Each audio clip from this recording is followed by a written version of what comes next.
but TMUS, those shares are down because this means Starlink and SpaceX can operate independently. Yeah, own it themselves, vertically integrated. They're buying this with $8.5 billion worth of cash, but they're also using their own shares. So interesting that EchoStar gets potentially a piece of the pie when they eventually do IPO. Remember, a lot of companies are pushing that trajectory at the moment. They're also paying down some debt payments as well for EchoStar. So it's a really interesting deal more broadly. But you're right, this is about the play that Elon Musk, Starlink, and more broadly SpaceX, which is run by Cottrell, is continuing to have. And actually becoming much more of a D2C kind of play. We know it for the space incredible catches that they do of their super jets and the likes of rockets going to space. But now people are ever more going to know about it for connectivity, particularly when they're in the wild. Yeah, chopstick landings are interesting, but if I can use the mobile device with your satellite network, that's even more interesting for a consumer. Caroline Hyde co-anchors Bloomberg Tech. That kicks off at 11 a.m. They'll have more on this deal. We've got more M&A in this market on this Monday morning. PNC is going to buy First Bank for about $4.1 billion, adding nearly $27 billion in assets under management in Colorado to PNC's business. Bloomberg Intelligence Senior Regional Banks Analyst Herman Chan is here. And Herman, we're talking about Denver specifically. But is this a bigger consolidation story? Yeah, we're seeing some more consolidation within the larger regional banks over the past couple of months. And this is more of a continuation of that.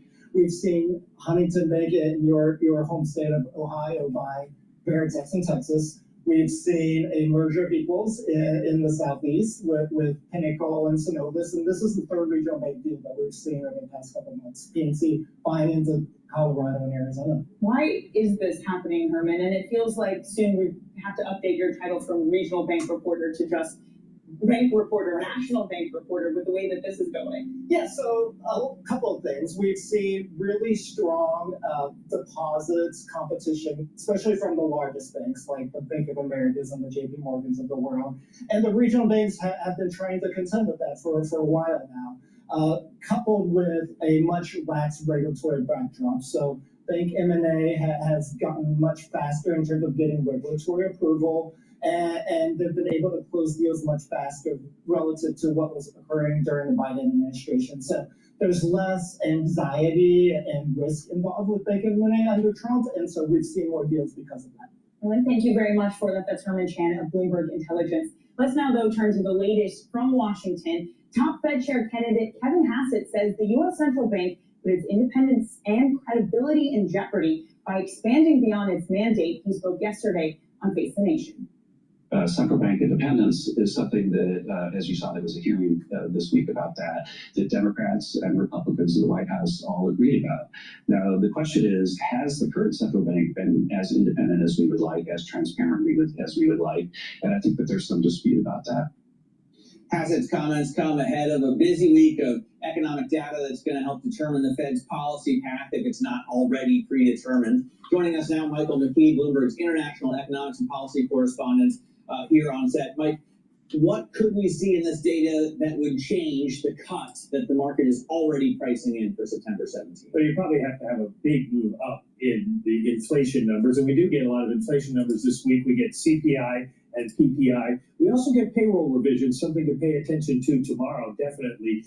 We have the Lisa Cook court decision. Does she get to stay on the Fed? The IEBA appeal to the Supreme Court. Are they going to pick up the case about whether tariffs are illegal? And then we have this Besant and Pulte Ultimate Fighting Championship bout that was reported over the weekend by Politico. Does that have any influence on anything? It could. You just don't know. PPI and CPI, though, that are the big deals. We have to see if we get a bigger increase in both of those than is anticipated. Right now, the forecast is they don't move much from where they are. And if that's the case, that probably goes ahead and cuts. But on that payroll revision thing, I want to point this out. Once a year, they re-benchmark the numbers, and it's the data from April of 2024 to March of 2025. But as you can see, each year lately, we've seen worse and worse re-benchmarking, 800,000 last year. If we get anything like that this year, then there are concerns that the president will once again have a cow, you want to call it, and maybe take some additional actions. Not sure who else he could fire, but he might try to do that. By the way, that Politico story about Scott Bessent Pulte's fight makes Elon Musk's black eye earlier in the year. A little more suspect. A little bit more suspect. But there is a lot of personnel drama going on because we also have a narrowing down of who's likely to be the Fed chair candidate, with the Kevins and Waller being the top three announced by Donald Trump. How does that drama evolve with all of the data also in the background? Well, Trump is going to announce his pick when he gets around to it. And he has said basically he wants to do it maybe by the end of October, November, could do it earlier. But all along, Messenger's added names to the list of people he's going to interview, but the president keeps going back to those three. So we probably are going to see somebody from those three, except that this is Donald Trump, so we could see anything by then. But the sooner he gets a name out there, then everybody's going to focus on that person and what they have been saying about the economy and interest rates. No rest this week, basically. Is what No rest this week, but as you and I were talking about earlier today, no rest last week, no rest next week either. No rest for the rest of this year. Mike, thank you so much for joining. Michael McKee there with the latest. And it is a busy week ahead, as Mike was just highlighting, from the inflation data to the Fed drama. We are now 0.3% away from another all-time high, Matt, up 0.2 for the S&P. The NASDAQ goes up 0.4%. The small cap index, by the way, 5 straight weeks of gains for the small cap. For the small caps. All right, so the small caps obviously need that rate cut as well. Coming up, an immigration raid on Hyundai's EV battery plant, LG's EV battery plant in Japan. Hello, my name is Dr. Paul Cottrell, and we're doing a live stream on Rumble, YouTube, my website, the-studio-reykjavik.com. It's an interactive show, so if you have any questions, please type in the description, and I'll try to answer them on the content that we're covering today. A lot of news is going to be coming in terms of data this week, and will it move the needle for the rate cut for the Federal Reserve? So a big part of this show is going to be like focusing on what's going on with the Federal Reserve, how it's going to affect markets. I'm going to go over my analysis of the market, tell you where the entry points are, where some of the resistance levels are, and any breaking news, because anything can happen. But it's also important to pay attention to what's going on in France and in the UK in terms of their economy. They are canaries in a coal mine in terms of a debt cliff or a doom loop. So it's important to pay attention to that, because whatever happens overseas with England or with France may cause a perturbation within the financial markets in the United States. So we have to pay attention to that. Another thing to pay attention to is there's a lot of news about Bitcoin going up, and there's going to be this big surge in Bitcoin. We'll pay attention to that. There'll probably be some news on that very subject matter. OPEC has also decided to increase production, so there's going to be some pressure on the actual price of oil, especially in the Brent crude market. But what I am noticing is in the natural gas market is it's starting to go up as we're moving into the fall season. And that was predicted around 3.4, 3.5 for natural gas million British thermal units. So right now it's trading at around 3.19. So it's starting to move. To play that, take a look at boil and cold, spelled with a K. So we'll go over that.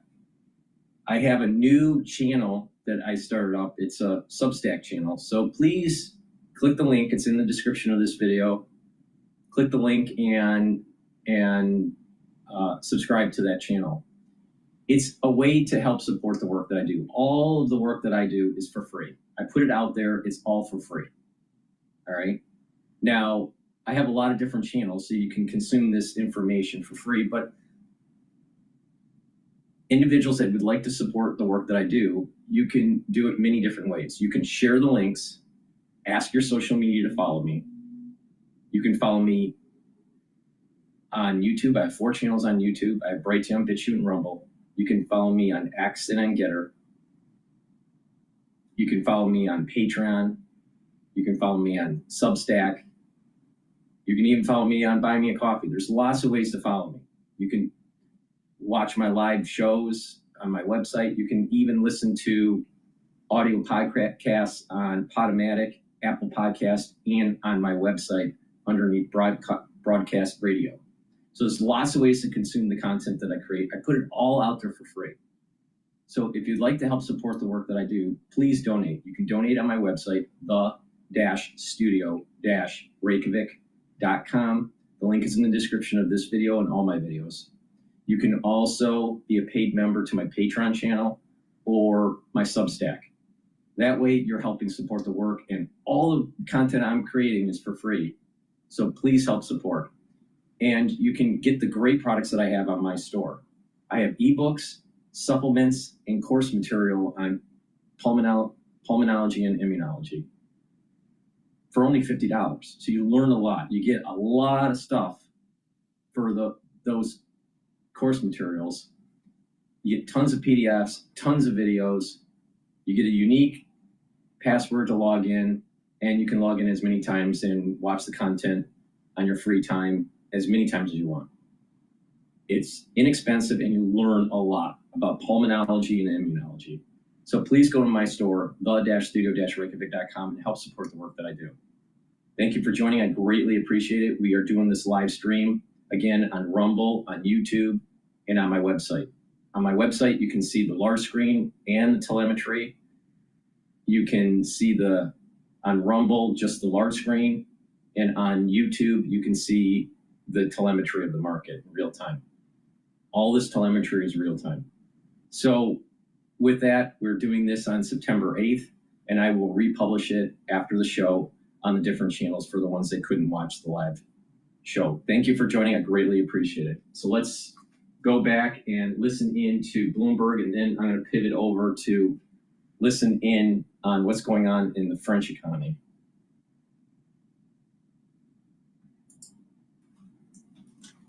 Didn't have their permits, their visas, and everything really ironed out.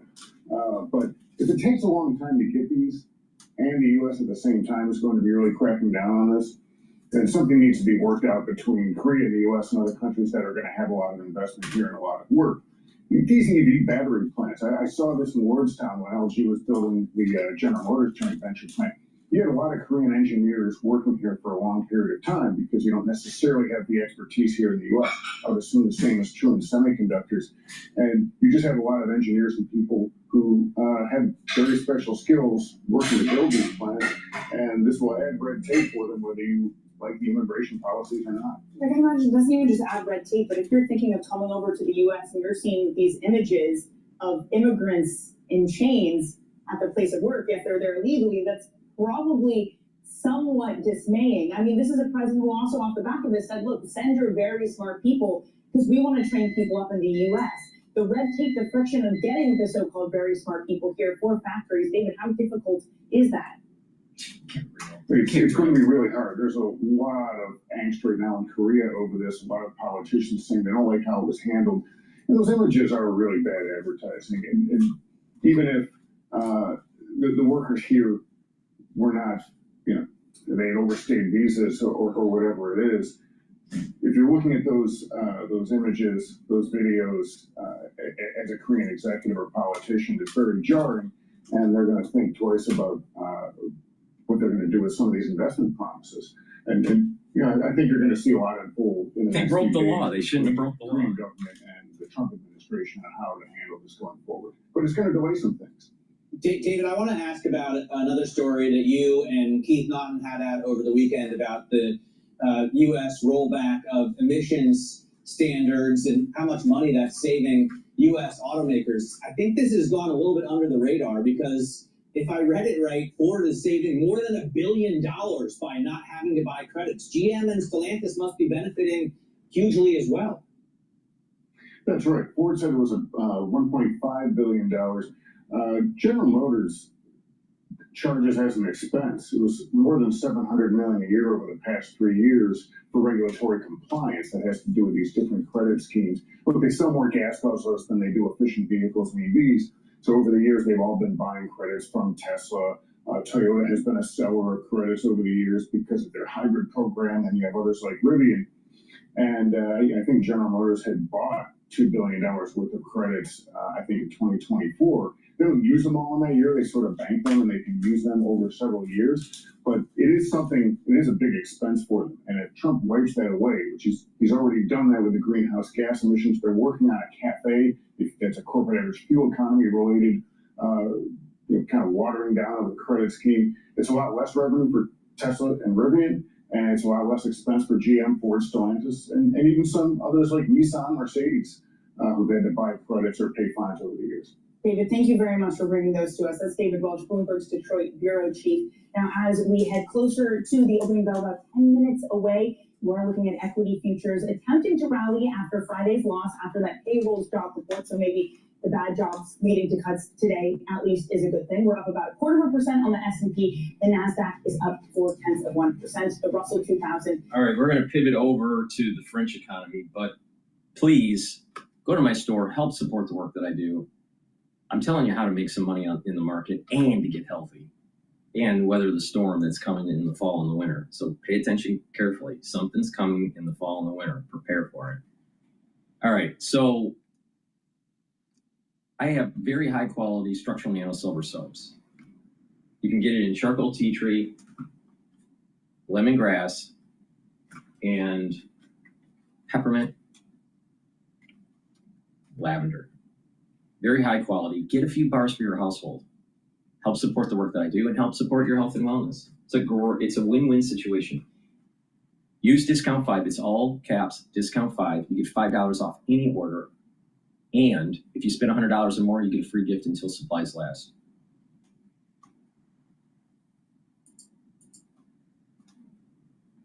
Now, so many of France's political problems come back, as they do in so many countries, to the economy and what's going on economically. And there's a few ways we can look at this. First of all, look at just how much investors are charging the French government to lend to us. It's a pretty good metric for just how worried people are. This is showing you just how much bond yields have kind of gone up or indeed down in major economies in Europe in recent months. You've got Germany, Greece, Italy there. Just look at France. So the change in that interest rate charged to France has gone up. It's much higher for France than for these other countries. And if I show you just another way of looking at the same numbers, this is pretty striking, okay? Because what a lot of people do is they like to compare countries like this to Germany, because the overall level of German Bundens, as they're known, is really typically quite low. And here's what's quite striking about this chart. Look at the red line there. It is more expensive right now to lend to France, so investors are charging France more for its borrowing than Greece. And who would have thought that, given what happened a decade and a half ago in the Euro crisis, that France is now viewed as a more expensive, potentially more risky place to lend money to than Greece. Very striking indeed. And it's not just the bond markets where you see some causes for concern. This is showing you share prices, okay? So higher it tends to be better here. The DAX there, that's the German index, the MIB from Italy, the Milan, S&P 500, that's the UK there, the FTSE 100. Key thing here is compare France with the rest. The CAC 40 has really just not had as good a year as those other indexes. And it's just another indication that this is not just about the government, it's about everything. But it is the focus primarily is on things like this. This is showing you the deficit in France. And the higher this line is, the lower the deficit is, you might be heading for surplus, so bringing in more taxes than you're spending. But the lower it is, the bigger the deficit. And the problem for France is, in the pandemic, they went well below that EU deficit limit. They're supposed to be up to this kind of 3% or so mark. There were plans post-pandemic to bring that higher, so to bring down spending, to bring up taxes to some extent. But in the event, that's what happened. And this is part of the explanation for why you have these continued collapses in the French government. They can't get these budgets actually implemented. There was a plan, again, to bring that up, so to bring the deficit down and to bring spending down and to get the deficit up towards that 3% EU deficit limit. But in the event, that looks like that's going to implode as well. And France, as a result, is heading in this direction. So this kind of 6% or so deficit, far higher than the EU limit, and indeed far higher than most other countries around the world. So this is just comparing other countries. Like the US is actually the closest neighbor there. But look, Germany, the UK is heading to this kind of, some people would see it a safety zone in the coming years. So too Spain, so too Italy. France is the outlier, that red line there. And if you look at, talking about outliers, look at total public spending as a percentage of GDP. This is how much the state spends in various different countries. And look who is right there at the top. It is France. And that's something that Bayrou, the Prime Minister, said he wants to try and deal with. He said, he wanted to bring that down by a couple of percentage points. That is so unpopular. And that alone, that plan, is part of the reason why everything is starting to implode politically in France. Worth just saying, there's another thing that's definitely a cause for concern in France, which is that for a long time, a lot of people thought that productivity, so output per hour, was France's secret weapon. People didn't work as many hours, but they generated a lot of income in those hours. But in recent years, so there's France, there you've got the OECD, there you've got the EU, the higher this is obviously, the more the productivity is rising. Look at what's happened recently. So French productivity has been really disappointing in recent years. And that then feeds into everything else. If you're not generating as much income across the economy, then you have problems with public finances, problems with basically everything else. Final thing to know, because I know that this is all sounding pretty grim, worth just saying, actually some of the language we're hearing in France is pretty grim as well. This is nothing like what we saw in the 2010-2011 period, the Euro crisis. So that's the Euro crisis. Look, those are Greek bond yields, government bond yields, up to kind of 35% or so. That's Spain, that's France. And now compare where we are at the moment. So it's certainly true that the French line is elevated versus the rest. But we are nowhere near, right now, we are nowhere near the crisis that we had back a decade and a half ago, at least. Nowhere near it quite yet. It's really important. It's really important to pay attention to what's happening in England and what's happening in France in terms of their debt market and the political instability that's taking place in the social instability because of the illegal immigration. These three vectors are causing disruption that could cause a contagion in the financial markets around the world. So it's something that we have to pay attention to. It's very important to pay attention to this. And I don't think enough people are paying attention to it. All right, let's go back to Bloomberg here. Looks like they're interviewing someone from Citi Bank, head of equities. Murad's come in, I think that's pretty telling. 81.2% is what I see right now in work.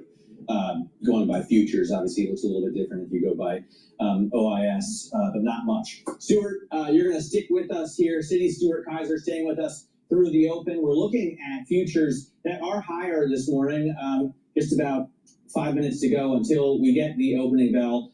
S&P futures up 0.25%, NASDAQ futures and Russell 2000 futures doing a little bit better. We come back, we'll give you that opening bell and give you the stocks to watch this morning. This is Bloomberg. All right.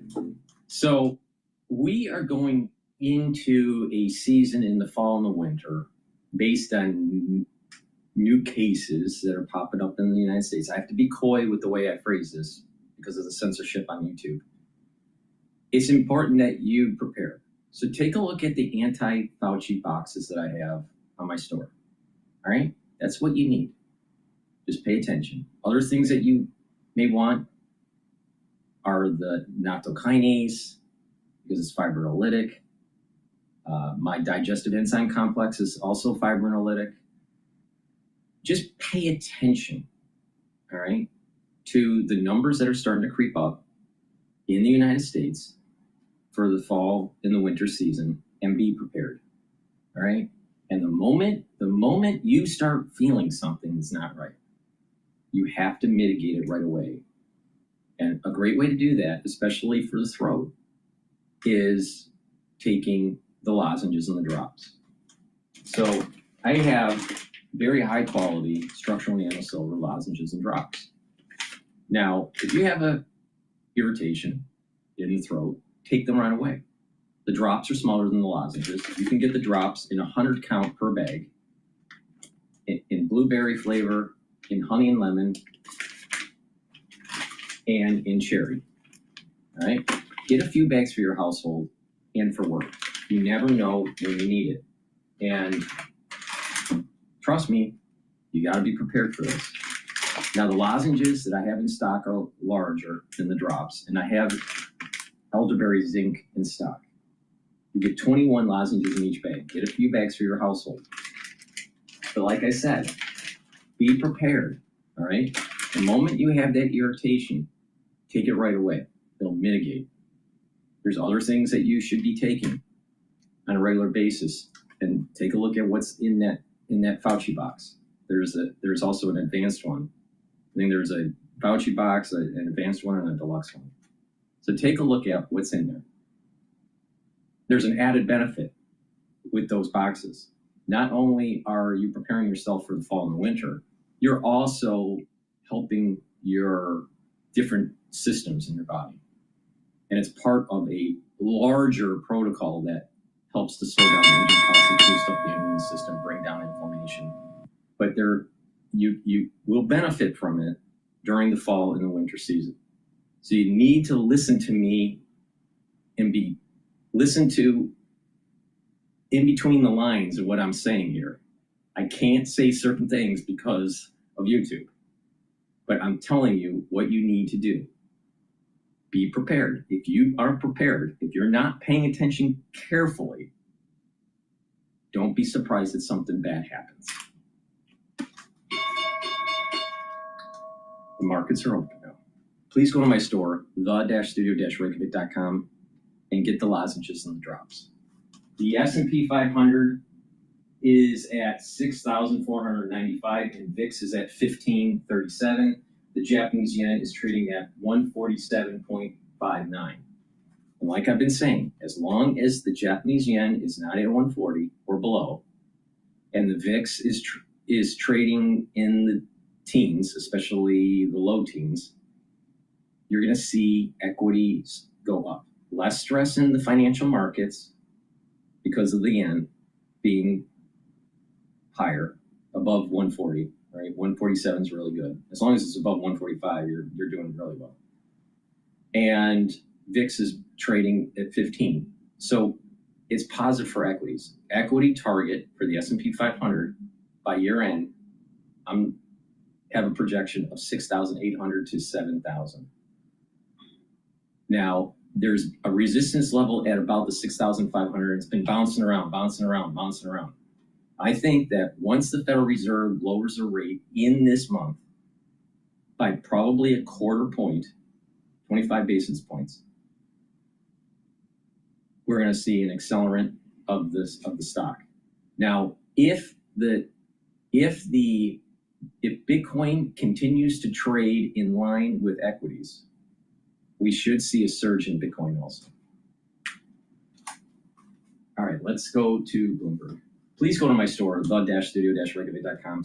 Make sure you get those lozenges. Use discount 5, you get $5 off any order. Spend $100 or more, you get a free gift until supplies last. Make sure you use that discount 5. I want you to save money. I want you to be using the products regularly to slow down the aging process and to be prepared for the fall and the winter season.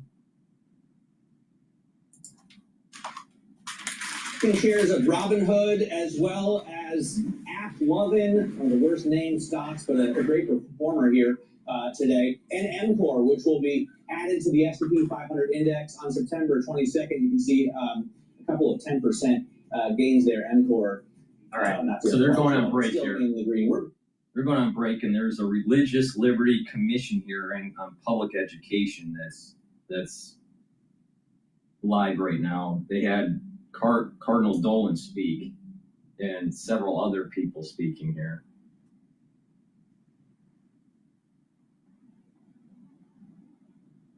I'm not going to listen in on that, but what I want to do is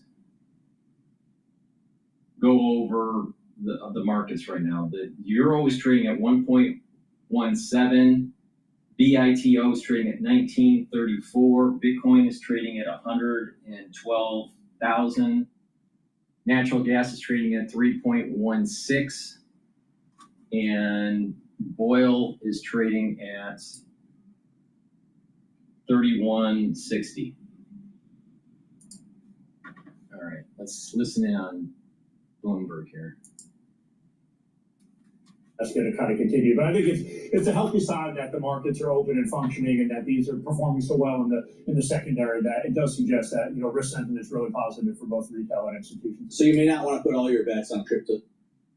They always do SPACs, but AI is still obviously a dominant force in this market, and Bloomberg Intelligence thinks that the CapEx increase is going to continue. How much of that is a part of your investment thesis? It's a huge part. I think what we've seen probably, though, is over the last month or two, people kind of, migrating the way that they're investing in the AI theme. I think focusing a lot more on software. Power gen is just a massively important and well-invested theme as well. So, look, the AI outlook's important. If you look at earnings last quarter, though, the Max 7 stocks basically coming into the quarter were estimated to grow earnings in the mid-teens. They reported earnings in the mid-20s. So, when you're generating that much EPS growth, it's hugely important. And again, this has become, it's spreading throughout the market, right? It's not just the semiconductors now, it's software, it's AI. And people, Heath Terry at Citi did a very deep dive into companies outside of technology that are going to benefit from this as well. So this has just become a pervasive theme, and you can't be invested in U.S. equities without thinking about it. And Peter Scheer was writing on this over the weekend, saying that spending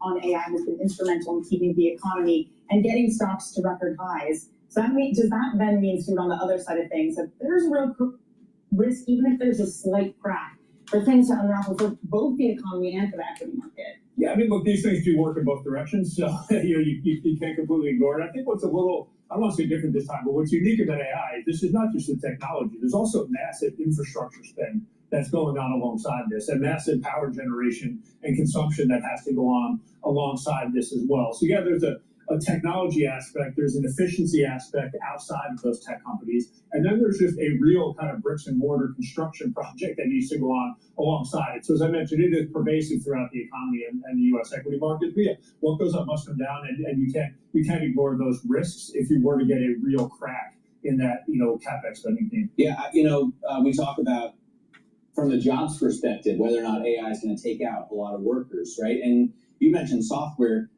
Every time I look at a software company, I think, wow, AI could write that code itself.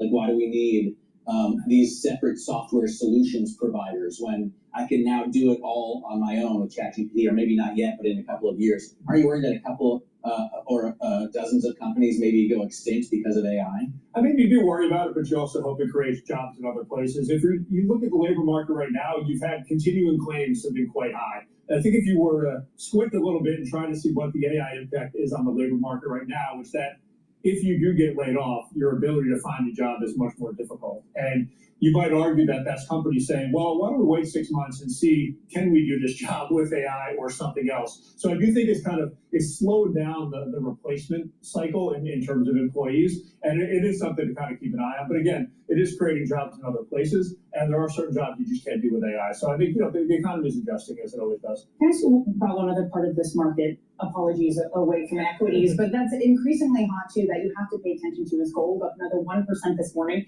at 3,600. There was this report from the FT that Tether is going to start getting into gold mining, the stablecoin company. Again, when you have businesses who are getting into other businesses that have nothing to do with what they're doing, that seems like maybe a bad thing. Has gold run too far, Stuart? How much further does this thing have to go? Well, I mean, I think gold has a number of things kind of driving it. One is there's some risk to the economy, and people are focusing on that. But excuse me. Second, I think is it's a way to kind of be trading currency markets without taking a view on the currency. So I think for a while, when people were concerned about the U.S. dollar coming out of the tariff announcements, they were buying gold because it was a view of, I want to be short the dollar. There's no other currency I necessarily want to be long. So I just do that through gold. So again, I think there's two or three different dynamics driving this. Part of it is a growth story, part of it is a currency story, and part of it is just people like shiny things, right? So it's got numerous kind of drivers going on right now. We're all just a bunch of magpies at the end of the day. Stuart, thank you so much for joining us. That is Citi Head of U.S. Equity Trading,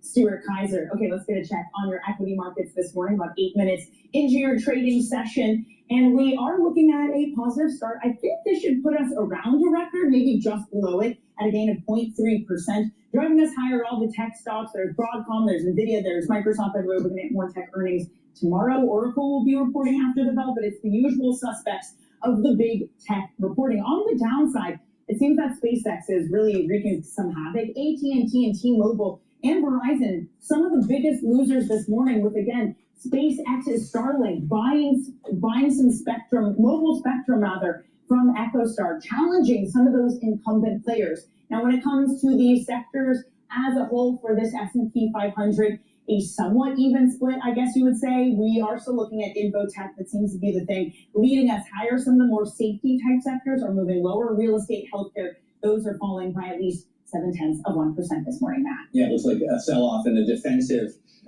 indexes. We're looking at 6,500 basically on the S&P 500, and the closing high, for those keeping track, was Thursday at 65.02. The all-time intraday high on Friday was 65.32. So we're pretty much there. Coming up, it's a big week for Apple with the September product launch tomorrow, including, if you needed this, a thinner iPhone. Details next. This is Open Interest. All right, before we get the details of the new iPhone that's coming out, please go to my store, the-studio-reykjavik.com, and get the omega-3. Omega-3 helps to bring down systemic inflammation, helps to prevent your red blood cells from sticking, and helps to bring down LDL levels and increase your HDL levels. So this is super important for your cardiovascular health. It's also important to be taking, and this is why it's in my anti-Fauci box, because of this red blood cell oversticking issue with some people. It's really important to make sure that you mitigate some of the problems when it comes to overclotting. You can do that with the omega-3. You can also do that with my digestive enzyme complex and my nattokinase. So please go to my store, the-studio-reykjavik.com, get the omega-3. You're going to need it for the fall or the winter, but not just that, you should be taking it every day to help with your cardiovascular health. So please go to my store and get the omega-3. And another important supplement to take is magnesium and zinc. This is going to boost up your immune system. Guess what? You're going to need it for the fall and the winter, but you should be taking it every day. Magnesium and zinc will also help to improve your brain function. And magnesium increases the efficacy of vitamin D3. You're going to need vitamin D3 for the fall and the winter. You're going to need magnesium and zinc for the fall and the winter. Are you listening carefully to me? So please go to my store, the-studio-reykjavik.com, and get the magnesium and zinc and take it with the omega-3. So it's a great stack, and be prepared, all right? Use discount 5, you get $5 off any order. If you spend $100 or more, you get a free gift until supplies last. They said every citizen should be investing in the market. Accelerate progress in all fields of science. Watch Wall Street Week right here on Bloomberg. More than what you need to know, it's what you need to think about. Bringing you the latest in tech and AI news whenever and wherever it happens. I'm Tom McKenzie in Paris, and this is Bloomberg. From the world of politics to the world of business, Joe Matthew and Kaylee Lines deliver news, insight, and analysis live 2 times a day, every trading day. Balance of Power at 1 and 5 Eastern, only on Bloomberg. Asia is at the forefront of some of the world's biggest stories. I'm Sarah Yan in Tokyo. And I'm Heidi Stradbrook here in Sydney with the trading day begins. We're here in the centre of all the action to get you set up with the numbers, news, and knowledge you need for the day ahead. The demand is in deep recovery. We've been waiting for this moment. The opportunity of a century. Join us on Bloomberg Bitchute, weekdays only on Bloomberg TV. Context changes everything.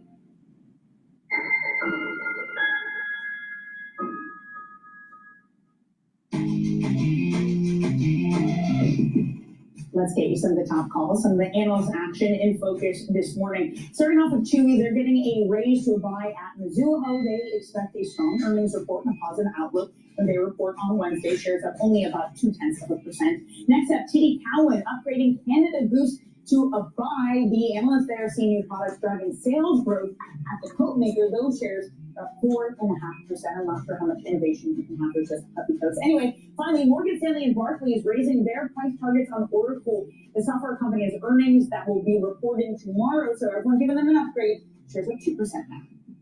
All right, so some a lot of upgrades there for Oracle, and interesting story and stock to watch. But I want to get back to the big spectrum sale we've been talking about. SpaceX struck a $17 billion deal with EchoStar to help expand its Starlink network. Really, I think the story is of a spectrum buy, right?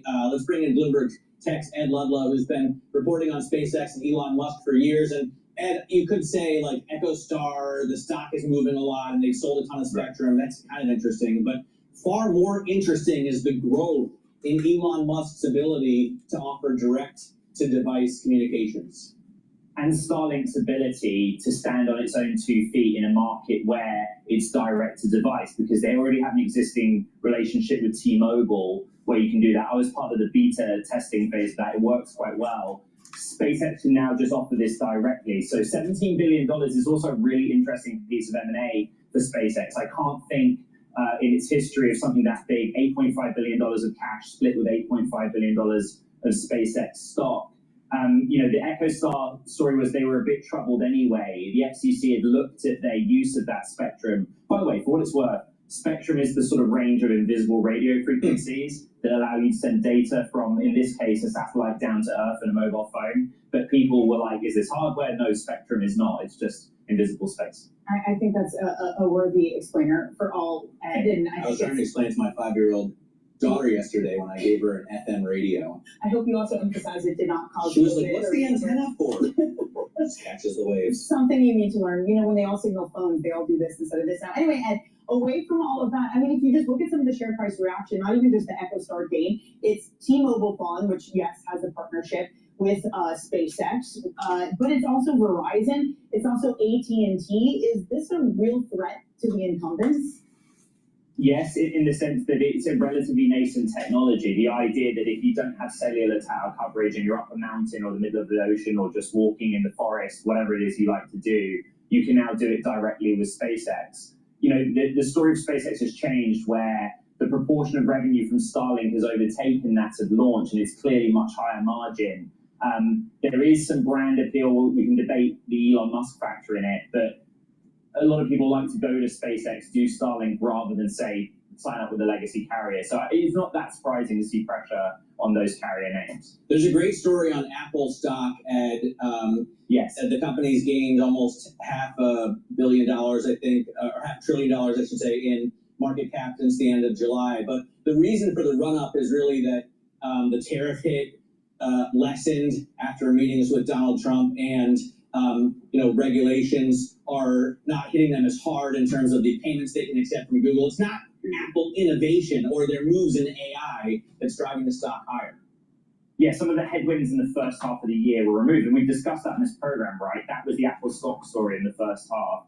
The question we're asking ourselves on this network and the show is, why do we care about Apple iPhone Day? It's not as simple as saying that iPhone is 50% of revenue. But I have a chart in my back pocket that I'm not going to show now. I'm going to do it tomorrow. That basically tracks that iPhone days are a seldom used moment, but on a 30 or 60-day basis, and this is based in Bank of America research, it tends to recover. And so, in a moment in time, however the stock trades this week, that's a short-term thing. But over a couple of months, we really do care what's going to happen tomorrow. And with the political backdrop we talked about, the pressure on Tim Cook and Apple from the president to onshore more of the supply chain here, and above all of that, still begs the question, what is the AI story of Apple? And per Mark Gurman's reporting, we expect to learn a little bit about that officially tomorrow as well. I know you'll be at that event, Ed. What I want to know away from AI is who wants a thinner iPhone? Who wants that? Who's asking for that? Yeah, my first MacBook in 2010 when I was at university was a MacBook Pro, chunky old thing. And before that, I'd been a Windows PC user. I couldn't afford the Air. And what Mark's arguing, and I think I agree with him, is that In the first instance, based on our reporting and sources, this iPhone 17 Air 6.6-inch screen, incredibly thin, is going to be expensive. It's going to have a limited camera because of the design and the space. It's going to be priced between an iPhone 17 Pro at the top end and base model at the middle end. But it will follow the arc of the MacBook. When Mac had the Air in 2008, it was a slow burn to get it to be adopted because it was expensive.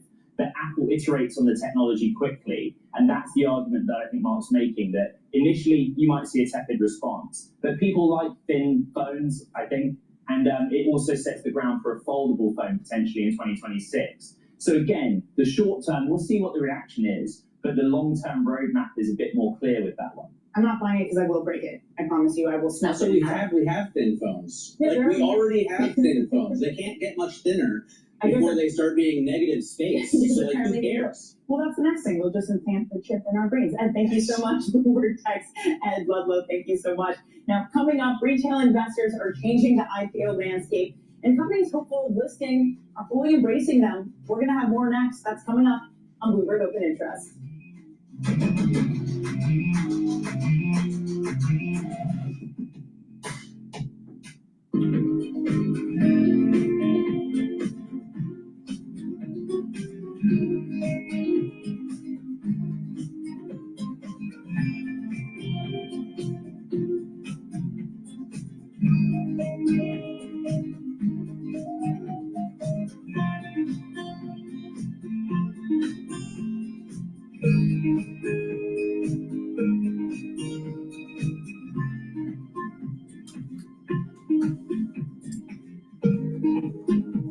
Please go to my store, the-studio-reykjavik.com, and get the vitamin C and magnesium. Vitamin C and magnesium is going to boost up your immune system, help with your skin. Vitamin C helps with skin, and magnesium helps with brain function. Super important to take every day, but you definitely need this for the fall and the winter. Be prepared. Please be prepared. You can stack this with the magnesium and zinc and get extra magnesium in your system. Really important. And magnesium is super important to increase the efficacy of vitamin D3. And vitamin D3 you're going to need. Trust me on this. So please go to my store and get the vitamin C and magnesium, and take a look at the anti-Fauci boxes that I have. I have an anti-Fauci box, a anti-Fauci advanced box, and a deluxe box. So please take a look and be prepared. All right? It's really important. And take a look at some of the videos that I've been talking about this particular subject matter, about the problem in the fall and in the winter. It was the last couple videos that I have done. So this video is episode 39. So you want to take a look at episode 38, 37, even 36. All right. So pay attention to what is going on. So please go to my store, the-studio-reykjavik.com. Use discount 5. You get $5 off any order. If you spend $100 or more, you get a free gift until supplies last. Please be prepared. Please listen. I know what I'm talking about here. All right? It works. Just pay attention. All right? So get the vitamin C and magnesium. You're going to need it for the fall and winter. But not just that, you should be taking it every day as part of your health protocol to slow down the aging process and to boost up your immune system. Gaining even more, 0.6%. And one of the big reasons for that is that NVIDIA is a heavier weight on the NASDAQ than it is on the S&P. And you can see, Mr. Profit, if you'll follow me to this corner, NVIDIA right now up 2%. When a $4.3 trillion stock rises and it's worth 12% of the NASDAQ 100, I believe, that had some decent gains. Apple, really little change. It's a red arrow, but only 0.1%. We just talked about that with Ed Ludlow. We're going to see new products. From watches to whatever they call that Vision Pro thing, to a thinner iPhone. AppLovin is one of a number of companies that's going to be added to the S&P 500 as a result. Major rally in those shares as index trackers are going to have to buy the stock. And then EchoStar, we've been talking about a lot this morning after selling a combined $40 billion of the spectrum over the past month, basically. This morning, the deal was a $17 billion sale to SpaceX. Finally, you see AST Space Mobile on the way down this morning as it faces increased competition. Danny? Yeah, as are Verizon, T-Mobile, all of those incumbent players. Now, elsewhere in this market, Matt, famous firm Klarna is among Okay, the what I want to do is I want to pivot over and listen to Times Radio talking about France's economic crisis and how it may lead into, I think, the move towards Le Pen for the nationalist right movement. So let's listen into Times Radio. Scroll less, learn more. Find your school district's plan at ny.gov/phone free. The insanity honors with our Bruce Blasters, motorized Mania, and Smoking Barrel. Lock in your favorite insanity blasters. I think the current moment is really is really helpful to her political agenda. You know, she's showing that the country is paralyzed without her. She's showing that traditional parties have failed to put in place economic policies that would help adjust France's yawning deficit. She doesn't have a better plan, but short of a plan, she can also expose that the others are incapable of acting. And I think that alone is helping her greatly. You know, she can say, look, you know, you've tried everything from, you know, the center right to the center to the left. None of these people, even all ganged up together against the Rassemblement National, have been able to run the country in an effective way. So why don't we try something else? So I think the current moment is very helpful to her. A political showdown in Paris could plunge the Eurozone's second biggest economy into further strife. French Prime Minister François Bayrou is facing a vote of no confidence just 9 months into his term. His drastic austerity budget, which includes cutting 2 public holidays, has angered opposition parties and the public alike. If he loses, and it's widely expected that he will, it'll be the 5th French Prime Minister in less than 2 years. With a deeply divided parliament and an economy shackled with debt, can President Macron find a way through to navigate this crisis?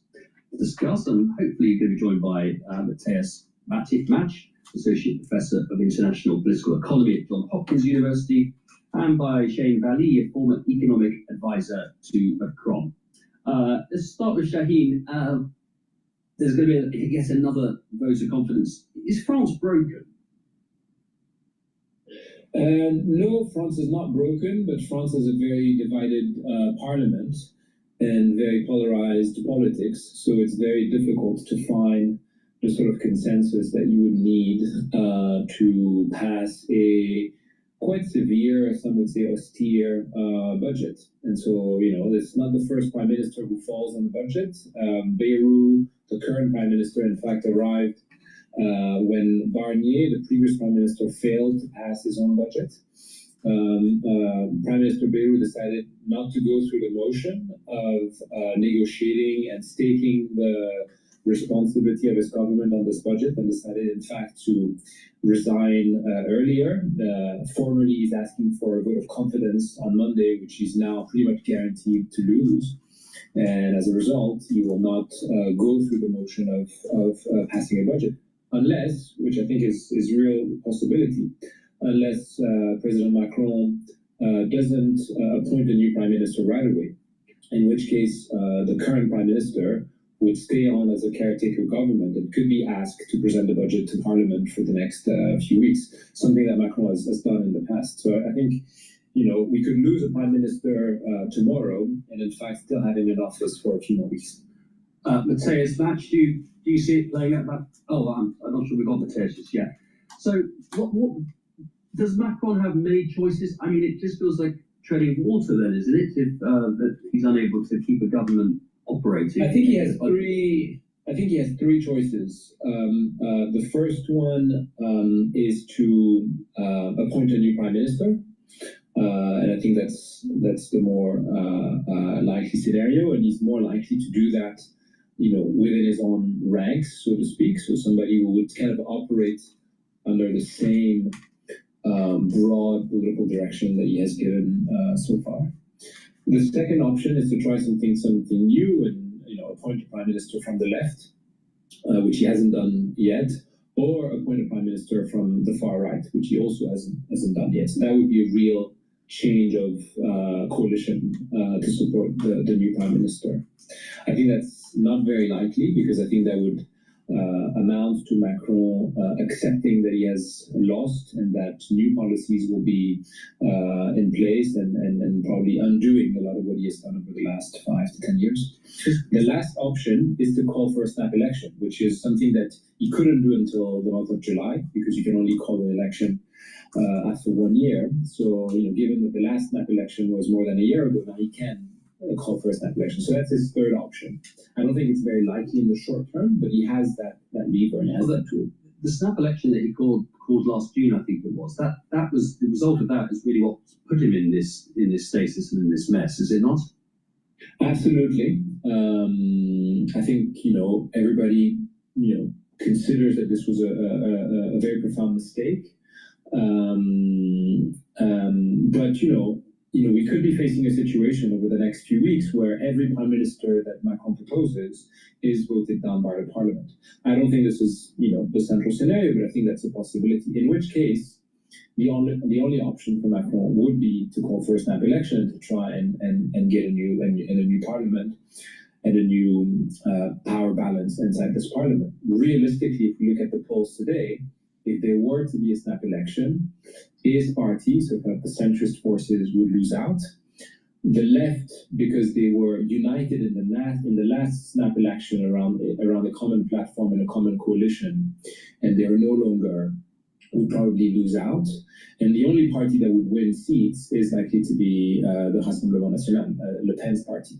In which case, I think the outcome of that snap election would be most likely that the RN would get, if not an absolute majority, which I think is probably difficult, but probably a relative majority and just enough to basically run the country, which between now and 2027 would probably be long enough for them to prove that they can run the country. 2027 is when they have to have another presidential election. Yes, 2027 is the next presidential election. So that would give the RN a year and a half effectively of running the country. And could be a big credibility boost for them ahead of the 2027 election. A year and a half is probably long enough to show that you can run the country, and short enough not to make profound policy mistakes. So I think it could work to their advantage. I think people realize that now that a snap election will probably only play in the hands of the Rassemblement National, and it may not be something that Macron wants to pursue. One poll showed that only 15% of French public trust. Your business is crushing it, unless they've got the right help desk software. Oh man, tickets just won't stop. Your agents can get caught in a whirlpool of tickets. Oh, 15% of French public trust Macron to resolve this crisis. Is there any scenario where he might himself just resign? So I think if that scenario, to me, it's a very low probability scenario. I think the only case in which I would see that is a case where, he appoints a few prime ministers, now they all fail, then he has to call for a snap election, and the snap election does not produce a real majority for the next government, in which case, maybe the only way out is to call for an early presidential election. I think this is a very low chance, to be honest. Does Macron believe still essentially that there is a centre ground to be found? There is a coalition that can be built around his model of it, or can he just not read the room and realise that it is now hopelessly divided, and he is, if you like, the representation of the inability to bring parties or different groups within France together? I don't think Macron views himself as the obstacle to the formation of a large sort of, coalition of centrist forces. I think his analysis is that France, because of its electoral law and because of its political tradition, doesn't have this culture of brokering compromise across party lines. A bit like the UK, we don't have sort of German or Italian tradition of coalition governments, and so in the absence of that, it's very difficult to create these broad political consensus that we need. I think Macron's hope is that the country will with time and maybe by force, realize that the only way forward is for these broad coalitions to take place. And I think, giving time to another prime minister to try and forge that coalition is probably what he has in mind rather than resigning. Now, there's a lot of nervousness that as the instability of France sits there politically, it could have an effect on what could cause an economic catastrophe. I mean, there is this sort of the background to this is that France hasn't balanced the budget since 1974. It's paying massive interest on its debts. Is it simply not? There's no question of France not paying its debts. Do you think there's any risk at all to a sort of IMF-style bailout coming after this? No, I don't think so. At least not in the short term. But what is certain is that France. I think England and France are tippy-toeing towards a IMF World Bank bailout. Now, is it going to happen tomorrow? No, but can it happen before 2028? Yeah, there's a significant probability that could happen. Maybe a 40 or 50% chance. Today is an outlier in terms of fiscal deficit when compared to the rest of Euro area countries. I think it's only Greece and one other that's worse, isn't it? No. Even Greece doesn't have a larger deficit at the moment, actually. So Italy? Italy neither. So I think there's maybe Hungary that has a larger point deficit. that, remember the video that we were playing before? Italy and Greece are not worse off than France. I'm telling you, the canary in the coal mine is France and England. It's France and England. It's going to be a big problem. They have huge social programs that they can't afford, and they're going to have to truncate it. And if they truncate those social programs, it's going to create other civil unrest. And I listened to a video going all the way back to, must be the late 70s, all right, by William F. Buckley interviewing Margaret Thatcher before she became prime minister, all right? And she was telling William F. Buckley the problems that she started seeing within her constituency, because she was part of the House of Commons, and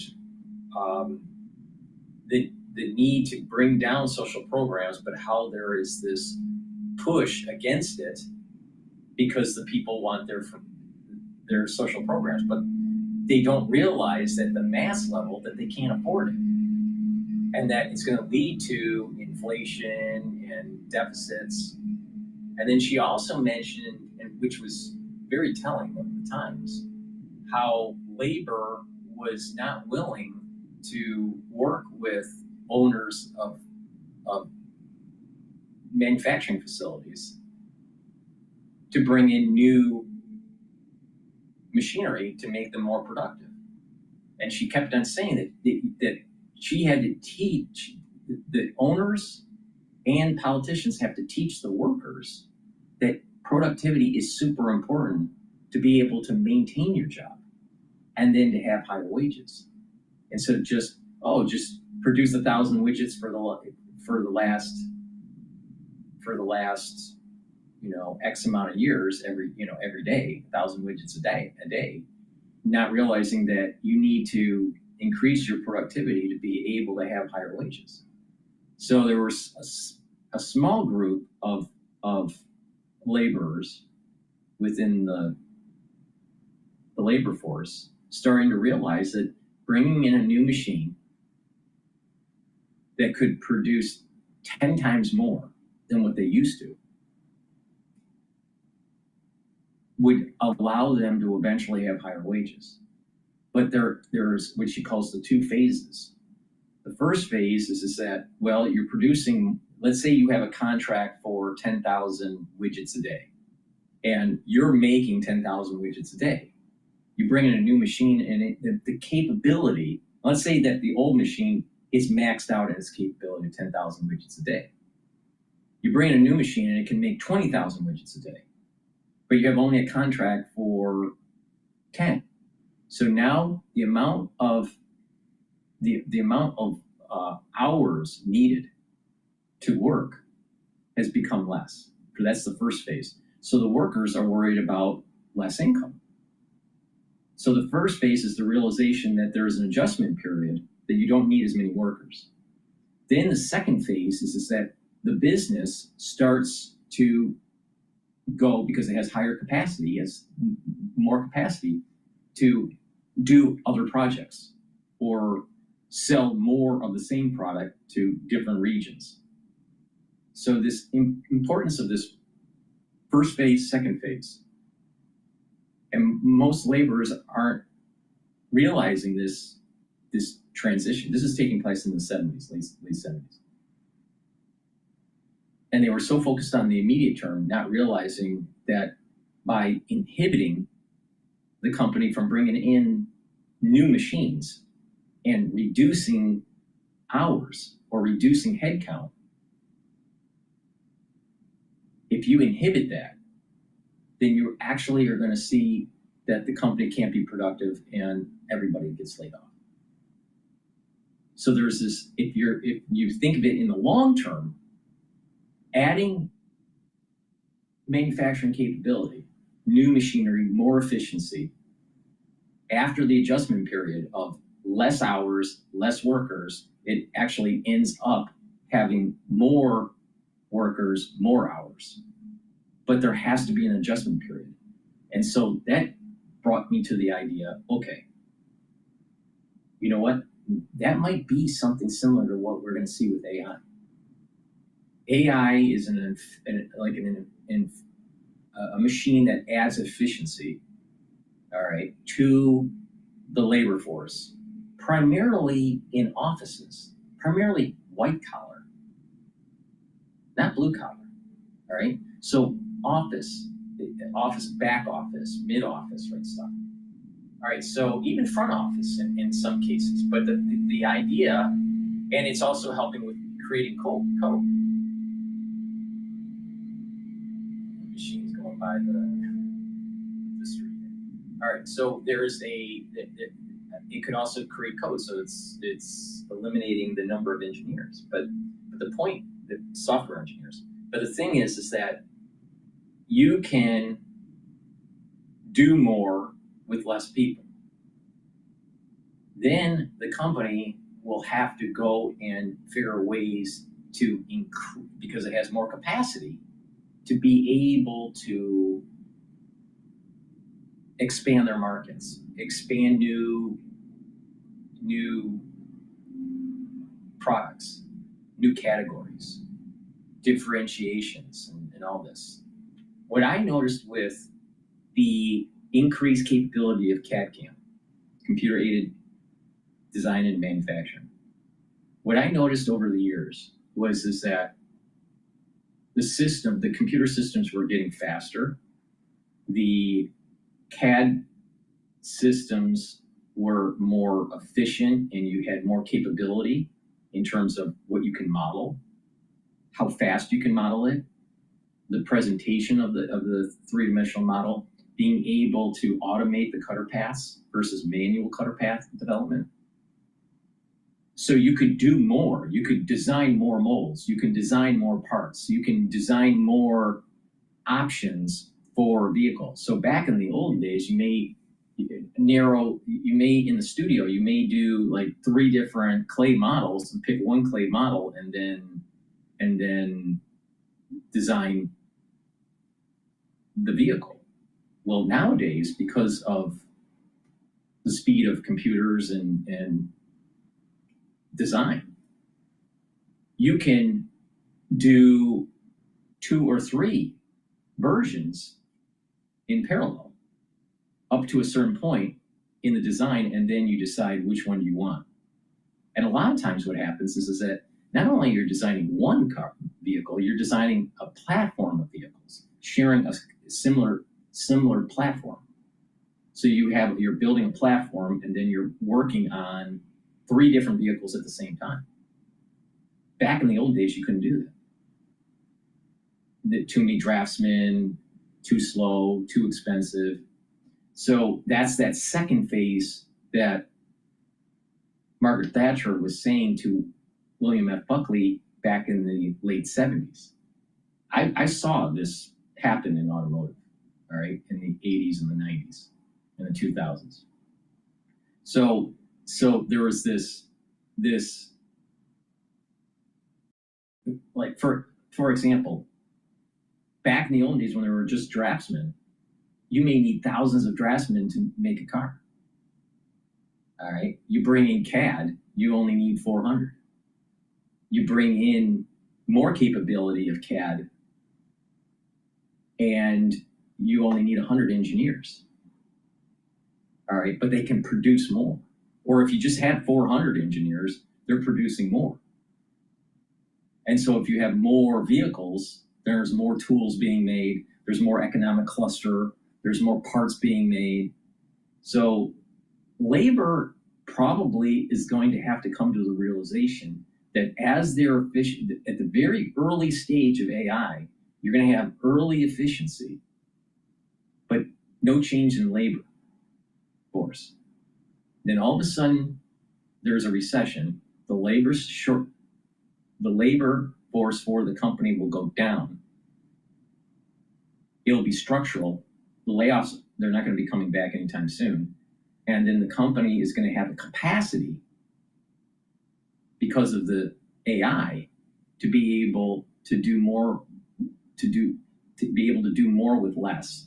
And that they're going to have to be able to continue to grow, because there's a feedback loop from Wall Street. Are you growing your revenues? Are you growing the bottom line? The top line growth, the bottom line growth, right? So when they go in that recession and cut individuals, they're growing, they're not growing their top line, but they're helping their bottom line, right? How? Because they're cutting expenses. But as the economy comes back out of the recession, they're going to have to, they have this capacity to be able to do more with less people. And they're going to be able to reach and go into other markets. And then there's individuals that are managing projects and more people get hired. So there is this wave that happens. So people need to realize with AI, it's very likely that it's not going to be AI being implemented, we're more productive and more jobs are going to be created. No, it's not going to be that way. It's going to be more like AI, we're more productive, recession happens, people get laid off, but there's a core group that stays employed. And then over time, because these companies survive the recession and this recession, people are getting out of the recession, these companies they decide to go and grow their business with the extra capacity that they have, and they go into different markets or differentiate their product. And then all of a sudden, they start to hire more people in the managerial class and also in the design, manufacturing. All right, and then it continues to grow. So there's going to be this hiccup during this phase, what Margaret Thatcher says is the phase one. That you have capability, added capability by bringing in AI, right? She didn't have AI back in the day, right? And she already passed away, but I mean, but she's talking about machines, all right? And machines that are more efficient. Well, let's just view AI as a machine, and it's more efficient. When companies start implementing that, there won't be a need for as many employees in that first phase. Then as the economy starts to use it and becomes more productive and more companies flourish, new companies are created, the existing companies start to expand their operations, then they start to hire more. And then eventually there's an uptick. So I think that probably is what we're going to see. Instead of the super optimist saying that there are just going to be more and more jobs and there's not going to be a dip in employment. The super pessimist is going to say it's just going to be a downward spiral, and more people will just get laid off. And there's this decoupling of labor and capital, and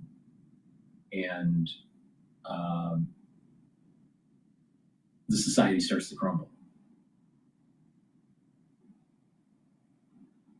Maybe the lessons learned from more productive machines going from a manual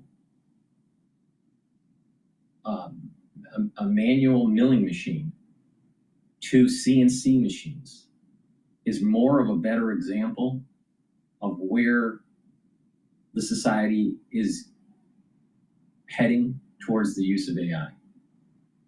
Maybe. I mean, we have never done this before because there is a reflexive property of AI, because AI can self-learn. AI can create knowledge. These machines, you know, they just sit there unless a human puts in some sort of input. So it's not a perfect example, but maybe Margaret Thatcher is right that there's two stages to this. And the first stage scares workers. The second stage, then workers start to benefit. But it takes time to get to that second stage. And so in the interim, what does society do? If that's the case, what does society do? Do you have more social programs? Let's look at what's happening in France and what's happening in England or even the United States. Let's say there's massive unemployment during this transition of 10%. We're at 4.3% right now, and people are having a hissy fit. Just imagine 10%. Or Great Depression. Just imagine 30% in some areas. 30%, just imagine 10 or 30% of the population unemployed. Then you have all these social programs that the government can't afford. Tax revenue isn't happening because the economy collapsed. The Federal Reserve keeps on pumping in money, it's inflationary. Well, at that time, it's trying to fight deflation. So at the very beginning, it's not deflationary. They're trying to create inflation because of deflation. But in the long run, it will be inflationary.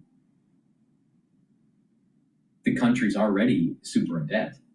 So the GDP drops, the debt goes up, and the debt to GDP ratio skyrockets.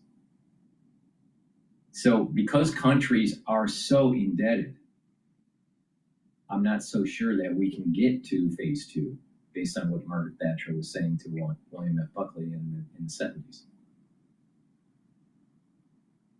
It may not be possible because of our debt problem. And you're starting to see the cracks happening now. And we are not, I mean, the worldwide, we are nowhere close to what it was like for the Great Depression. But you're seeing the cracks happen. So just imagine what would happen right now around the world, if Lehman happened tomorrow. While we have all this indebtedness from COVID and from Lehman and from the wars in Afghanistan and Iraq and the United States, all this debt that we have in the United States, how are we going to be able to weather a Great Depression? We can't. We can't. There's no way that we could. So the system could collapse. We may never see the second wave, the second phase that Margaret Thatcher's talking about. But it's something to ponder about, the stability of the economic system. So I think we are an outlier in terms of fiscal deficit. France has the ability to adjust. It doesn't have the political consensus to do that. So, I think it will either take time or it will take an external shock, which could come in the form of a buyer strikes on French government bonds and a sort of widening of spreads. I mean, something that the UK has experienced not so long ago, and something that may still happen in the UK today. So I think these are concerns that are very legitimate, but are not necessarily idiosyncratic to France. I think the difficulty in what's idiosyncratic to France is that there is no political consensus today in the country to act upon it. And how much might be... Hello, Brent. Aye. If you had to choose, would you watch paint dry or compare benefits plan? Compare benefits every time. Come on, you know how complicated. And how much might be the French people's unhappiness with the inability to deal with this manifest itself? We know that French citizens do know their way to the streets. There was what was it, 2019, I think, the Yellow Jackets. Is there a chance that we could see more protest in the streets of France as this process drags on? So we're about to find out because left-leaning political parties have called for a day of massive strikes on September 10th. So I think we will see if there is real mobilization. I tend to think that in the short term, the mobilization will be limited. You know, the fact that Prime Minister Bayrou has effectively almost resigned, doesn't, allow, in my view, a sort of popular movement to take hold, because it's not clear exactly what this popular movement would try and secure. But eventually, I think if we continue on this path, I think there will be more mobilization. But I think the French public is a bit schizophrenic. I think it is very unhappy about the state of politics and the state of the economy. But I think there is also a level of consciousness about the fact that, fiscally, this cannot go on forever, and that there will need to be an adjustment of sorts. And so I think this is also what's potentially holding back a bit the French public, is that they are opposed to fiscal cuts, but they also know that in some ways, some of them at least are unavoidable. And how is Marine Le Pen? So they're not willing to take the fiscal cut. This is exactly what Margaret Thatcher was saying and what was going on in England. People didn't want to take the fiscal cuts, even though that they knew that they were having a problem with their budget. They had a problem with finances and growing the economy. So you have this issue with, we're reliving a time period that was very similar to the 70s. And now Ferguson has been saying this. It's like, we're not really like the 80s. We're not like reliving the 80s because of Trump and Reagan and all this. We're reliving the 70s. And he thinks that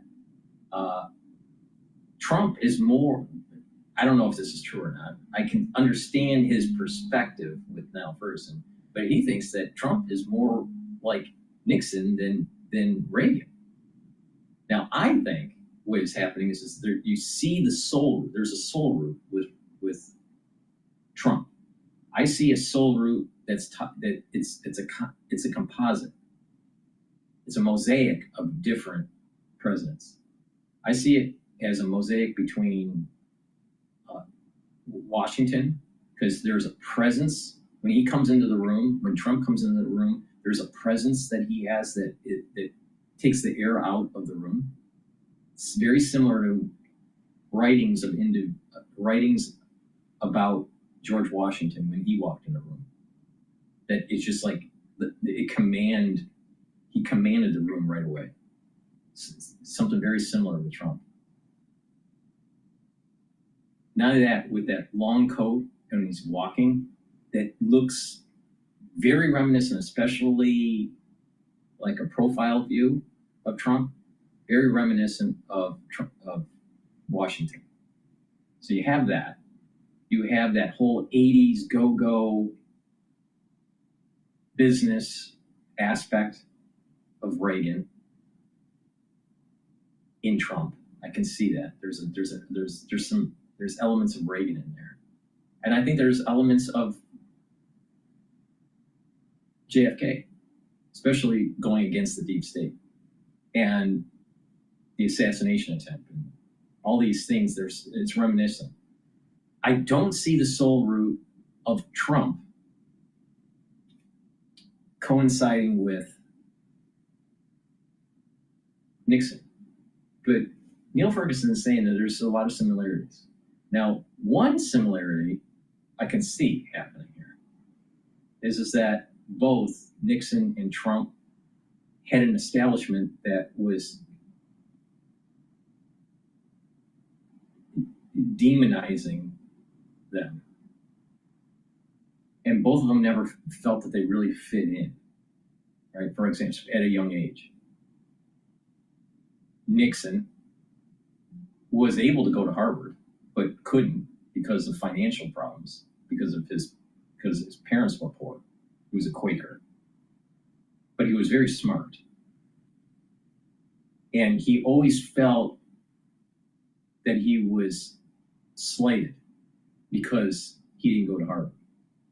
All right, so that's the Nixon aspect. And so there's something similar that was going on with Trump. Trump was born in Queens. His father was well-to-do. He was successful in real estate and construction, but he wasn't a big player. He was from Queens. He wasn't from Manhattan. So he had to project himself in that whole social light of Manhattan to be the big developer. So he was going against the grain. So this formed his personality, formed Trump's personality to be bombastic, to be bigger than life, to be more than what you really are, to be able to battle through that the negativity and the pushback from established families that were developing New York. Well, that's something similar was going on with Nixon. Now, Nixon was more of an intellectual than Trump. And then I think that now Ferguson is seeing this idea that the presidency, executive power, should be exercised without the consent of Congress. So I think that at that time there was this belief within Nixon that there was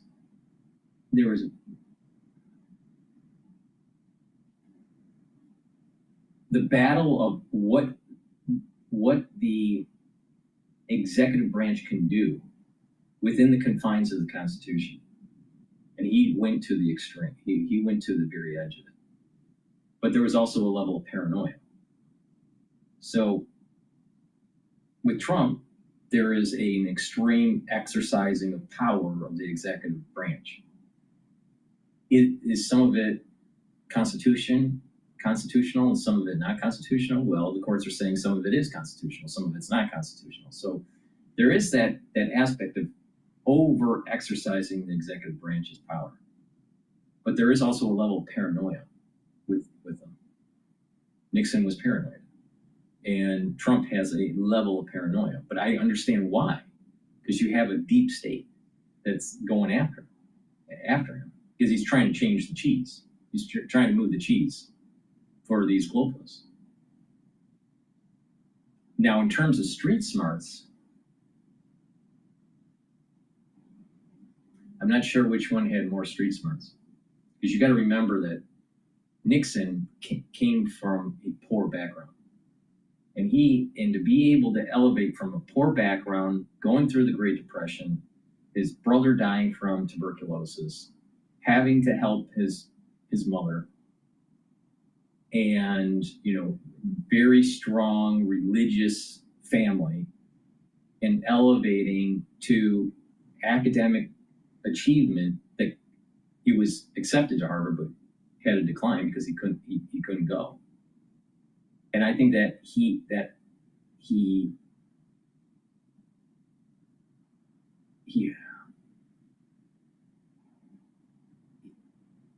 brought that hate of the East Coast elite into his soul because he felt as though he was slighted and couldn't be a part of it because of where he came, what his station in life was when he was born. And then when he was also a football player, and he wasn't as athletic as some of the others. So there was that ostracizing too. So this started to build up this paranoia and having to fight and having to, prove other people. That similar characteristic you do see in Trump and in Nixon. There's a similarity there, but there are differences. They're different. I think the stature. I mean, if you look at the stature of Nixon in a room compared to Trump in a room, which one has more command of the room? Definitely Trump. Trump's coming from a different soul root. But I can see that there are similarities. But now Ferguson is thinking that the United States is not in the 80s, the United States is in the 70s.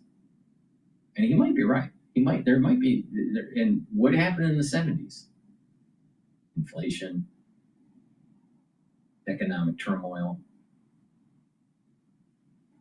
had geopolitical unrest. You might be right about that. But if he is right, and there's a rhyme of history, then if we are in the 70s, in terms of domestic and international affairs, then after Trump, we'll usher in an 80s age. Now, an 80s, the strange thing is that if we're at the beginning of the 70s, then we're going to have to go through a Democrat president with more hardship economically before we get into the 80s realm, the 80s 2.0.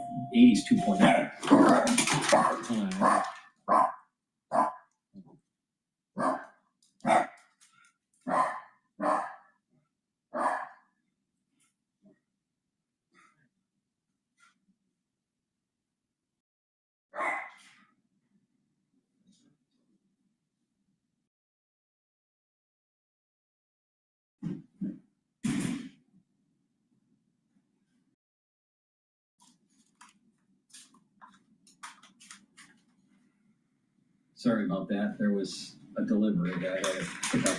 So the question is are we living in the 70s or are we living in the 80s? Many people would say, well, we're kind of like 80s 2.0 right now. Maybe not. Maybe not. Maybe there's going to be the Trump era, and that's the era of Nixon with changes, right? It's not perfect, it's rhyming. And then maybe what's going to happen is that what's going to usher in is a Carter. And that Carter 2.0 makes the economy worse, and this might be this first phase of AI that Margaret Thatcher's talking about back in the 70s. The first phase of the transition with more productive machinery. So you have this, Trump gets out of office, a Democrat comes in, maybe J.D. Vance wins, maybe not, I don't know. But a Democrat comes in after J.D. Vance or before J.D. Vance, and the economy is faltering, high debt, high unemployment, stagflation,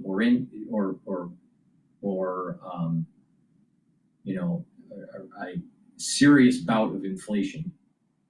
And there's a lot of turmoil that's going on geopolitically.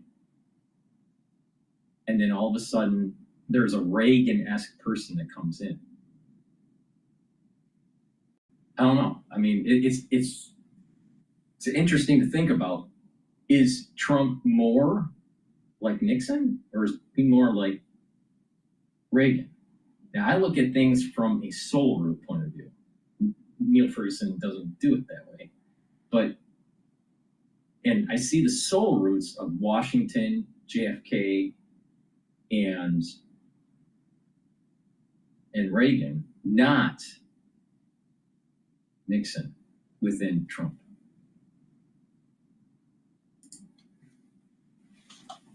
Even at the National Rally playing this, we know that there's no chance of coming in to rescue Macron at this point and do some sort of deal on the budget.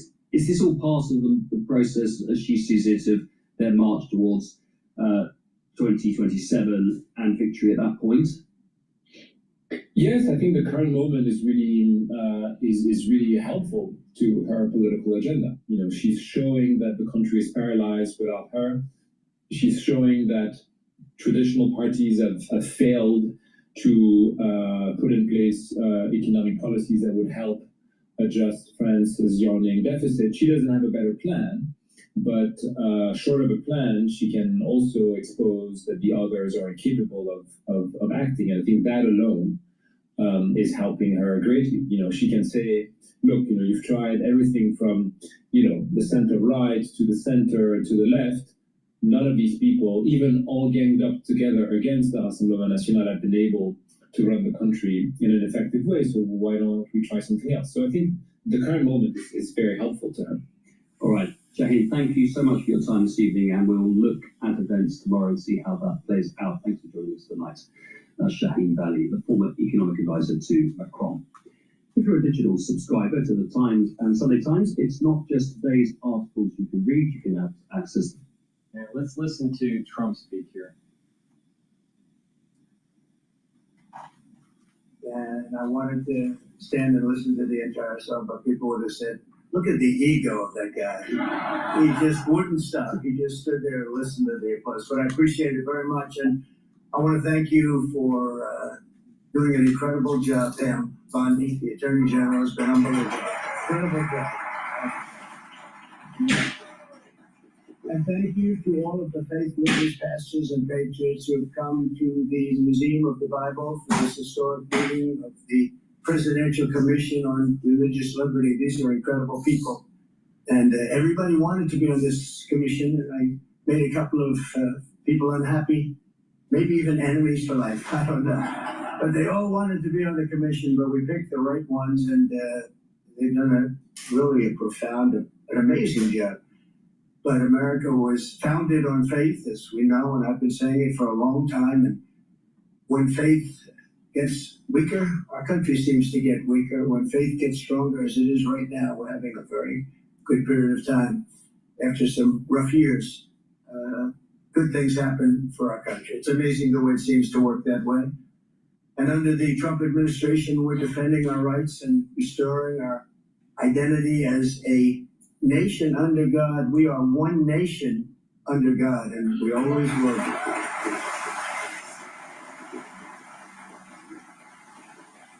The need for this commission has never been more clear than it was last week when the ineffectual senator from Virginia, a man named Tim Kaine, stated that the notion our rights come from our Creator is, quote, extremely troubling to him. Very troubling, isn't it troubling? Isn't it terrible, though? How he would say something like that, and advocated really by a totalitarian regime. This is what they say.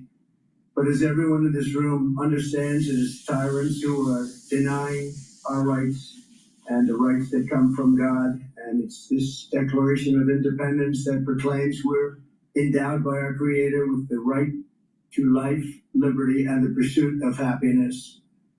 The senator from Virginia should be ashamed of himself for many things. For many things. For things even beyond that, but in his own way, nothing's more important than those words. They were terrible words. As president, I will always defend our nation's glorious heritage, and we will protect the Judeo-Christian principles of our founding, and we will protect them with vigor. We have to bring back religion in America, bring it back stronger than ever before as our country grows stronger and stronger. Our country is now the hottest nation anywhere in the world. 1 year ago, our country was dead. And I say it, 1 year ago, our country was dead. We had leaders from all over the world that talked to me and say, your country's in trouble. And I just left the Middle East, King of Saudi Arabia, Qatar, UAE, a lot of the big countries. Then I was with the heads of NATO, the NATO nations, all of them. Everyone said essentially the same thing, that a year ago your country was dead and now you have the hottest country anywhere in the world. It's true. It's true in every way. But to have a great nation, you have to have religion. I believe that so strongly. There has to be something after we go through all of this, and that something is God. We go through all of this for a reason. It's not easy, believe me. But I want to thank the Commission's Chairman, Texas Lieutenant Governor Dan Patrick. He's been the chairman of my Texas campaign from day one. He's been the chairman of my Texas campaign, and we went through 6 primaries, and we went through everything that we went through, and we won them all. We won everything, including 3 elections. Got the most votes in the history of Texas 3 times. Can you believe that? That's pretty good. I heard that the other day. I said, I like that. But I want to thank you, Dan. You've done a great job and very instrumental in the creation of what we're doing today. As well as a very special friend of mine, Dr. Ben Carson, so special that he's being honored.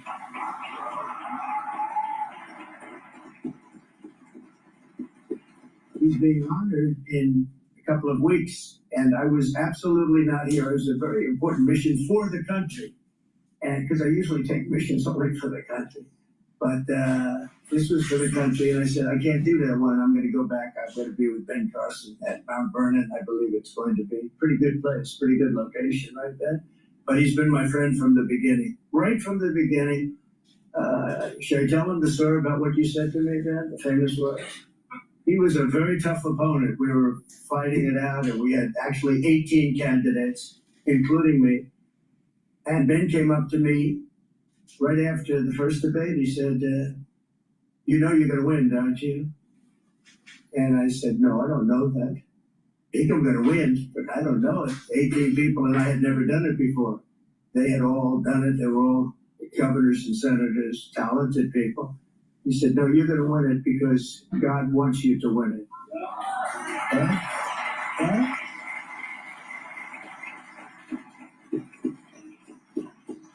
But that didn't stop him when we went through. I said, when is this guy going to quit? You know, he gave me these words of good, and then he goes for weeks and weeks. He was tough. He was a tough one. But we love Ben. Ben's special, and we appreciate it. Thank you, Ben. Thanks also to the commission members, including Secretary Scott Turner, Pastor Paula White, who's been with me from the very beginning, right? Pastor Franklin Graham, great gentleman. Thank you, Pastor.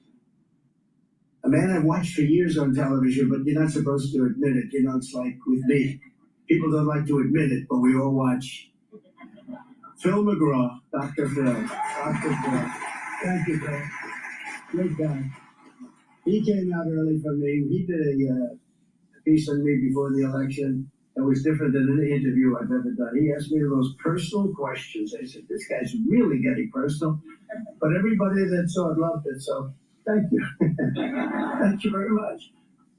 Cardinal Timothy Dolan, highly respected man. You come from New York.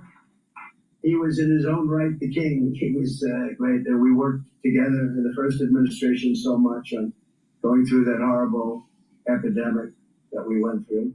A couple of epidemics we had to go through, a couple of really bad ones, but we worked together, and I helped financially with your church and your schools, keeping your schools going, and it was an honor to do so. Bishop Robert Barron, Bishop, thank you very much. Appreciate it. Great job you've done. A man I watch on television a lot. He doesn't believe it, and I do. Eric Ataxis. Where is Eric? Eric? I do watch. He said, you really don't. I said, I really do. I said, you have to have more confidence in this. Your show is excellent. And he's a great guy. And he wants me to call it the Super Centennial. He said Super Centennial. And I think we're going to do that. Let's change it. I really like that idea because we call it the 250 Centennial, but it's really not. It's really just below the tri, right? So we're going to call it Super Centennial then, okay? Let's do that. Will you please make the change? All of my people that are all over the room, please make that change. a wonderful person who I've known for a long time, Kelly Shackelford. Kelly. Thank you very much. Good job. Ryan Anderson. Ryan, thank you. Congratulations. Carrie Bowler and Allison Hull. Carrie? Two great people. And we're also joined by the chairman of the Faith and Freedom Coalition, Ralph Reed. There's Ralph. Ralph, you help so much. You know, Ralph, I think, hit more doorbells than anybody else I met.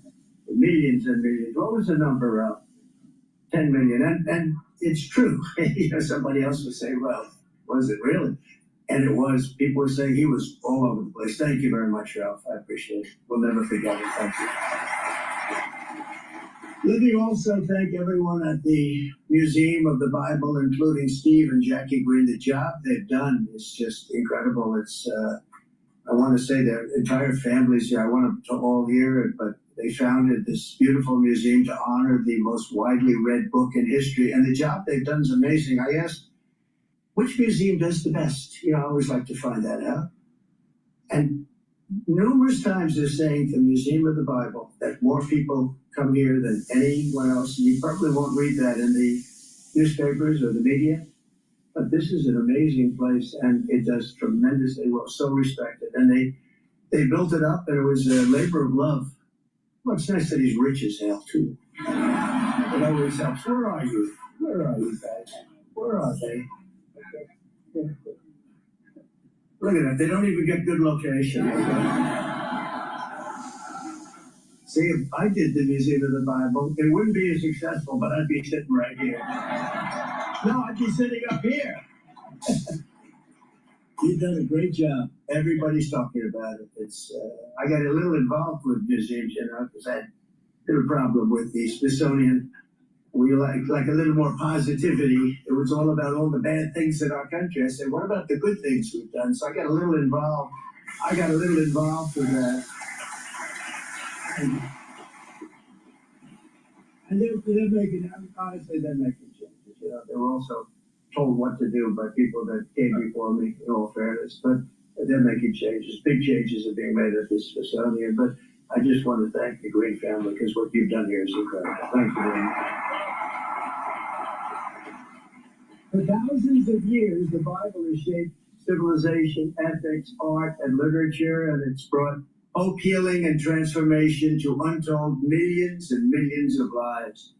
The Bible is also an important part of the American story. That's why I'm delighted to announce that just moments ago, I personally delivered the Trump Family Bible given to me by my mother. I remember the time she gave it to me. It was used in both my inaugurations and also display at the museum, and I guess it will now be displayed right in the heart of our nation's capital, right here, and that's an honor. That's an honor.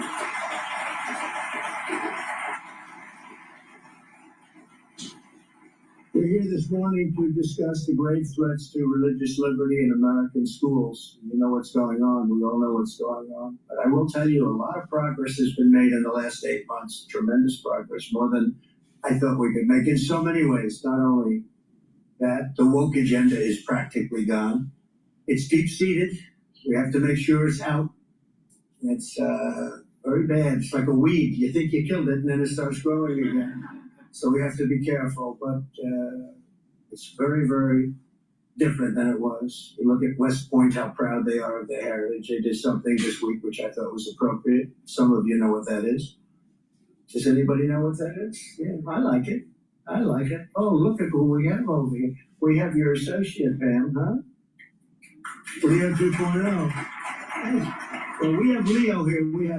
Is he doing a good job, Pam? That's great. He's a good DOJ. He's a great man. He's a great friend of mine for a long time.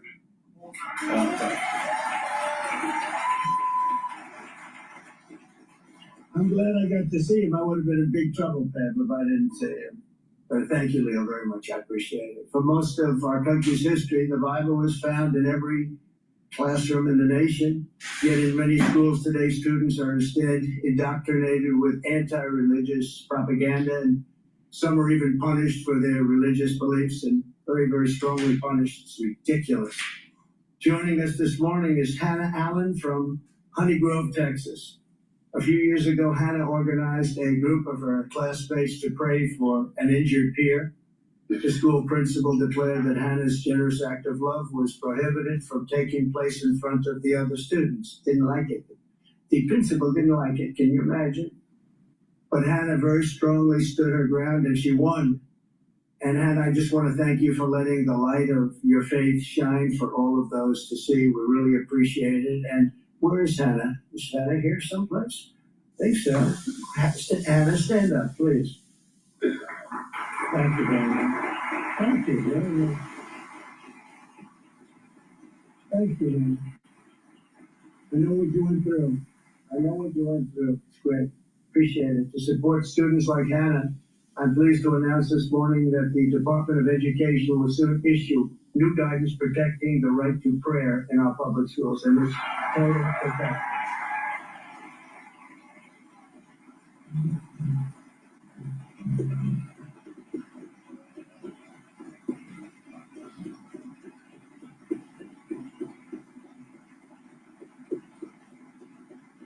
Thank you, Hannah. Great job.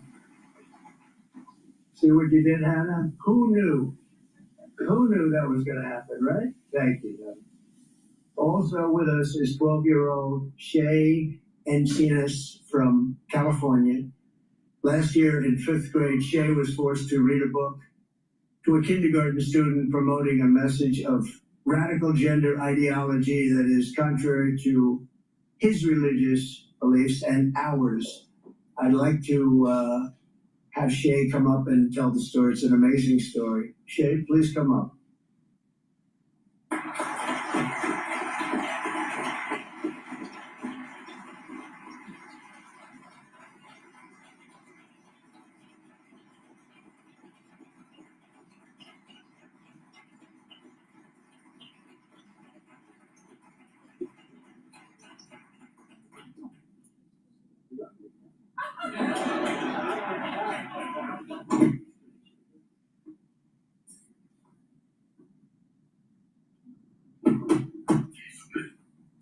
Thank you again, Mr. President.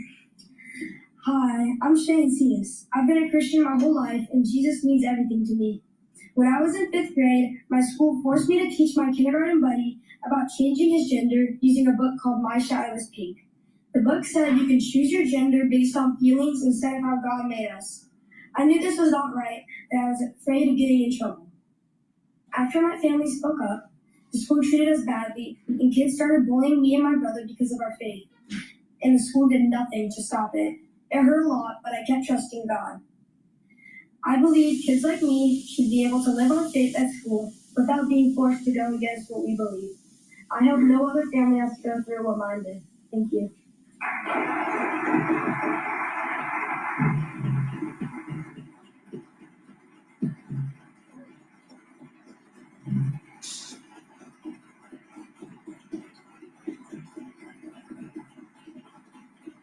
Thank you, Shay. Great job. That was delivered well, wasn't it?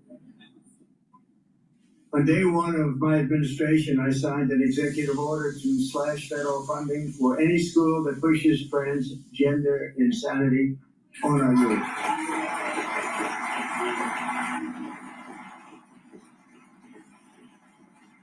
We also banned the chemical and surgical mutilation of our children.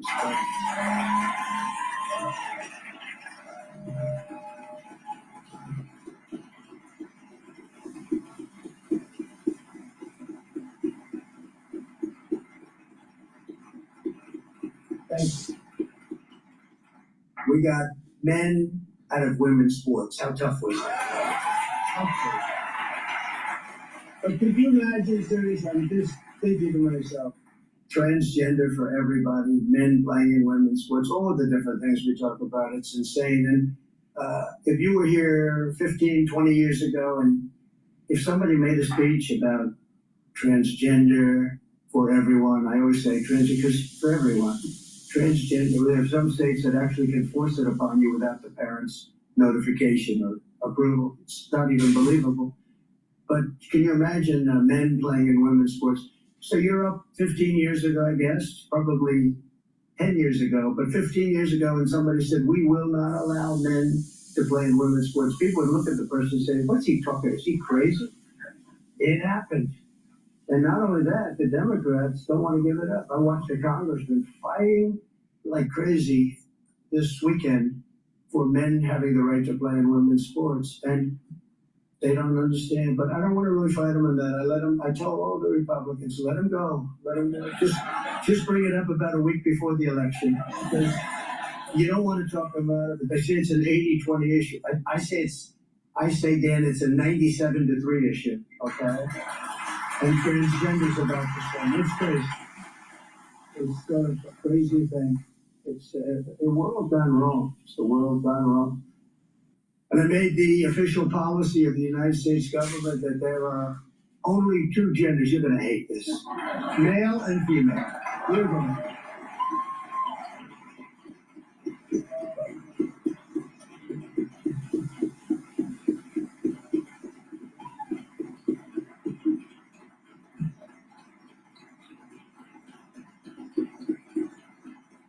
And we got rid of a very sinister thing, the Johnson Amendment, so that pastors can speak the truth that's in their hearts. You know, I'll tell you, I was in a boardroom early on. Paula was there.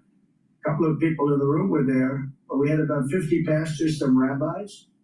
We had people from a few different religions. And I was just running. I'd never done it before. So it was very early in the campaign. It was in early 2016. And Trump Tower was 68 stories up in the air, a beautiful boardroom, and places loaded up with these people, and they were all excited. And then at the end, I said, I'd love to have your support. And the room went dead silent. Do you remember it? It's like, I said, what happened? I know you like me. What happened? Well, we'd like to talk to you about it later. Anyway, I said, all right, but if we could leave and we'll have another meeting maybe, but I would love to have your support. And there was, again, no answer. And I said, well, we'll figure this out. And I went to Paula and some of the others after. And I said, could I ask you, I know when I'm doing well, when I'm doing poorly, and I was doing really well.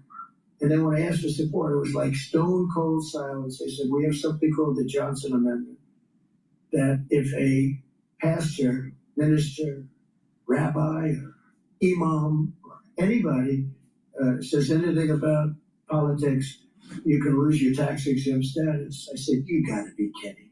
So that's what happened. And they were petrified of it. Remember that? Nobody wanted to talk about it.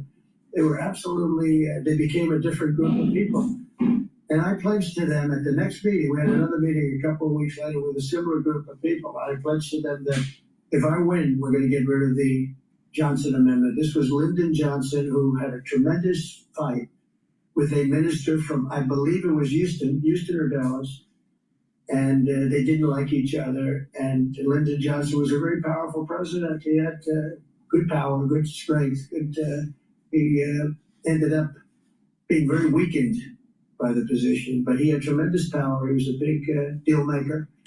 And he got that done, which is pretty amazing that he could get that done. Everybody fought him, but he got it done. He pushed it through Congress, where you lose your tax exempt status if you even utter a word about politics. And that was amazing when I heard that. I never heard of that before. And I said, we're going to get rid of it. And we got rid of it. You have got, because you're the people we want to hear from. We want to hear from you. I don't want to hear from a lot of people. I hear from too many people. You're the people we respect. Franklin is incredible. All of the people that are up here, I want to hear from these people. And they come from a different place than me. I come from a business place where there's a lot of rough people, bad people, not really religious people. There are some, but you're the people that I want to hear. That's why we go to church on Sundays, or we go to wherever we are to listen to people of faith. And it was horrible. I said, you mean, when I heard that, and I said to the other people, that means that you should be the most powerful people on earth, in a sense, and yet you have less power. And I pointed down to Fifth Avenue, which was 68 stories below, and I said, that means that anybody on Fifth Avenue, in theory, has more power than you do. And that's not the way it's supposed to be. It's supposed to be the opposite. We have to give your voices back. And I've given you voices back, and that's one of the reasons that we see upticks now, I think, in religion. So it's very important. All right? Remember that moment where I said, I'd love to have your support, ladies and gentlemen? And it was like dead silence. I said, there's something going on. And we figured it out. We did something about it. So thank you. Thank you very much to Paul.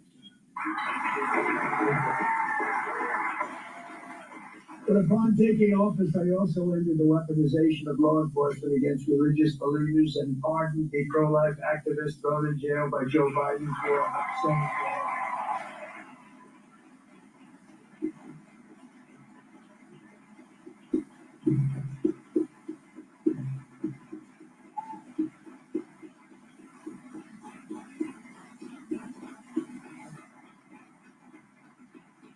you know, people don't realize about the Biden administration.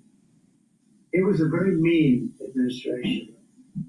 He's a mean guy, actually. Not a smart guy, never was, but he was a mean guy. No, he was a mean guy. And he knew enough about what was going on. He wasn't like some of the people that surrounded him on the beautiful Resolute desk in the Oval Office. They were stone cold mean.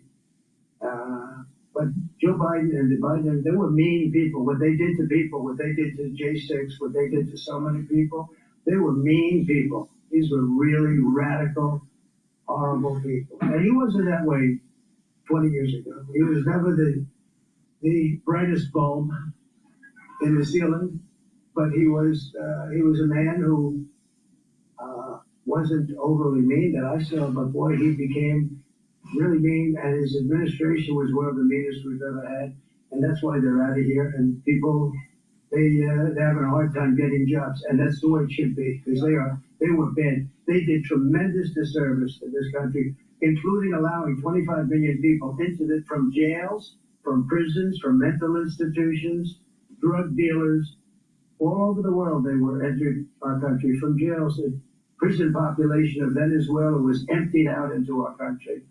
And that's what we're doing now. I spend so much of our time, Tom Ullman and the people that have worked on this so hard. You know, Christine Ohm, all of them, they've worked on it so hard. It's like an unforced error. And to allow people into our country who are there are evil people. We're all people of religion, but there are evil people, and we have to confront that. I just give my love and hope to the family of the young woman who was stabbed this morning or last night in Charlotte by a madman, a lunatic. Just got up and started. It's right on the tape. Not really watchable because it's so horrible, but just viciously stabbed. She's just sitting there. So they're evil people. We have to be able to handle that. If we don't handle that, we don't have a country. And I created the first ever Department of Justice task force to eradicate anti-Christian bias.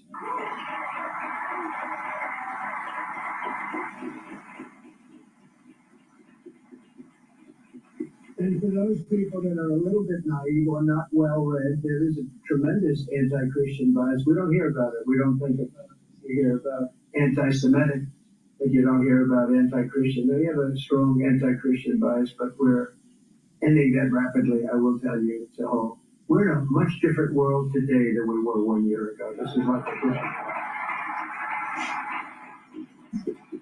And to support parents' rights, we're fighting, as you know, for school choice, which most people want. Most people want it. I'll tell you.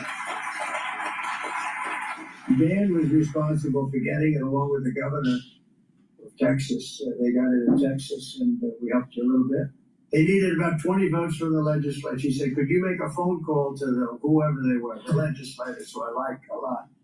But they were about 20 votes short, and they have been for about 10 years. I said, all right, let's give it a shot. So I gave a big talk to who were they, senators? They were House members, but you also helped us defeat about 15 anti-school choice. That's right. We defeated a lot of anti-school choice. But anyway, he got it done. So congratulations. That was a big accomplishment.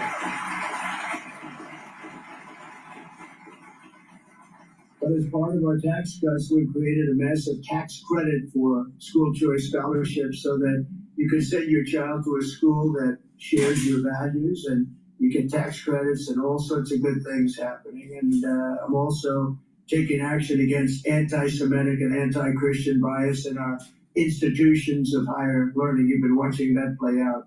They're making very substantial settlements. And Leo's involved and Pam Bondi's involved. We've launched, we're getting hundreds of millions of dollars in settlements, Pam, and Leo called me up, sir, you can do better than that. I said, what am I going to do? I'm going to get one where he really likes it. But he always said, everyone else says, that's amazing. Except for Leo. He says, sir, you could have gotten more. Oh, good. Thanks, Leo. But we've launched sweeping civil rights and Title IX investigations into more than 60 colleges going on currently and universities to stop their violations of civil liberties and First Amendment freedoms. And, we're involved very much in Harvard. That's one that people seem to be reading about more than others. We have many going. And other than having a radical left judge, we have a very radical left judge. But, the appellate courts have been really good to us. So you go before some of these judges, no matter how good a case you have, you can't win. But we've had a lot of them, but we've done very well at the appellate level. And in the case of Harvard, we have an absolute radical left judge, disgraceful, should not even be there. But we're doing very well with Harvard, and we're doing very well with all of them. And where we don't win at the lower courts, which sometimes we do. In some states, we get a very fair shake. In other states, it's not even possible. But we've done very well at the appellate level and at the United States Supreme Court. But this includes an unprecedented $200 million payment from Columbia University. Columbia paid us $200 million essentially in fines and penalties. But many more settlements are soon to follow. And they're going to be behaving because they understand we're coming back. They would not let you have your voice. They wouldn't let the people in this room, any of them, have the voice, because that's not the voice they wanted to hear from. They wanted to hear from a very sinister voice, and we're not going to allow that.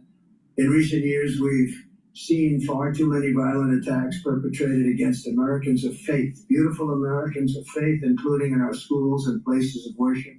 And you know about it more than I do. 2 weeks ago in Minneapolis, a demonic killer shot 21 people and murdered the 2 precious children at a Catholic school. Can you believe that? Hard to believe. And time goes by and people say, oh, I sort of remembered, but I remembered, I'll always remember it. What a horrible thing. Too many happens too much. Our hearts are shattered for the families of those beautiful children. And I've made clear, Attorney General Pam Bondi is working really hard. We must get answers about the causes of these repeated attacks, and we're working very, very hard on that.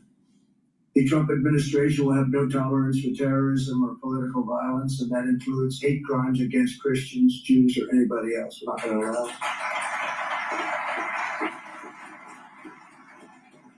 And there was also a horrible killing recently in Charlotte, I talked about, and so many others, and we're going to get to the end of it. And when you have horrible killings, you have to take horrible actions. And the actions that we take are nothing.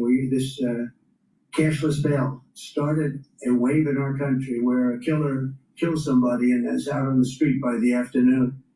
In many cases, going out and killing again. Cashless bail. And you try and reason with people like in Chicago with the governor and the mayor. You try and reason with them, and it's like you're talking to a wall. It's just I assume it's just a political ideology. They're not stupid people. Must be an ideology that's just buried in their head and you can't do a damn thing about it. And we'd love to go into Chicago and straighten it out. Washington, D.C., you'll be happy to know, is a free and safe zone. It's so safe right now.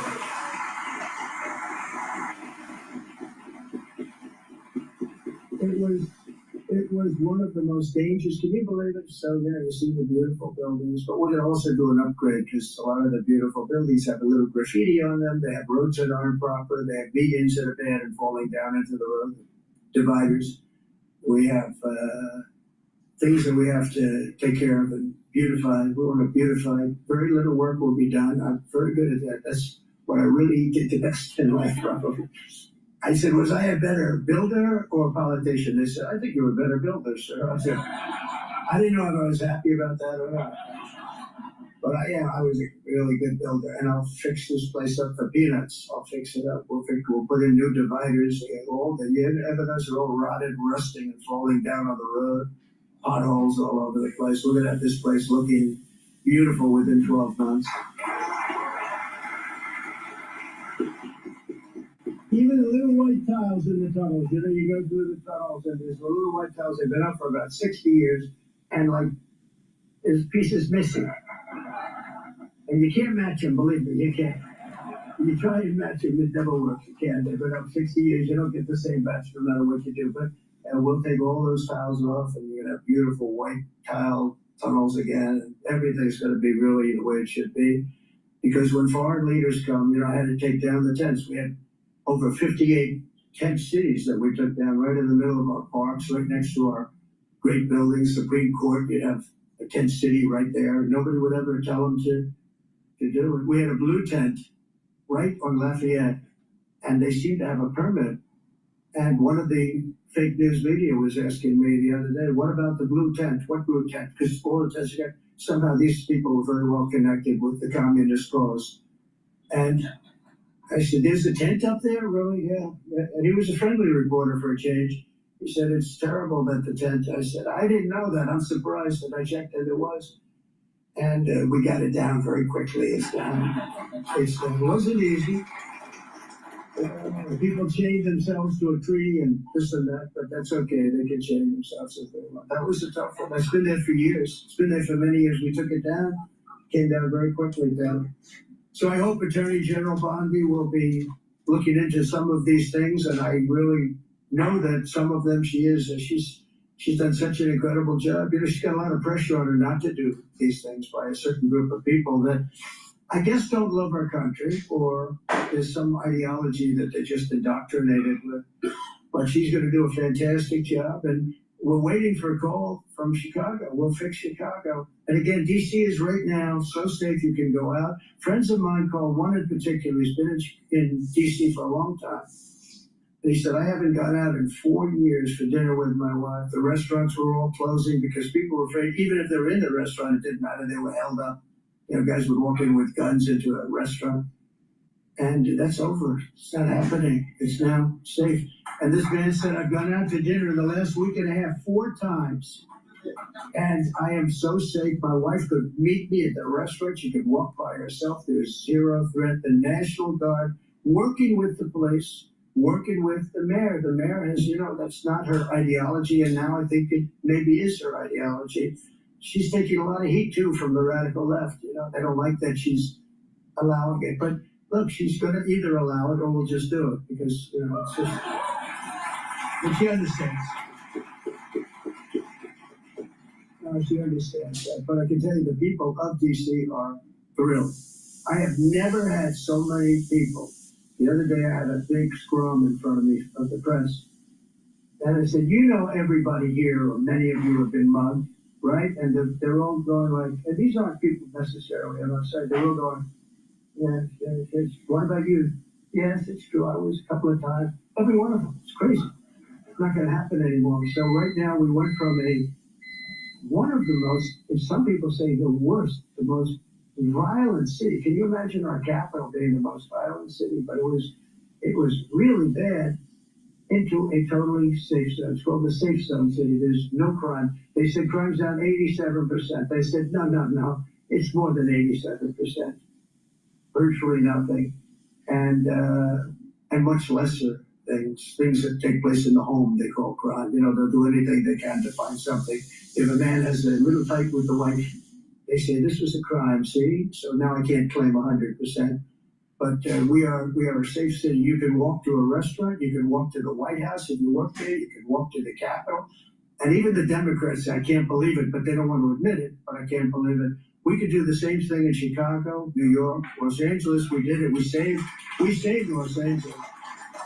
We saved Los Angeles, Dave. You know that. Los Angeles was a mess. If we didn't send our troops in, Gavin Newsom would have had a real problem. We sent our troops. The head police officer, the top person, said we could have never done this alone. We sent our troops right in at the beginning and we killed it. And it was nasty, but we killed it immediately.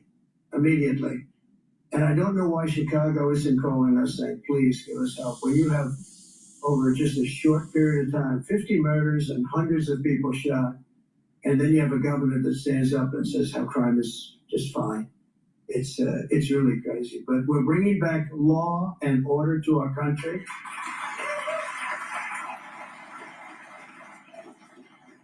And I began my remarks today by noting that the reverence for our Creator. I mean, we have reverence for our Creator. It is inscribed into our Declaration of Independence, a copy of which I have very proudly hanging in the Oval Office, an original copy, very old, beautiful copy. Next year, we will celebrate 250 years since that declaration was signed as part of the grand.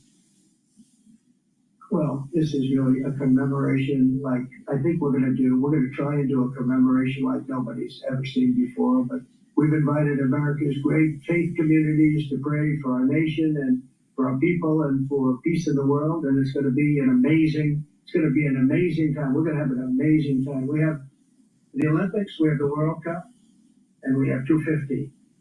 Okay, the Super Centennial, as our man would say. And it's gonna be amazing. It's gonna be maybe bigger than both of those events. You know, when I was president, I got the World Cup and I got the Olympics. I got them to choose us, Los Angeles. And I was very proud of it. The only problem was I wasn't gonna be president because I would have served out normally my time. And then you had some very bad people who rigged an election, and look what happened. I end up getting the Olympics, the World Cup, and big athletes. It's amazing the way God works, isn't it? Isn't it amazing the way God? Please go to my store, the-studio-reykjavik.com, and get the ubiquinol. Ubiquinol is an antioxidant. It's going to soak up free radicals. It's going to help the health of the mitochondria. It's going to increase your energy. You're going to have more ATP. Your cells are going to perform better. Your endocrine system will perform better. Your immune system will perform better.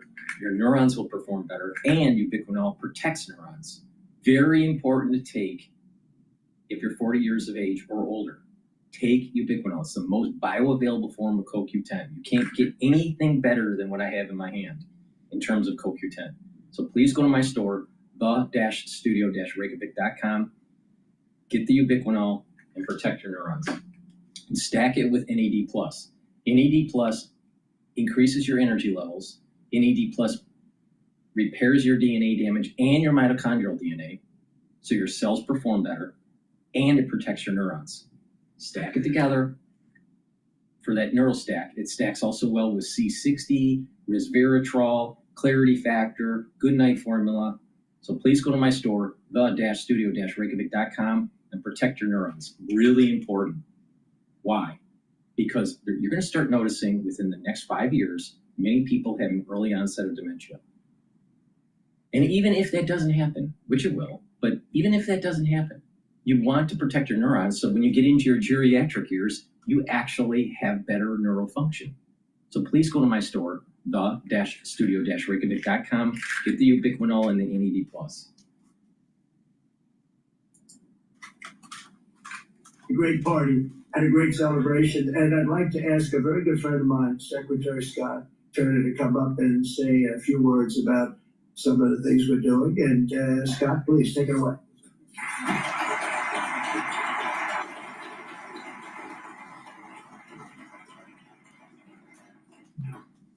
Well, good morning. So grateful to be here. What an honor it is to stand.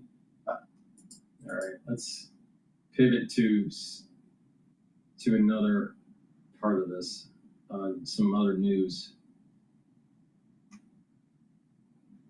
I want to go over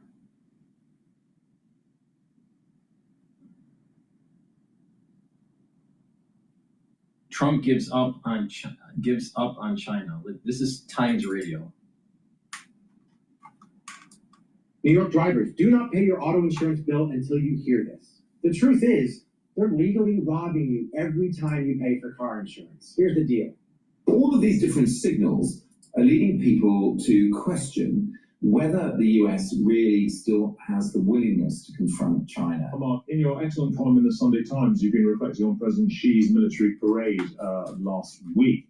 It was sort of quite unlike anything we've seen, at least in recent times. Was it seen as a massive diplomatic success in Beijing as well? Well, yeah, I guess they're really pleased with it. I mean, generally, they don't do it that often, this type of huge national display of military might. So, yes, I guess they are pretty pleased with it. And I guess they're pleased with bringing in the leaders they did, from Putin to Narendra Modi, Kim Jong-un, all of these people there in Beijing, you know, very much showing that Xi Jinping is at the center of events as they would see it. I think something else really interesting has been going on with China and its relationship with the US. There's quite a lot of evidence now that the US is preparing to change its big strategic idea, which for quite some time, I mean, even if you go back to Presidents Obama, Biden, this idea that China was the big challenge, sometimes the word threat was used, but the big generational challenge for the US has been quite central, particularly to US security and military policy. And there's been some leaks that the Trump administration is about to abandon that policy and to say that homeland defense is the prime goal of the US national security establishment. Now, assuming that's true, that causes a lot of disquiet in places like Taiwan, where not only have they had to see the parade and all the new weaponry that China might, under certain circumstances, throw at them, but this sort of central idea in Taiwan's security policy over the last decades that, well, if things got really bad, the Americans would come to their help, is now open to question far more. So that's what I was writing about on Sunday, is whether Xi is now arranging things in such a way and capitalizing on America's desire to actually step back from the trade war that Donald Trump initially launched, are actually creating circumstances where China could change the position of Taiwan, bring it back to unification with the People's Republic without a large war. Well, I mean, you're right that, I mean, I hadn't been aware of the extent to which the opposition in Taiwan could be exploited to China's favor. Tell us a bit about that. Well, there's a bit of an odd paradox here. I mean, if you know a little bit about Chinese history and the Civil War, the people who fought the communists were a party called the Kuomintang. And they were the people under their leader, Chiang Kai-shek, who effectively, the last corner of China they still had when the communists won the Civil War was Taiwan. And so Chiang Kai-shek was the founder of the state. Now, over time, what's happened is the Kuomintang have become more and more Beijing friendly. Now, it sounds curious. The party, of course, still nominally supports the existence of democratic Taiwan. The reason for this, because I read a book about this, the reason for this is that both parties, Mao in communist China and Chiang Kai-shek, were Chiang Kai-shek, I think it's pronounced. They both believed in the idea of a one China. But the perspective was, should it be run by the communists or should it be run by a non-communist party? But unfortunately, both Mao and Chiang Kai-shek were dictatorial.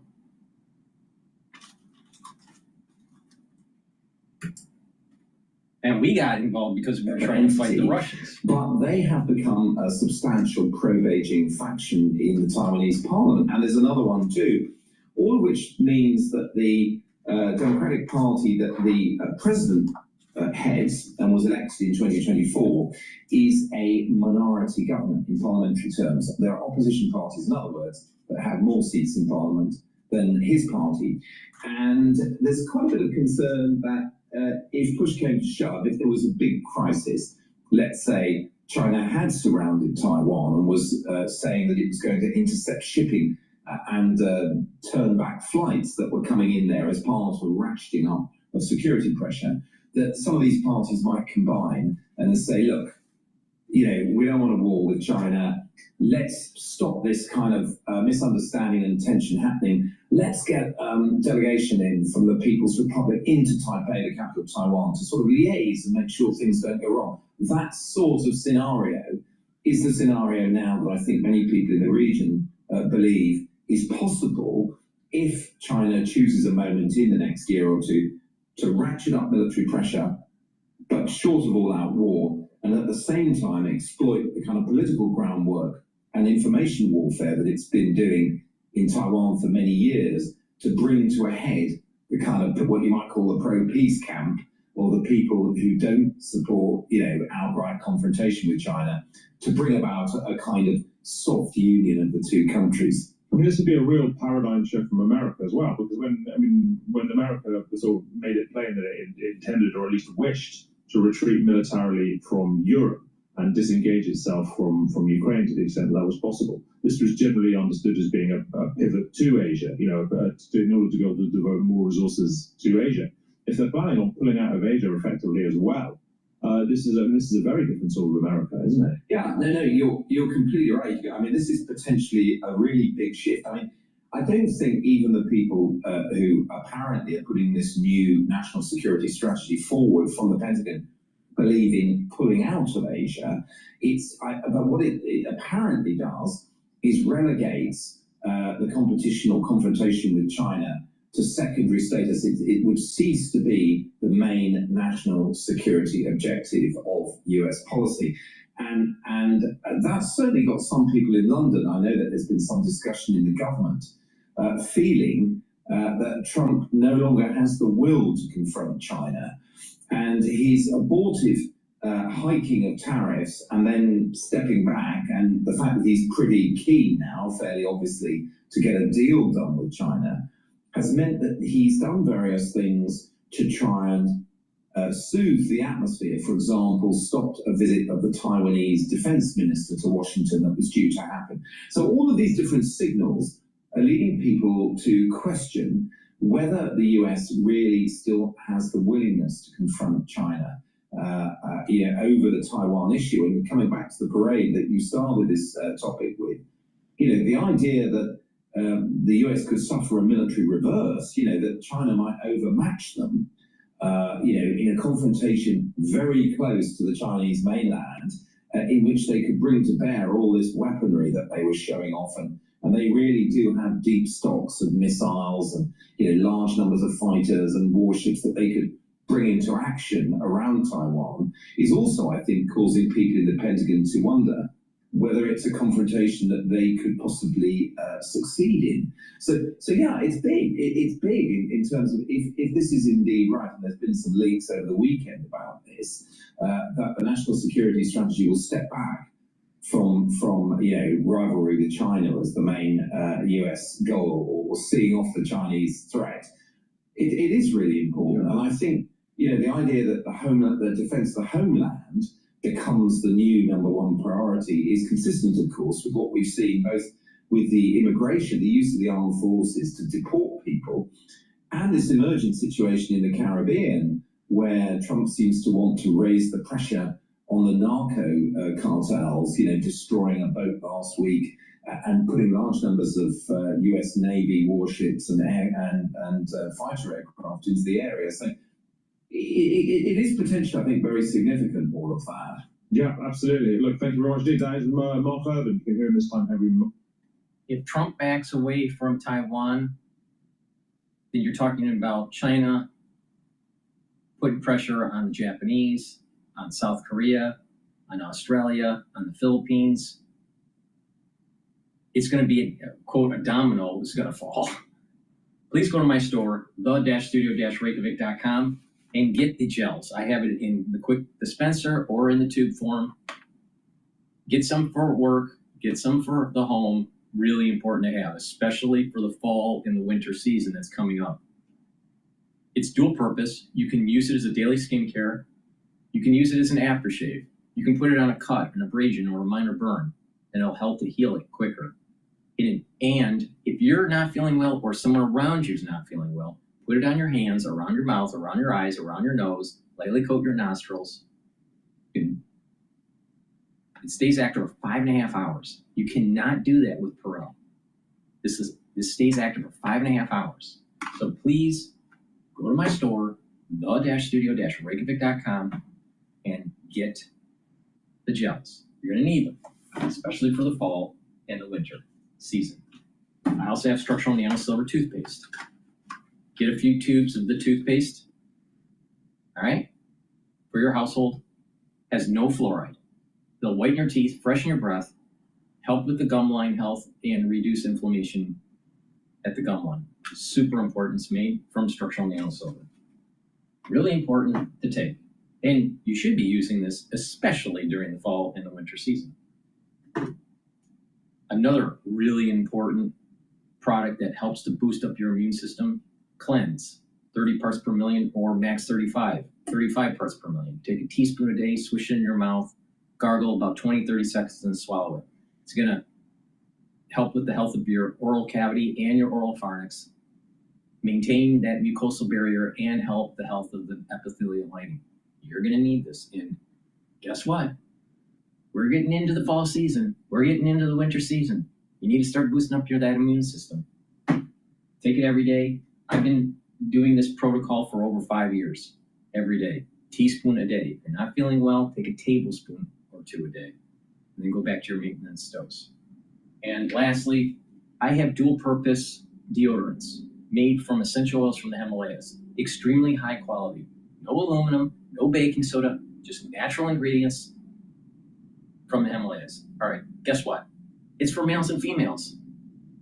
You use it as a deodorant, and it will detoxify your body at the same time. And when you're detoxifying your body regularly, like every day, you're helping your immune system and your endocrine system. You can get it in peppermint, lavender, and tea tree, or in citrus. It's for males and females. Get a couple bars for your household, take it, detoxify your body. Super important. Please go to my store, use discount 5. You get $5 off any order. If you spend $100 or more, you get a free gift until supplies last.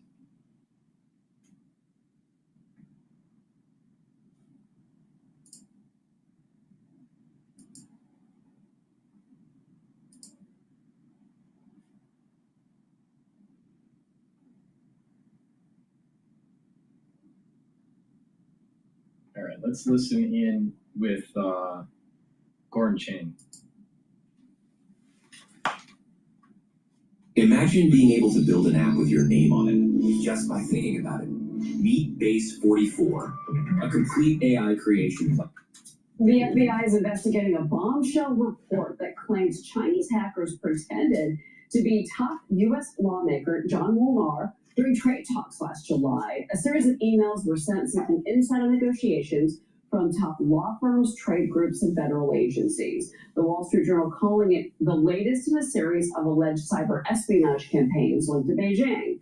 Time to potentially deploy spyware against organizations giving input on President Trump's trade negotiations. Trade talks between Washington and Beijing are slow going. The Journal reporting China's latest negotiation tactic: keep talking, give no ground.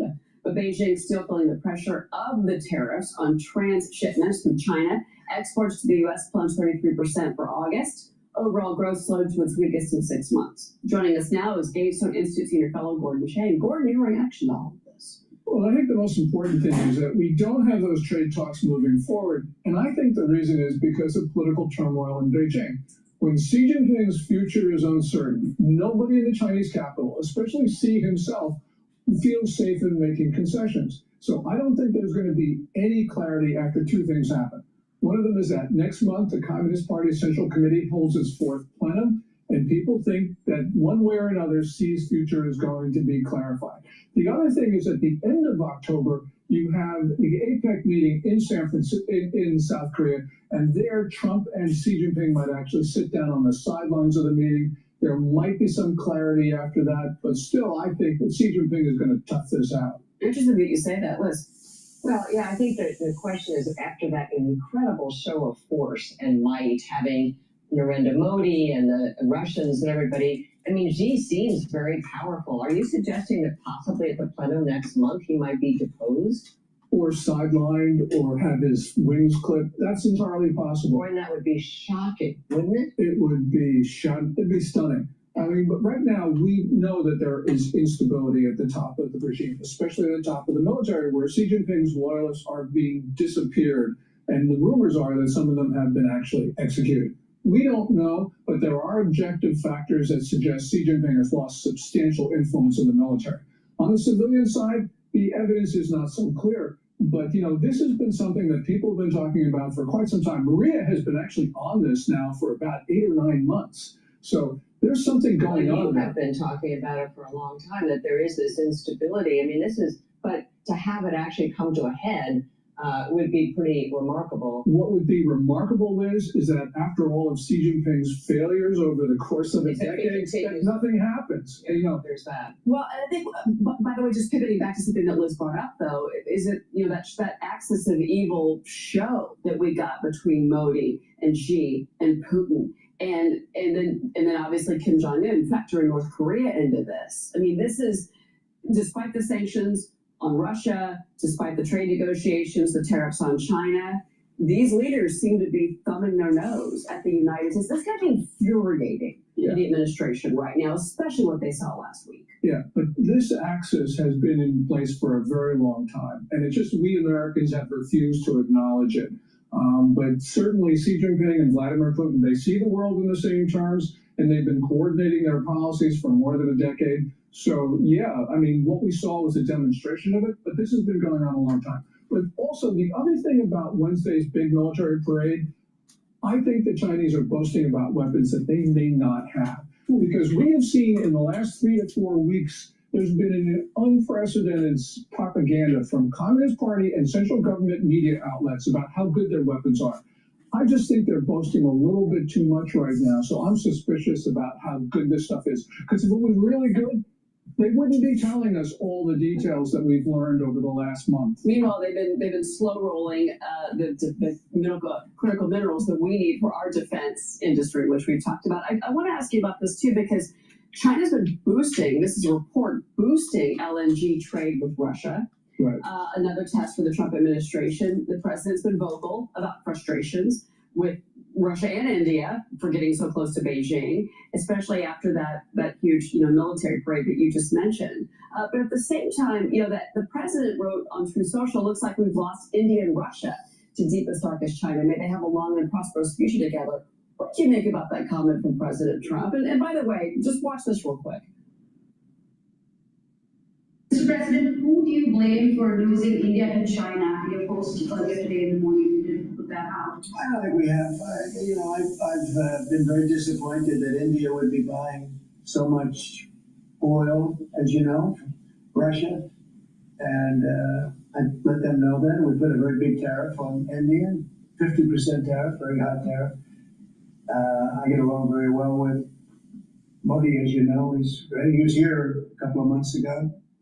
What do you make of all of that, especially that post and then those comments from President Trump? What's happening here in your opinion? Well, I think President Trump walked that back a little bit, and he should, because we haven't lost India to China. Remember, Modi, although he did go to the Shanghai Cooperation Organization meeting in Tianjin, he did not go to the parade. And that was a message to China and to the world that he did not want to be part of this anti-Western group that China and Russia, North Korea, and Iran are forming. But Modi has a point. I mean, he says, look, we're really unhappy with the 25% tariff that the United States imposed on India for buying Russian oil. He said it was unjustified. No, it was not unjustified. That tariff was a good thing for President Trump to do. But Modi has a point when he said it was unfair, because we did not also impose the 25% tariff on China, and China's been buying more Russian oil than India has. As a matter of fact, India, after that tariff, has scaled back Russian purchases, while China's taken up the slack. So Trump needs to do something about China really quick. Absolutely, absolutely. Gordon Chang, it's always great to see you. Thank you for joining us on set today. Thank you so much, Cheryl. They don't believe how toxic this is. If you're still using a plastic.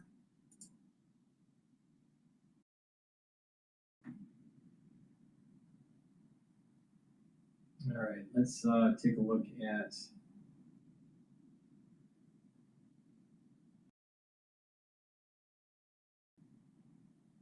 listen in to CNBC here.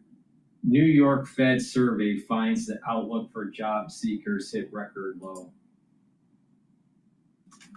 We're getting some breaking news out of the New York Fed. Steve Leisman has it for us. Morning, Steve. There, thanks, data from the New York Fed showing inflation expectations coming in largely unchanged for August. An important report for the Fed as they move to consider and likely deliver the first interest rate cut in 9 months. 1 year ahead, inflation expectations up 0.1% to 3.2.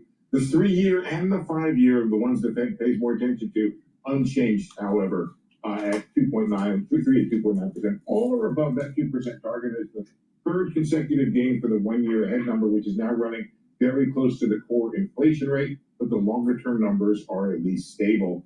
New York Fed saying that rent price expectations declined by 1%, 6%, food unchanged at 5.5%. It's a critical week for data, with markets having gotten the stag part of the stagflation equation last week in the week jobs numbers report, and the inflation part, well, we'll see if it comes this week. You have the benchmark revisions Tuesday, Wednesday producer price inflation, Thursday consumer prices.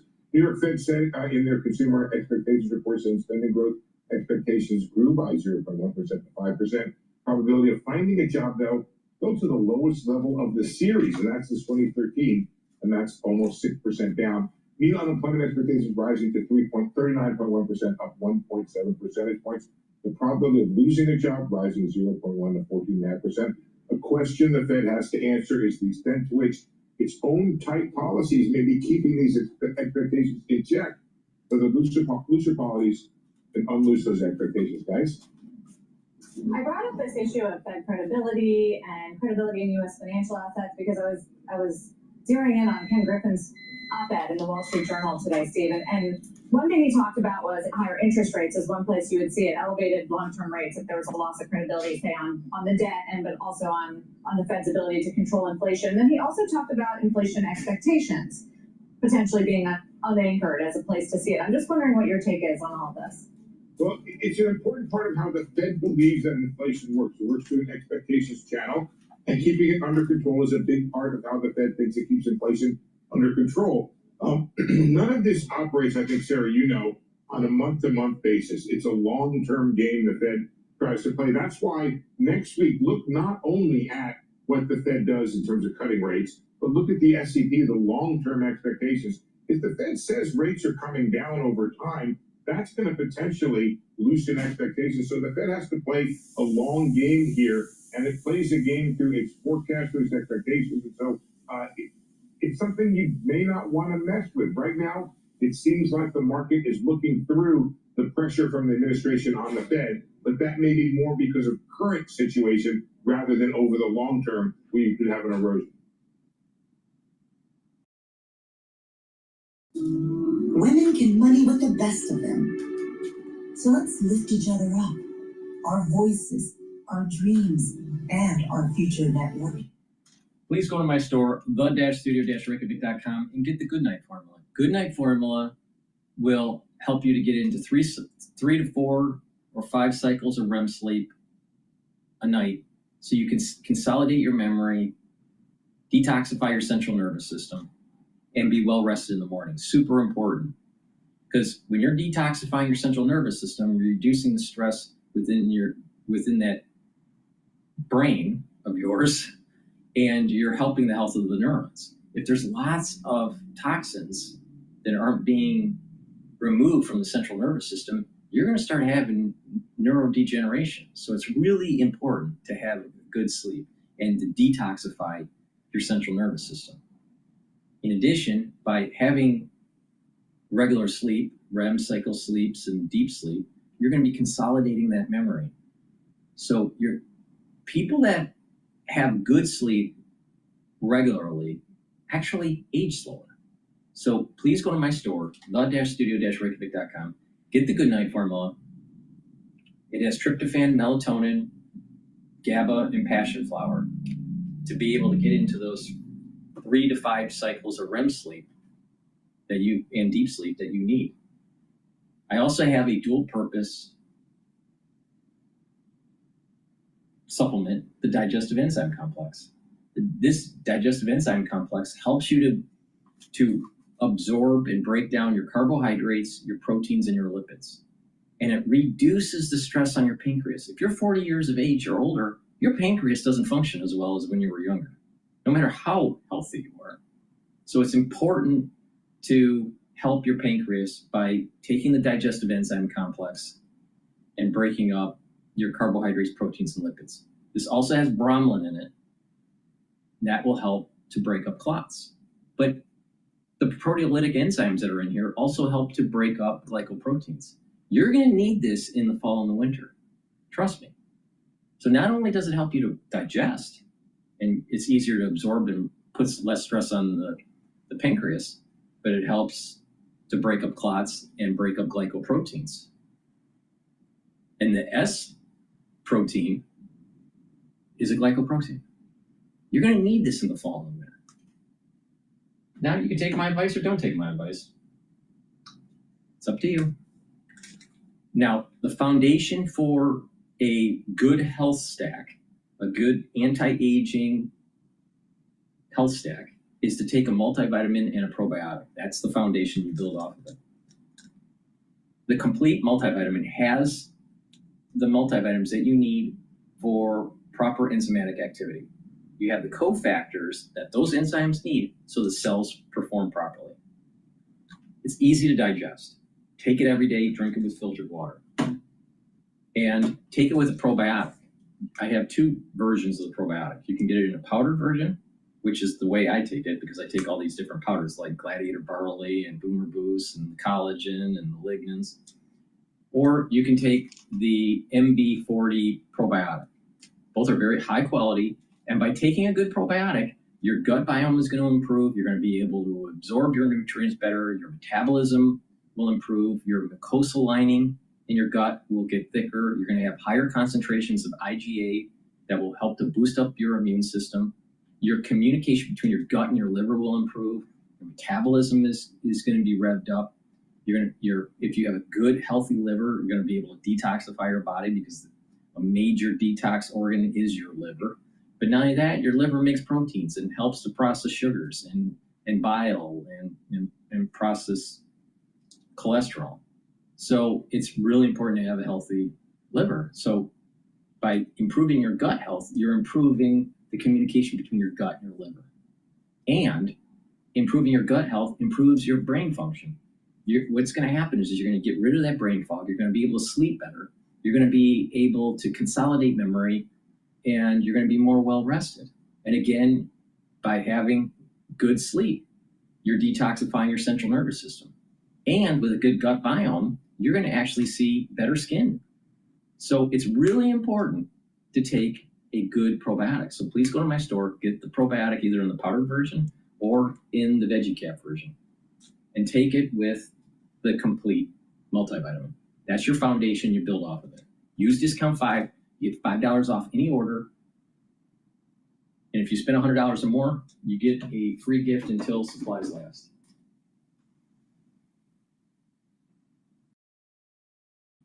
Okay, let's listen in on the interview. Well, this is The Hill critiquing the interview on CNN with Mamdani, who's the mayor candidate for New York. This is what Ivy League universities you can get into with a 3.6 GPA. 90% of students with a 4.0 plus GPA.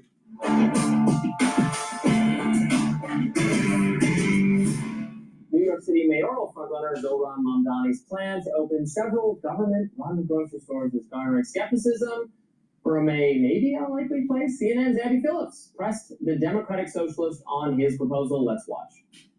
Why is the government a better solution for a lack of grocery stores, food deserts, than just working with the private sector to have them do what they know how to do, which is run grocery stores? What's your answer to that? There are more than 1,000 grocery stores in New York City.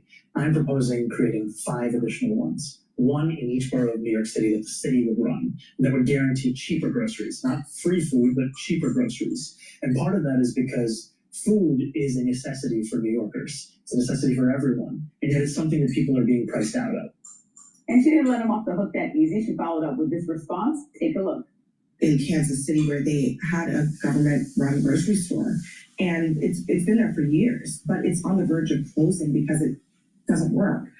They've been riddled with crime. They've dealt with just a lack of inventory. There are other examples where it just hasn't worked because, frankly, the government is not that good at being in the business of being in grocery stores. Now, Mamdani's appearance comes after days of mounting speculation that current Mayor Eric Adams and Republican candidate Curtis Sewell will drop out of the race. But both candidates have reaffirmed their desire to stay in the race. Currently, Mamdani is leading the other candidates in a four-way race, according to recent polls, and he has 42% support over former New York Governor Andrew Cuomo. Yeah, Sewell and Adams ain't going nowhere. And this is the Mamdani show. He's going to win and do his stupid governor grocery plan. Okay, first of all, who did? I understand the concept. Okay, I'm going to say, do you want me to explain this to you, Robbie? Grocery store nearby. This doesn't apply to New York. What? It definitely does. There's certain areas where there's like a corner store, what we call like a bodega or something. It's not all the healthiest groceries, and it's very highly priced groceries that people have closest to them. Also, if you know that, because I've lived in New York, some people live in a walk-up. I know that might be old school to you, but I lived at a 6th-floor walk-up. And so meaning you need to get a grocery store that's very close, because not only are you carrying the groceries if you're walking now, or you're using public transportation, now you're walking all the way up to the top of your apartment to drop the groceries off. So they need to be close, accessible, and easy. You can't Uber around everywhere, Robbie. They don't have the luxury, some people, of doing that. I've spent significant time in New York City. I've enjoyed none of it, but there is. We're talking about the boroughs also, right? Around everywhere, and I just don't believe it's actually a problem.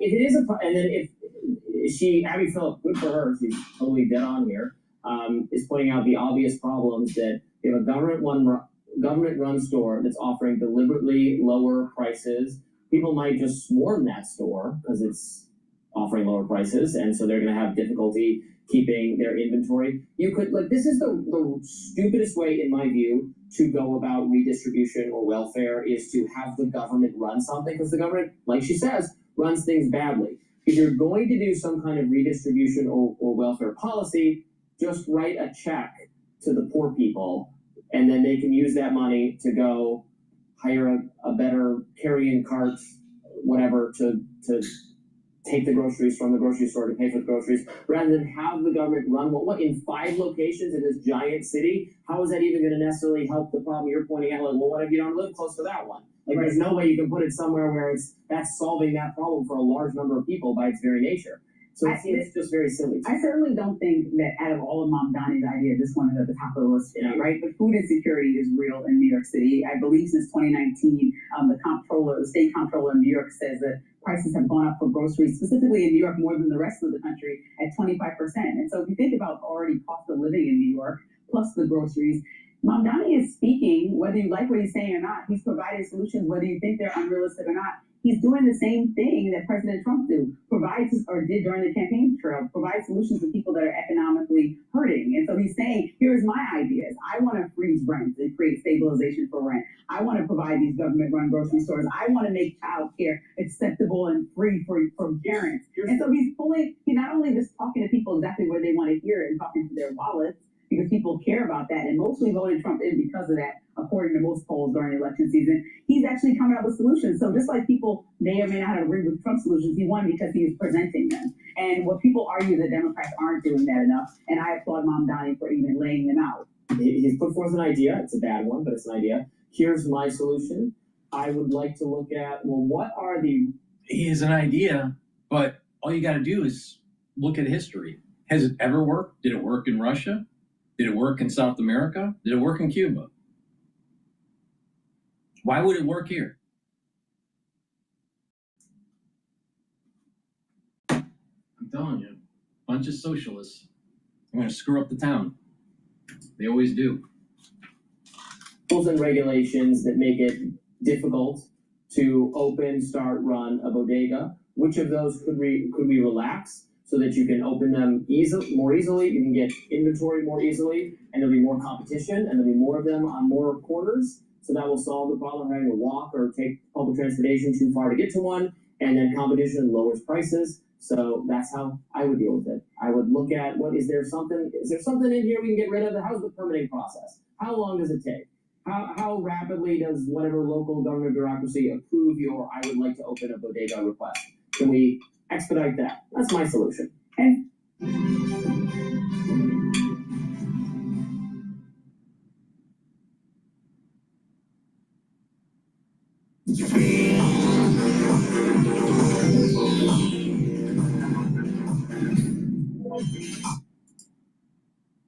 Alrighty. Let's see what's going on here.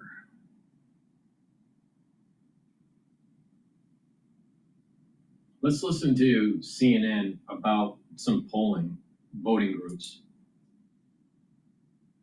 2 new polls out from CBS and NBC News show most Americans do not approve of how President Trump is doing his job. It's a different story with his base. The CBS News poll pegging his approval rating among Republicans at 91%, though. The new polls coming as Trump puts his focus on deploying the National Guard onto the streets of D.C. while implementing hardline immigration tactics. CNN Chief Data Analyst Harry Enton is here to run the numbers on all of this, and we do have some fresh numbers today. So, Harry, what are they telling us? Yeah, I think they're telling us what we know about the Trump presidency is that Americans don't like it. So why don't we just take a look at these new polling that we have, and he remains underwater. Look, the CBS News poll, look at that. He's 12 points underwater. You want to go over to NBC, you want a different network? You can go to a different network, but it's the exact same story. 14 points underwater, double digits on this. This has been the story throughout much of the Trump presidency. He remains underwater as we get past Labor Day, Jessica. And just how consistent have Trump's ratings been? Yeah, okay. So this to me was the fascinating thing because, I come on either every Saturday or Sunday or sometimes like this weekend, both days, and I talk about, Trump's approval rating, he's underwater. I come up with some witty line or some line I think is witty, like he's more underwater than a Little Mermaid or something like that. And I decided to actually look, okay, how long has this dude been underwater? All right, so let's take a look at it. All right, negative net approval rating for Trump. Every single day in my aggregate polls since March 12th, in terms of number of days, 180 days in a row he has been underwater. That is basically half a year. The NFL season started this week. You basically have to go back to the end of the last NFL season to find a day in which Trump was above water. The bottom line is he has been swimming with the fishes for a very long period of time, Jessica. And what groups has he lost ground with? Okay, so, we're talking about the fact that he was last positive. You got to go back before March 12th. So what has changed? What has changed since February, which was the last full month in which he was above ground? Well, take a look here. Trump's net approval rating among age 18 to 29. We're looking at the CBS News poll, but it holds true in the average as well. He was +2 back in late February. Look at where he is now. My God, that is a 32-point drop since the beginning of this year. How about Hispanics? He was at -6, a little bit underwater, but not too bad. But look at where he is now, -34 points. What is that? That's a 28-point drop since February. These, of course, were two groups that he exceeded expectations with back in the 2024 election, did much better than the traditional Republican has this century. But now these groups have absolutely moved away from him, and he is way underwater, 30 points and 34 points underwater. Those two groups have moved away from him in tremendous fashion, and it goes a long way in explaining why his overall approval rating, his net approval rating, has fallen through the floor and been negative for such a long period of time, Jessica. And what issues does he do well with? Okay, so there are a few things that I think that are so important to figure out here. Okay, so we're talking about groups, right? Is there any place where Donald Trump does well with? Well, let's talk about issues first. Okay, Trump's net approval rating. I got crime, immigration, foreign policy, the economy, trade. There's a whole slew of red, and this isn't Republican red. This is negative red, Jessica D. -2 points, -3 points, -12 points, -14 points, -17 points. On all the key issues of the day, he is underwater, Jessica. No wonder you can't survive in a presidency having a positive net approval rating when you're underwater on all of these different issues. And, of course, crime and immigration were two of his best issues, and now he's underwater on all of them. And then, of course, the economy, which was the reason he was reelected in the first place. This is the one I really circle here. He's 14 points underwater, which basically looks pretty much like those CBS News and NBC News polls, which have him at -12 and -14 points. I'll point out one last little thing. I'm going to jump ahead of questions because I just feel like I'm such a roll, Jessica. I just feel like the energy. Don't let us stop you. So thank you very much. So we see all this negative, but the thing that you pointed out at the beginning that I think is so important, what is the one saving grace for Donald Trump right now? And that is the Republican base. What are we talking about here? Well, take a look here. Republicans who approve of Trump. Well, in the CBS News poll back in February, look at this. It was 90%. Look at where it is now. You mentioned it at the top. It's at 91%. As long as this Republican base sticks with him, as long as he's hearing the good news from the conservative talk radio host, as long as he's hearing the good news from the folks out there on the right, he's going to think he has very strong support. So I don't think that Donald Trump is going to do anything differently as long as this 91% holds. And as I said, it's steady as ever because that's actually a point higher than it was in February, Jessica. All right, Harry Anton, running the numbers as always. Thank you very much.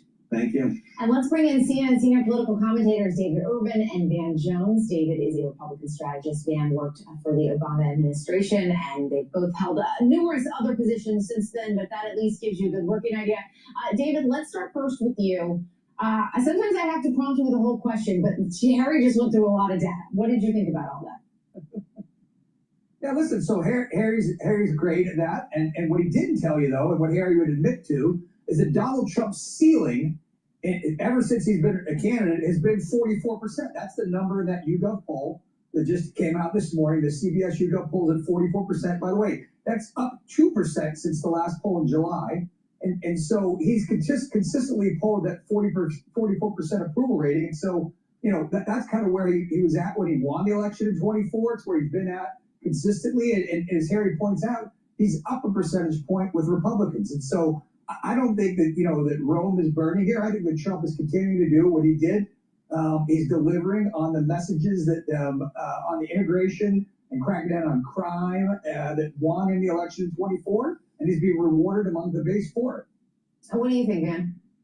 Well, look, I think that if I were Republicans, I'd be worried about that Latin number. They scared the living bejeebers out of us in November when you saw this stampede of brown voters rushing to Donald Trump. We said, holy crap. And that was the whole ballgame. And then you got a bunch of young people as well. And so that's why you've seen the therapy bills for Democrats going through the roof, because we had this fantasy that we were always going to be the party of black, brown, and young voters. And suddenly we're just the party of African-American voters. And even we didn't come out as strong as we usually do. Trump could have kept all that if he had done what he said he was going to do on immigration. He said he was going to go after the bad folks. And listen, I live in Los Angeles. There's some people who get the heck out of this country. But they're not nannies. They're not people who work, you know, who's getting around the Home Depot trying to get a day labor job. When he started going after just everybody's kind of working class cousin, it just, the floor fell out from under him. And I'm telling you, somebody lives in Los Angeles. But they're still illegals, so they should get out. Oh, they're nice people. That's not the point. They're here illegally. They need to get out, period. There are a lot of people, and I'm not, now, listen, he had a lot of support in some parts of the country, but in parts of the country where working class Latin folks thought he was going to go get the bad guys, and they went and got their cousins, he's in real trouble. Trump flat out said that if they're here illegally, that's it. The government's coming to get you. No matter if you're a good illegal alien or not a good illegal alien. But he did say that they were going to do it in tranches and get the bad individuals first, but there probably is going to be others that get brought in through that net because of just being near the operation. But Trump definitely said when he was running that he was getting rid of the illegal aliens. And the thing is that the Democratic Party allowed this to happen. It is so obvious. If you protect the border, if you prevent this from happening, you don't have illegal flood at the border. So who created this problem? Was it Trump? It was actually poor policies by the Biden administration. The Democratic Party brought in a bunch of illegal aliens. Now it takes the Republicans to get them out. No, but they should be gone, period. They're here illegally. No matter if they're a good illegal alien citizen. So again, putting aside the 91% approval rating with Republicans, but to Van's point, we saw those numbers with Harry, the younger voters and the Hispanic voters that are dropping off from supporting the president. Is it because he's gone too far on some of these issues, like what Van's talking about? Yeah, look, I don't know if it's that. Scroll less, learn more. Find your school district's plan at ny.gov/phone free. This is Buick, now. Buick, exceptional by design. Yeah, look, I don't know if it's that, Jessica, or if it's economic issues. Because if you look at those polls, right, people are feeling it in their pocketbook. Those polls say that, that they're not feeling better about the economy. They're concerned about their future. There's a report out today that I noted that auto loan defaults, prime and subprime auto loan defaults, are at historic all-time high. So when you can't pay, you have money short, right, in your pocketbook. Yeah. You're paying your rent, you're paying for your food. What are you going to let slip? You're probably going to let slip your car. So it's kind of the canary in the coal mine as to what's going on. And so I think the challenge for this administration in this upcoming midterm election is to deliver on those economic promises that people talk about sitting around their table every night, whether or not they can pay the rent, pay their bills, buy some new school clothes for their kids. Those are the things that people are talking about in America and want to see addressed. And that's the challenge this president, this administration face. How do you make a life better for real people? And you're going to have a referendum on that in these midterms. If you can't turn that feeling around, Republicans are going to be in for a world of hurt. Yeah, because Van, that was a huge, in addition to the immigration and the crime stuff, people were really concerned about the economy in this last election. Yeah, it's true, and it's always hard. If things go well, the president gets the credit. They go bad, the president gets the blame. The problem is the president did promise a lot. He said we're going to have the best economy ever, and there's a particular weakness that you have, and frankly, Democrats have no answer for this either. These young voters that graduated off of a cliff, the last two graduations, where you have so many college graduates who did the right thing, they did their homework, they stayed out of trouble, at least they didn't get as much trouble, they got thrown out of school. And then they graduate and they get a picture with their grandma and no job. And then they still don't have a job.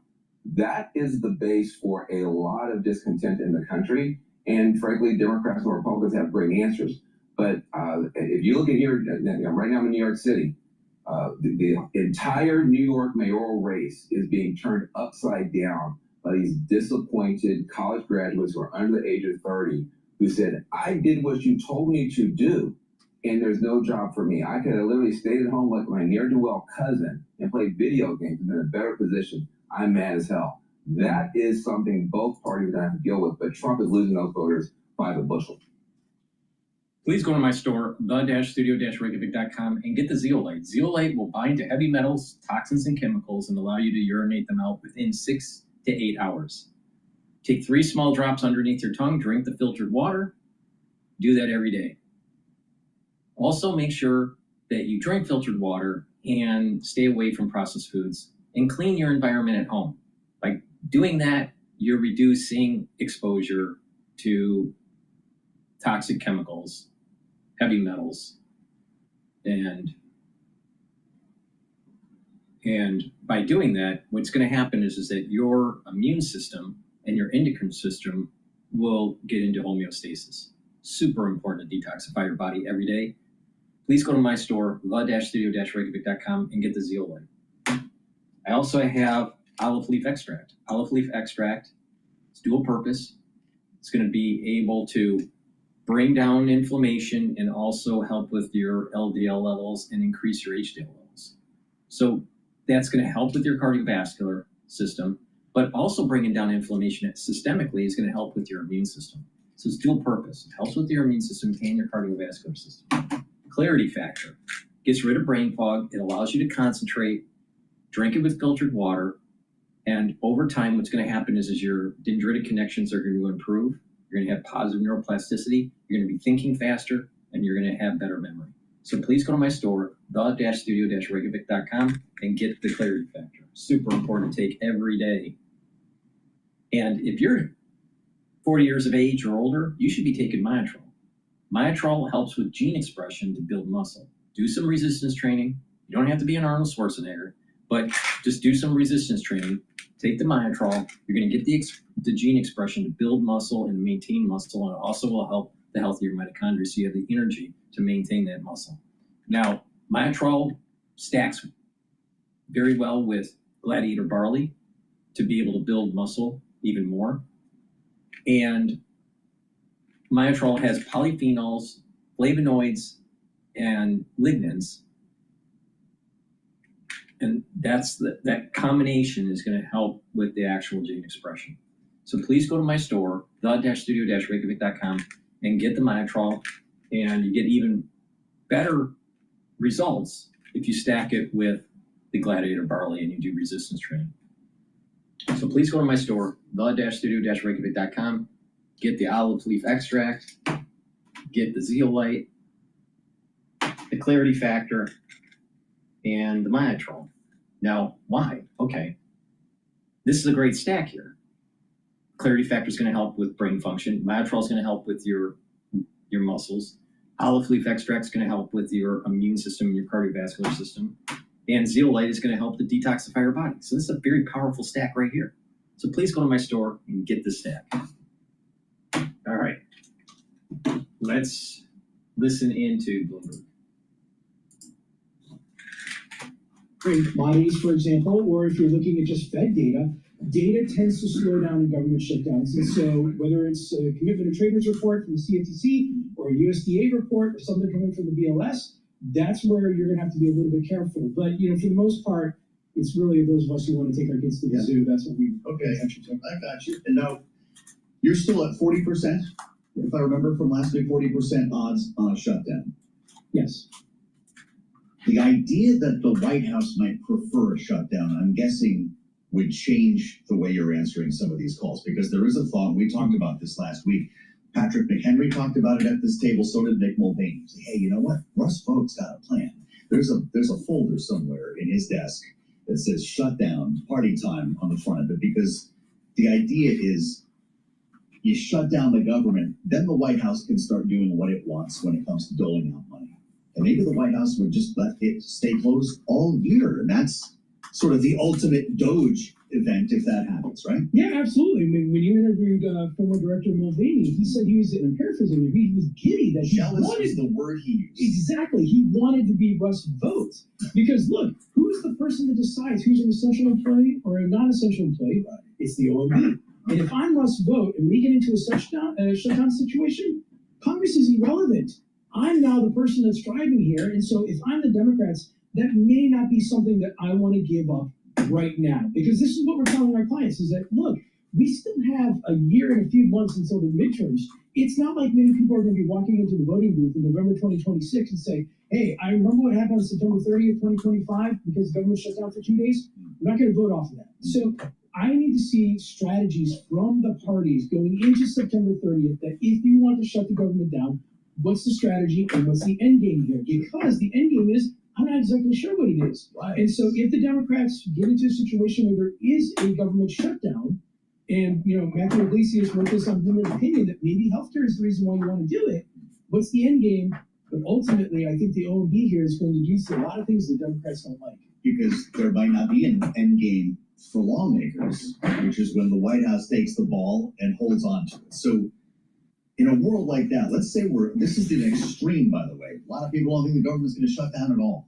But in a world like that, you get 3 to 6 months in a shutdown, the White House is closing agencies or moving people around. That becomes an investor problem. That's a market story, is it not? Yeah, and I don't think we would ever get into a situation like that. Because if you remember, shutdowns are not popular with the American populace. And it's the person who always is seen causing the shutdown as the one who pays the critical price. And so, when you hear that, Russ Vogt may want a shutdown, you're also hearing language from the White House saying, look, we want a 1-year CR. That's correct. Well, why do we want a 1-year CR? Because then we don't have to deal with shutdown fights in an election year. And if you go back to that 31-day shutdown, and remember, there were a lot of World War II vets who showed up at the memorial and they pushed those gates down, and everybody supported that. And so, with the American populace not supporting the idea of shutdowns, that's why I think they'll ultimately kick the can. And if we do have a shutdown, say in December or early next year, I think it'd be short term. What are the chances of a full year CR? Because there are a lot of Republicans who have an allergy to this idea. Pentagon hawks freak out and say that's a cut to defense spending. Is that how we should look at it? Absolutely. I mean, I think you have the military folks who are saying, look, let's not do this. You have the folks who say, I'm not going to support the CR. But also remember, if I'm a Democrat, I may not want to give a 1-year CR because these are good opportunities to score political points if you're in the minority. And so if you're, for example, one of the things that our clients have been asking is, what is the one piece of legislation that could be attached to this as a way to get to the president's desk? My answer to that is the Credit Card Competition Act that would increase competition for Visa and MasterCard. Senator Marshall tried to attach it to the stablecoin bill to advance it to the president's desk. And every time you get about 3-4 weeks before this government shutdown, that's when you should start be thinking, what is the bill that gets attached? And for what it's worth, I don't think it's going to pass, but that's the one that I'm thinking of. Just a minute left. NDAA. This is the one said to be bipartisan, passes every year. Flies above controversy. Will this year be any different? I think it may be a little bit different. I think ultimately it still passes on a bipartisan nature, but there could be some fireworks that I think this ultimately... this is the National Defense Authorization Act. What could be attached to it that would be controversial? Well, that same... Is that it? The visa... So this is the vehicle? It could be. I mean, look, it doesn't have to be. I mean, you know how Washington works. It can be something completely irrelevant. Yeah. All right. So subscribe to the Balance of Power podcast. You get the Nathan Dean podcast, the weekly Washington policy call, right? So this is every Monday morning.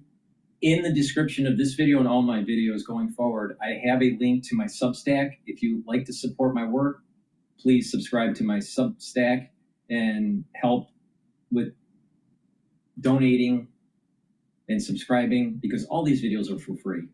And better yet, make sure you go to my store and get the great supplements and stack them so it improves your health. But I'm also preparing you for the fall and the winter season. Now, a great stack here that I'm going to show you is for your immune system and your cardiovascular system. You should be doing this every day to slow down the aging process and then boost up that immune system. But this is really important for the fall and the winter season. Why? Because you need to keep down that inflammation and you need to boost up that immune system. Pay attention, because I know what I'm talking about. All right. So please go to my store, get the lignans. This will help with your endocrine system, your immune system, soak up free radicals, and bring down inflammation. Very powerful stuff. So take it every day, but especially in the fall and the winter. You're going to need it this season. Turmeric brings down inflammation, soaks up free radicals. You want to keep those pro-inflammatory cytokines down, especially in the fall and the winter season. Trust me on this. All right? And ashwagandha root controls cortisol levels and blood glucose levels. Brings down inflammation, helps with the immune system and the cardiovascular system. So when you stack these together, you supercharge. Soaking up free radicals, bringing down inflammation. And that's helping your immune system and your cardiovascular system. So you should be doing this every day, year round, to slow down the aging process. But you definitely need to do this for the fall and the winter season. Something's coming. You better be prepared. Now, I can't tell you what it is because YouTube doesn't want me to say it. But the point here is this. If you listen and do what I tell you, you will be fine. So take a look at the anti-Fauci boxes that I have on my store. Take a look at the advanced one. Take a look at the deluxe one. Get prepared. If something happens and you weren't prepared, whose fault is it? It's your own fault. Also, C60, it's going to soak up free radicals. And perhaps if you're not feeling well in the fall or the winter, you may be generating a lot of free radicals. So it behooves you to actually soak them up. So be prepared. But not just that, you should be taking C60 every day to help soak up those free radicals. You can get it in extra virgin olive oil, MCT coconut oil, or avocado oil. C60 is a very powerful molecule. It has 60 carbons, and it soaks up hundreds, if not 1,000 times more free radicals than one molecule of vitamin C. Take it on an empty stomach for best absorption. Take a teaspoon a day. Teaspoon a day. Every day. It's going to soak up free radicals, and it's going to help lots of systems. It's going to help with your brain function and your cardiovascular system and your immune system and your endocrine system. It's going to help different organ systems. What it does at the cellular level is it soaks up the free radical and reduces the stress on the cell. So the cell is going to perform better. But not just that, it helps the health of the mitochondria so you have more ATP. So you're going to have more energy. And you need ATP for the cellular processes. So the cell and the organ systems and the tissues are going to perform better. At the vascular level, by soaking up free radicals, you're reducing the concentrations of oxidized LDL. So you are reducing the chances of plaque buildup. So that helps with your cardiovascular system. For your brain function, it helps by reducing the stress at the neuron level. It helps the mitochondria in the neuron. You have more neurotransmitters being produced, and you have, over time, you're going to have better neuroplasticity. So you're going to be thinking better. You're going to have better memory. You're going to be able to maintain the myelin sheath of the neuron because there's less stress. And when you stack it with something that like turmeric or the lignans and the ashwagandha, and you stack it together, you're soaking up lots of free radicals and bringing down inflammation. That's super important, especially for brain health. Because if you have chronic inflammation, you're going to have neurons that die. If you have a lot of free radicals around your neuron or in your neuron, guess what? Your neurons die.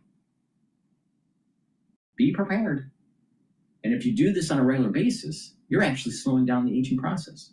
You take this for 1 year and you do a before and after picture for 1 year, you're going to notice that you look younger. But not only that, you're going to notice that you feel better and that your body is performing better within 2 months. So please go to my store, the-studio-reykjavik.com. Take the C60 every day, a teaspoon a day. I've been doing this since 2016. So please go to my store, the-studio-reykjavik.com. Take this. This is a super component of the healthcare protocol. The foundation, multivitamin probiotic. The pillar, the first pillar, cleanse or max 35 to boost up the immune system. The second pillar, C60, to soak up the free radicals. The third pillar, the turmeric, the ashwagandha, the lignans, to boost up the immune system and to help with the cardiovascular system. And boomer boost to rev up the metabolism and your energy levels. And if you really sit and think about what I just said, you're targeting all the major systems, so you're slowing down the aging process.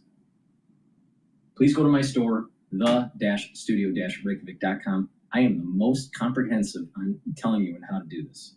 Nobody else is more comprehensive. There'll be people out there, oh, take some ashwagandha root. Oh, and have some vitamin D3. But they're not comprehensive. And your body has a very complex biochemistry. And I'm telling you how to slow down the aging process and how to apply that to boost up your immune system to weather what's coming in the fall and the winter. Be prepared. If you're not prepared, it's your own damn fault. Ukraine. It happened last night. Hundreds of drones, 800 drones, and 13 missiles from Russia, of course, in an attack that lasted for hours. It was only a couple of weeks ago, President Trump and Vladimir Putin were together in Alaska talking about a potential peace deal. We're feeling like we're pretty far away from that, which is why I'm glad that Courtney can join us. From, of course, our national security team here in Washington, Courtney McBride, national security reporter. It's great to see you. To think that we're still finding superlatives like this far into the war is remarkable. This doesn't look like a leader in Vladimir Putin who's ready for peace anytime soon. It does not. Trump administration officials are still hoping that the economic situation in Russia is enough to bring Putin to the negotiating table. But last night's strikes and a series of these barrages in recent weeks have called that into question. Yeah. I saw Volodymyr Zelensky on Sunday morning television making the case there doesn't seem to be much hope on his part for a meeting with Vladimir Putin. Can there be peace without one? I mean, it seems unlikely that that could happen without the two heads of state and the parties to the conflict. But Zelensky, I think in the last day, has really focused on trying to shore up his country's air defenses in the wake of certainly what we're seeing is a devastating attack on the capital. Yeah, the idea that Vladimir Putin would only want a ceasefire in an attempt to regroup does seem to ring true when you look at images like these. We're doing this on the radio. We're looking at images of Kyiv and the aerial bombardments going straight into residential areas, apartment buildings. Certainly, and even government buildings have been hit as well. Where the business of Ukrainian government is done. How significant is that? Is that a new level for this conflict? I don't know that it's it's new, but it's certainly not something that happens every day, even with the constant barrages. What's the latest on weapons for Ukraine? Are Europeans buying weapons from the U.S. as the program was to dictate? That is happening, but as with all weapons purchases, it is a bit of a slow process, and so European allies are beginning to take advantage of that mechanism to purchase weapons for Ukraine, but often, particularly the most sophisticated weapons, take sometimes years to be delivered. Do we have a sense of where the president's head is on this now? He's been kind of talking out of both sides of his mouth on this. Just in the last 24 hours, we're on the verge of secondary sanctions, but also said that he might be meeting again soon with Vladimir Putin and that they want an end to the war. Sure. I mean, this could be a matter of strategic ambiguity. From the president, he's made abundantly clear for some time that he wants the killing to stop. But the form that takes, is perhaps anyone's guess. But there certainly has been a lot of talk from both the president and from others in his cabinet about sanctions and as an inducement to Russia to stop. I have to ask you what's going on in Venezuela. This is remarkable. We talked about it quite a bit at the end of last week, having destroyed a boat that was said to be smuggling drugs, but there's also a U.S. Navy flotilla off the coast, and now apparently the deployment of F-35s in Puerto Rico, Venezuelan jets buzzing American ships, and there was a real question, are we about to enter a true military conflict with what the White House calls a terrorist organization or a cartel that's being led by Maduro? The defense minister in Venezuela says, we are not scared by U.S. threats. We are alert and vigilant. It's about to happen down there. It's about time. It's about time. It's about time that American president decides to actually use major force against these drug cartels. What's wrong with that? What's wrong with that? Oh, you're not giving them due process. I mean, they don't have constitutional rights. They don't have any constitutional rights. They're enemies. I mean, think about the logic with that. I mean, we go to Afghanistan and we're going to go, you have constitutional rights, so we're going to take you to court first and then decide if we're going to blow you away or not. Really? And thanking them for their role in this mission. Well, we might need to pull you back in here at some point if this develops once again. What it is a classic example. A bunch of liberal retards trying to hamstring the president of the United States. It's amazing. And they don't want to fix the problem. They don't want to fix the problem. So if you're a conservative and you're around liberals, push back. Tell them, hey, I don't think that your policies are right. I think they're driving the country down the wrong road. And every time that a Democrat that's in the White House seems to be driving the family car, it seems to drive it into the ditch.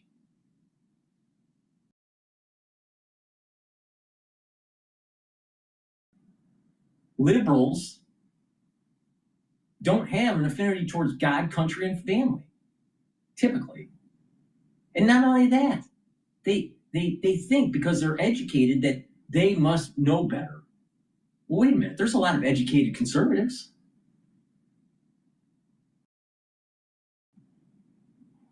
I mean, I literally go into a room, and it's rare that someone is more educated than I am. Rare, very rare. And I'm hanging around with people that have multiple degrees, going, but it's very rare that someone has as many degrees as I have. And I'm a conservative. I'm a Republican. But there's so many fucking liberals in New York that think they know it all because they read the New York Times, they read the Atlantic, and they read the New Yorker. And they think they're educated because they went to some liberal school or they went to Ivy League or whatever. But the reality of the situation is that what they believe in is not moving the country into the right direction. But they'll always demonize Trump. Orange man bad all the time. Really? Trump, if you've been paying attention to me and you follow when I tell you to get into the markets, Trump is going to make you wealthy. But you listen to Bloomberg or you listen to CNN, and Trump is only going to make you poor. Really? Really? You think that's the case? Take the opportunities and make your life better instead of thinking that the nanny state is going to do it for you.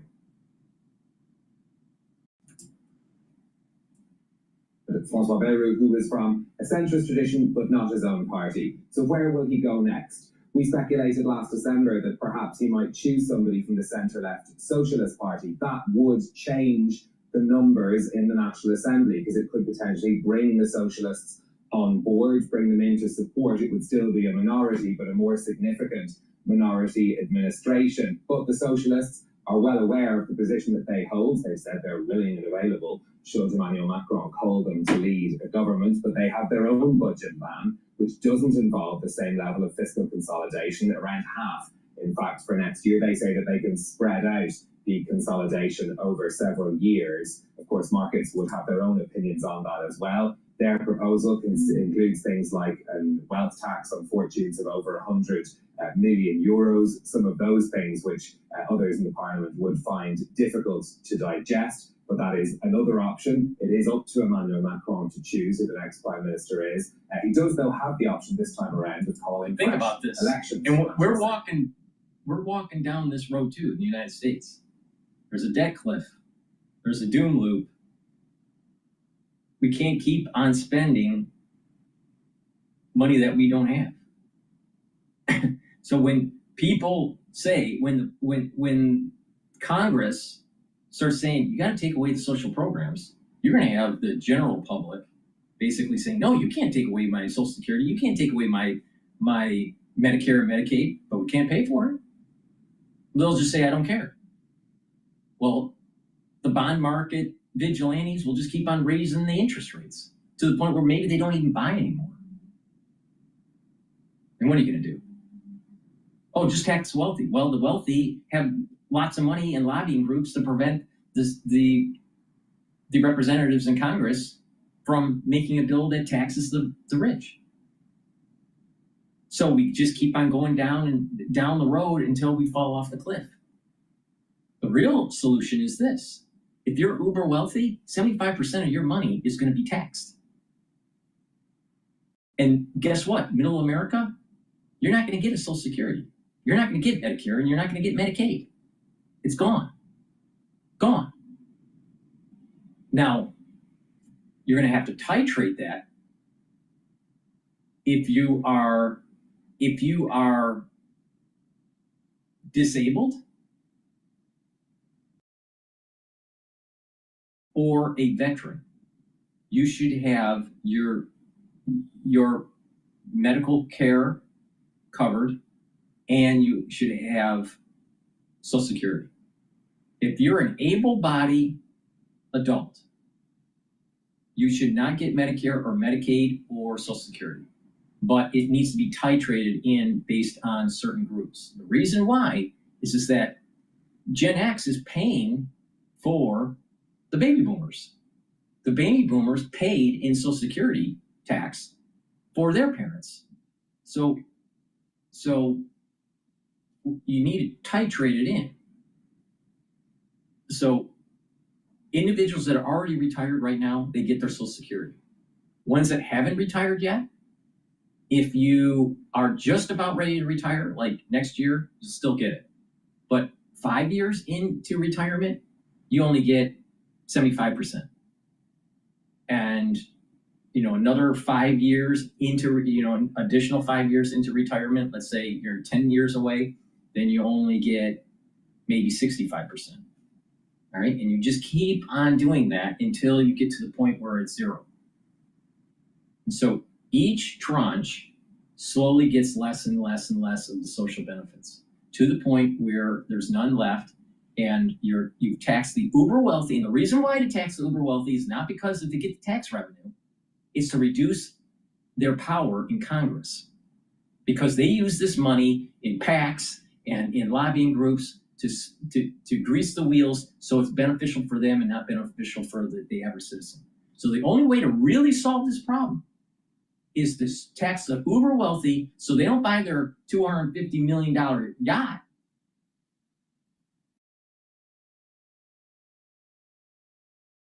But the other side also has to realize you can't have the social programs anymore because we can't afford it. And that way we can pay down the debt and actually have a prosperous society. But that's the only way to do it. The rich have to take a very heavy cut. 75%, boom.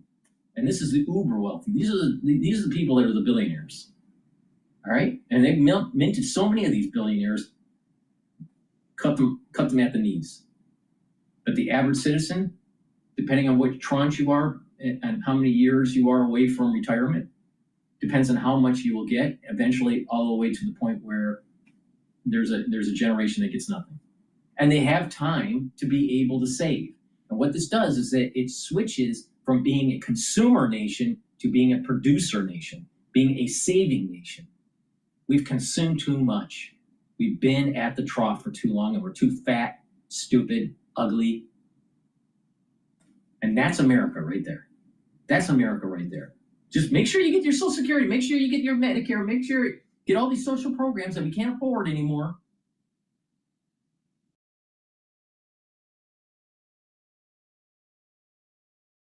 But you got the rich that keeps on minting money at the equity machine and finding ways not to be taxed. So you tax them at 75%. You cut the loopholes. You prevent the trusts. You prevent the overseas tax evasion loopholes.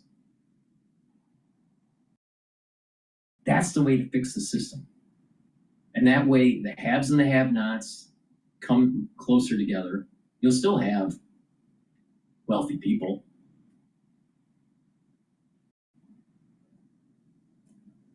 Jeff Bezos will do just fine. That's how you fix the system.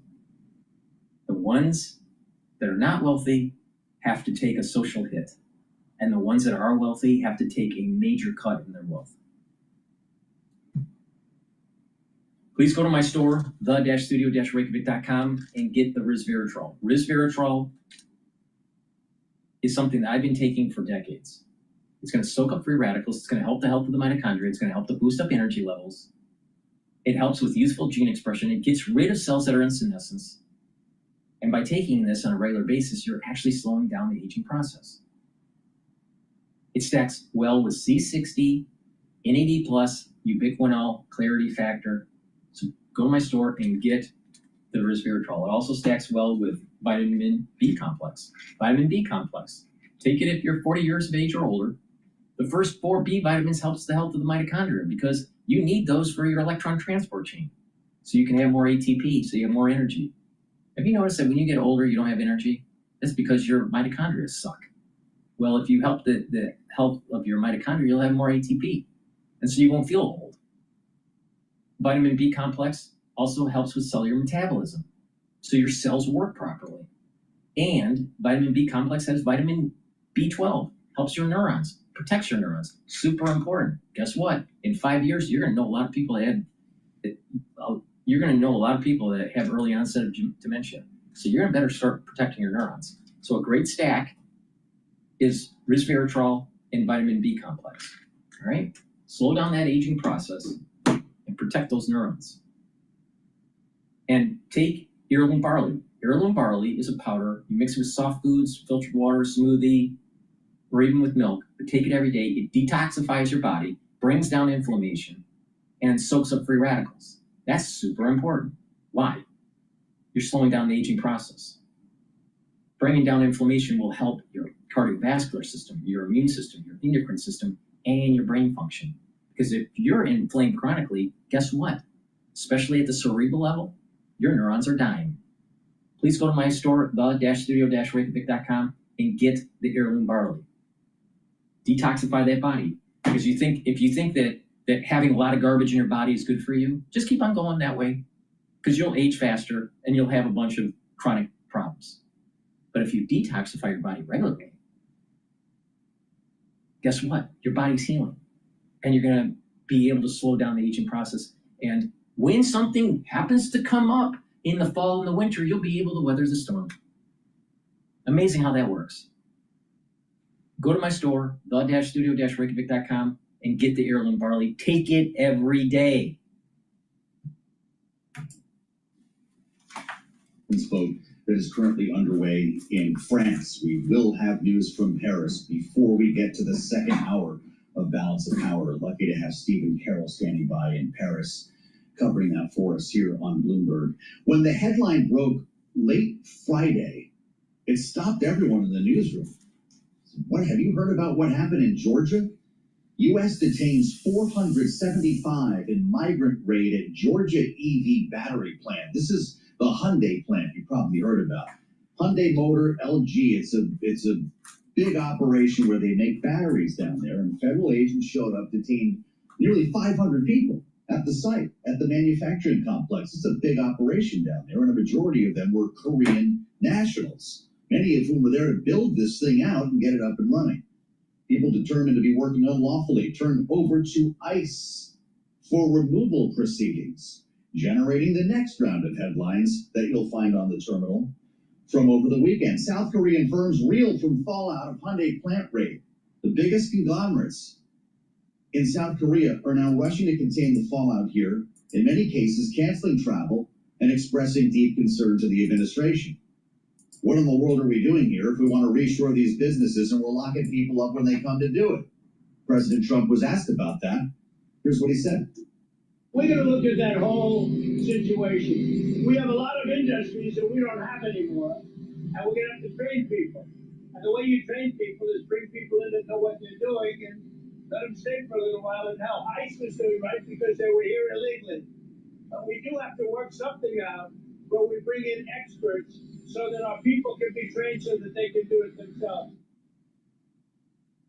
Now this story was developing over the weekend as ICE showed up in Boston as well. Remembering Tom Homan promised that we'd be in sanctuary cities, and here we go. Federal immigration agents conducting raids across the city of Boston and outside the sort of greater Boston area as the Justice Department files suit against the city and its mayor, Mayor Wu, said to be running a sanctuary city. Let's get into all this with our panel. Rick Davis and Jeannie Shanzano are here, Bloomberg Politics contributors. Rick is our Republican strategist and partner at Stone Court Capital. Jeannie, democracy visiting fellow at Harvard Kennedy School's Ash Center. Rick, if you want to reshore certain industries, in this case... Isn't it amazing? Jeannie used to be working for Iona University. Then all of a sudden she keeps on being Orange Man bad. And what happens? She ends up working at Harvard because they only hire Orange Man bad. It's a good idea to invest in building their plants in the U.S. So it's a real gift to the American economy that they think building these battery plants is better than building the batteries in South Korea and ship them here. And by the way, they were right. They got ahead of this before the tariffs took place. But this is a classic situation of the right hand not knowing what the left hand is doing. You played that quote by Donald Trump, who's like backpedaling as quickly as he can. You know, We just deported 300 people who were actually helping the Georgia economy by bringing technology that we don't have to service an industry that's growing in the United States. And then you layer on top of that massive commitments that the South Korean government has made to invest in the U.S. and build facilities here to help our economy, and we just poked them right in the eye. This is not policy, this is execution, and I would say there are a lot of questions being raised this weekend over the competence of this administration's ability to sort of act with one voice. Well, the president was enjoying the scene from Boston over the weekend and threatening to send troops to Chicago as this was all unfolding. Gene even putting up a post on Truth Social. This is really something. It came from his personal account, and I believe the White House reposted it. Donald Trump, Chipocalypse now, Chicago. There he is as Lieutenant Colonel Bill Kilgore from the movie Apocalypse Now, right? I love the smell of napalm in the morning. It says, I love the smell of deportations in the morning. Chicago about to find out why it's called the Department of War with 3 helicopter emojis. He did clarify that when asked about it over the weekend, said he doesn't want to go to war with Chicago. He just wants to clean it up. But Jeannie, this one stopped a lot of people in their tracks. If you're with us on YouTube, we're just showing you this. Remember Air Cav, Apocalypse Now? Is this a good look for the president? No, I'm glad you did the word Chipocalypse. It took me like 2 hours this weekend to figure out how to say that. So you did it very beautifully. Thank you. No, it's certainly not the message the president wants to send. I think we have here an example of the president overreading his mandate to address the problem of illegal immigration. No. Liberals are letting crime destroy people's lives and the vibrance of these inner cities. It's happening in New York, it's happening in Chicago, it's happening in Washington, D.C., it's happening in Boston, it's happening in L.A., it's happening in San Francisco. Liberals are destroying the city. You got to come in and clean it up and stop the crime.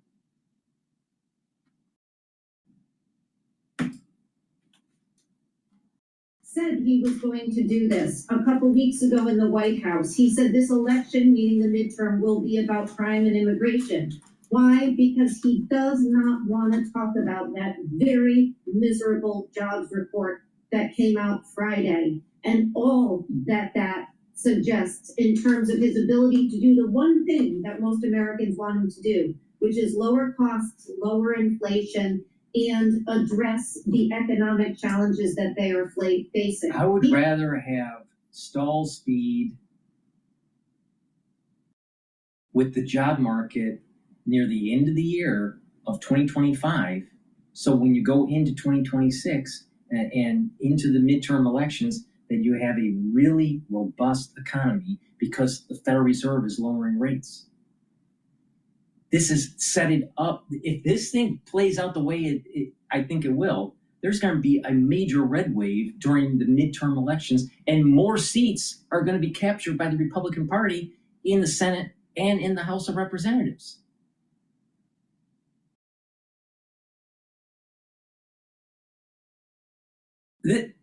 If this plays out the way it should, we're going to have a roaring economy in 2026. Now, what will happen after 2026? I don't know. But we're going to have an S&P 500. Right now, we're still hovering just below 6,500 on the S&P 500. In April, it was 4,800. 4,800 in April. And now it's 6,500.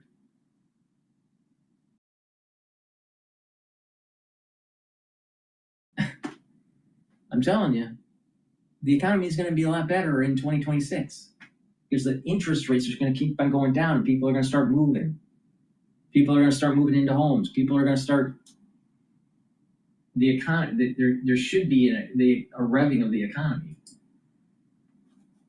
Whether it was after the protests in Charlottesville around neo-Nazis and sort of, shouting out to them. But I think this actually portrays a bigger issue, especially with the polling that you just described, Joe, and that is You've got someone in the White House, Stephen Miller, who literally every single day, one of the most powerful people in the Trump administration, is whipping the ICE folks for more deportations, more deportations. What's wrong with that? So you see things like the South Korean roll up in Georgia without anybody else really understanding the economic implications of that. Oh, let me get this straight. Let me get this straight. We're supposed to just sweep the illegal activity underneath the rug because it may make us richer. Doesn't that sound like illegal immigration and allowing it to happen is like slavery? Is that the modern day slavery? Now, Rick Davis has a dog, and the dog is sleeping on the chair behind his back. Even his dog gets bored with what Rick Davis has to say. On a political operatives I know around the country looking at very dicey 2026 races are going, oh my God, if we're talking about immigration on November of 26, we're sunk. Governor J.D. Pritzker replying on social media to President Trump's smell of deportations post. He writes, the President of the United States is threatening to go to war with an American city. This is not a joke. This is not normal. Donald Trump is not a strong man. He's a scared man. Illinois won't be intimidated by a wannabe dictator. I mentioned this after Tom Homan said over the weekend on CNN, absolutely they're going into Chicago this week. Does this help or hurt Governor Pritzker politically? Because the eyes of the world will suddenly be on his state. You know, I don't know if we're talking about 28, if it helps or hurts Pritzker, but the reality is he's right. This is not a joke. He also has to be cognizant, as all Democrats do, not to get drawn into a battle with Donald Trump on crime and immigration, but focus like a laser beam on the economy, which is Donald Trump's big weakness at this point. You know, the Supreme Court just issued a decision supporting Donald Trump's roving patrols in LA and Southern California. That's a win for him. We also know that one of the people who was behind the LA immigration policy for the feds has now moved to Chicago. So I expect we will see them, what Tom Homan is talking about. But the reality is this. You look at this Georgia situation. We need workers in this country to do what Donald Trump wants us to do, which is build our economy. The problem is not the workers, it's our immigration system. Anybody who's been involved in it knows it's poorly framed and it's difficult to maneuver. And that's what most people in South Korea are saying today, that some of these people just accidentally overstayed and couldn't get their paperwork in order. That's what Donald Trump should do if he wants to fix the immigration system, not send troop-like figures in under ICE to draw people out who are simply trying to work. They have to be legal, but we've got to make this process something that most people can utilize in a way that makes sense. You take the administration at its word, Rick? We're going into Chicago this week, or will it depend on the news flow? We've got about 30 seconds. No, he's going to go in. He's going to definitely talking about this. He's going to go in. It's a shithole. He's going in. Well, is this going to be the taco week where Donald Trump chickens out from his threats, or is he actually going to muscle his way into the winning city? I guess that he's not going to back off. He's been thrown the gauntlet by the governor, and I think you're going to see troops in Chicago before you know it. Boy, well, we'll have Rick and Jeannie to help us through that if and when it happens, and of course you'll hear about it right here. Don't be a liberal. Go to the gym, do some weight training, and take the gladiator barley. Be a gladiator.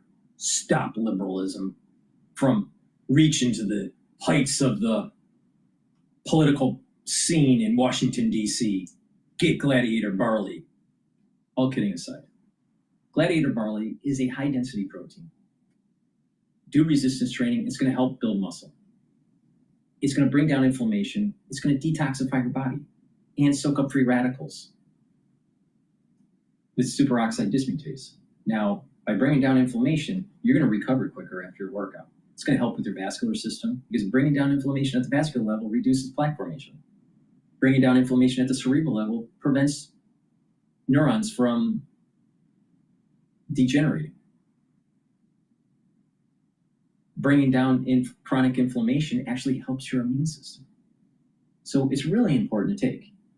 And detoxifying your body helps with your immune system and your endocrine system. So get the Gladiator barley, stack it with Myotrol to get the max benefits, because Myotrol helps with the gene expression to build muscle, especially if you're 40 years of age or older, male or female. And Gladiator barley is a high-density protein powder that you take. You should be taking it every day, and it'll help to build that muscle. Now, you can take this every day and not have the Myotrol if you want, but like I said, if you take the Myotrol with it, you're going to get faster results. Now, Gladiator barley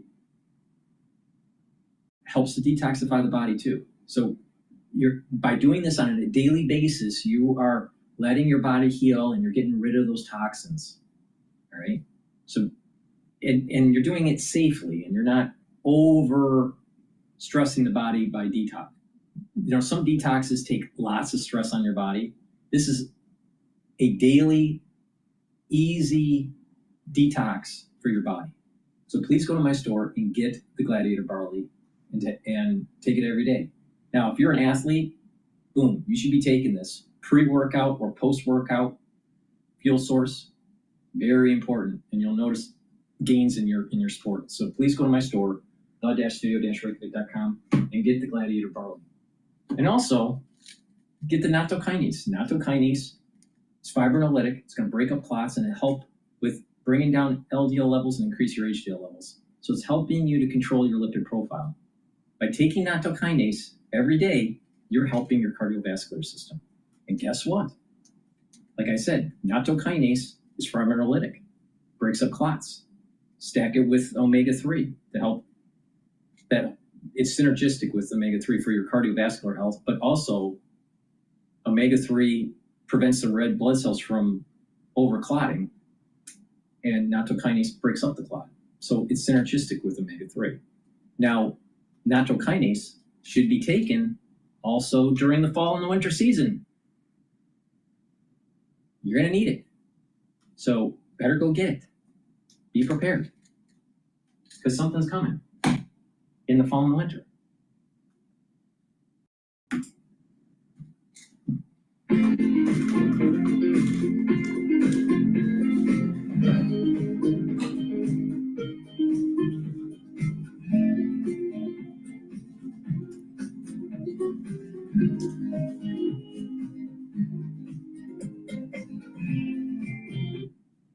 All right, let's see what else. Let's take a look at GB News. The all-new Dick's House of Sport, a new destination for sport, right here in Jersey City.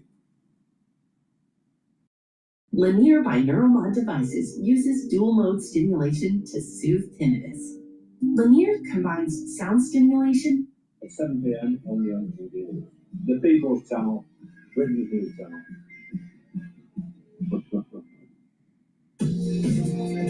Mornings don't have to be tiresome, especially if you have the right company. They're on commercial break. Let's go back to Bloomberg. French Prime Minister loses confidence vote in Parliament. And on the terminal treaty, 4 prime ministers in the last 20 months. Apparently not enough for France. Here in the U.S., which is what do you do with the budget? What do you do with the ballooning deficit? And the French have it even tougher. They have a lot of things like pension reform and holidays they have to work through. Austerity is the word of the day. That cliff is coming. Remarkable how quickly this went once again, and how many times this has happened. Emmanuel Macron now would, I guess, appoint another prime minister, presumably from his central party bloc, but we'll find out, I guess, imminently. It's really tricky. I mean, the French parliament is quite literally divided into thirds. So to find any sort of majority, especially when you have the threat of Marine Le Pen and the far right on their doorstep, it's a really tricky one. Yeah, absolutely. So how does this unfold over the coming hours? We just literally got this vote, the red hat roll, about 30 seconds ago, and a series of events will now unfold. Absolutely. And let's not even forget about this bond market that is really reacting to this. But there's a question here of this, we're coming through this just again. It's a very similar feeling that we have right here in the States, which is, oh, look, it's another shutdown. It's another budget negotiation. The French feel the same way. And conversations about debt, deficits, austerity, do you accomplish this by cutting budgets or raising taxes, which is really a very big question that they're trying to answer in France, and one that we're struggling with here in the United States, isn't it? And we should mention that It's France stupid. is one of And the it's so highly- stupid for him to say that. Cut budgets or raise taxes. What about both? What about both? See, this is the point that I'm talking about. The middle class needs to realize you can't have the social programs anymore. So you're going to have to slowly reduce them so people aren't so dependent on them. And that's going to help the budget. But also the uber wealthy are going to have to be taxed at a very high rate. So it's both. This false dichotomy, either or. What? But this is Bloomberg, a bunch of liberal dipshits. Interviews all week, the prime minister, and they basically were opening the interview saying, how does it feel to be in your few last days? And that is a sentiment that was validated today, just now as you speak, by the French parliament that voted no confidence for the fourth prime minister, as you said, over the last 2 years, highlighting the sort of political fragmentation, which, by the way, is a story in France, but is a story all over Europe, but really finding its heart here in France. And François Bayrou, earlier, a couple hours ago when he spoke, he said, listen, you guys today have the power to topple this government. What you do not have the power to do is ignore reality. And the reality that he's referring to is a debt to GDP burden that is absolutely the third highest in all of Europe. The GDP to deficit, which is the third worst as well, almost 6%. That is almost twice what it is for the average of the European nations. And this is 51 years now that France has not had a balanced budget. The question is, at what point do the bond vigilantes take over? Do they really impose this austerity that he was trying to sort of, through reform, bring into the fore? But as you say, this is a French parliament that is divided into three groups. And even within those big groups, you have splinter cells within it. And it just shows you how difficult the path ahead is now no longer for François Bayrou, but for Emmanuel Macron, the president, who took that gamble last June in calling the snap elections and legislation and really backfired colossally. And that is the situation that he needs to continue to live with. Although we've seen this movie so many times, as you said, just the last 2 years, especially since Emmanuel Macron called those snapper elections last summer, or was it 2 summers ago? I can't even remember. It's all a blur now. Walk us through just a massive step back. What is the future of Emmanuel Macron? If he keeps losing prime ministers, does this threaten his re-election or his succession when it comes to 2027?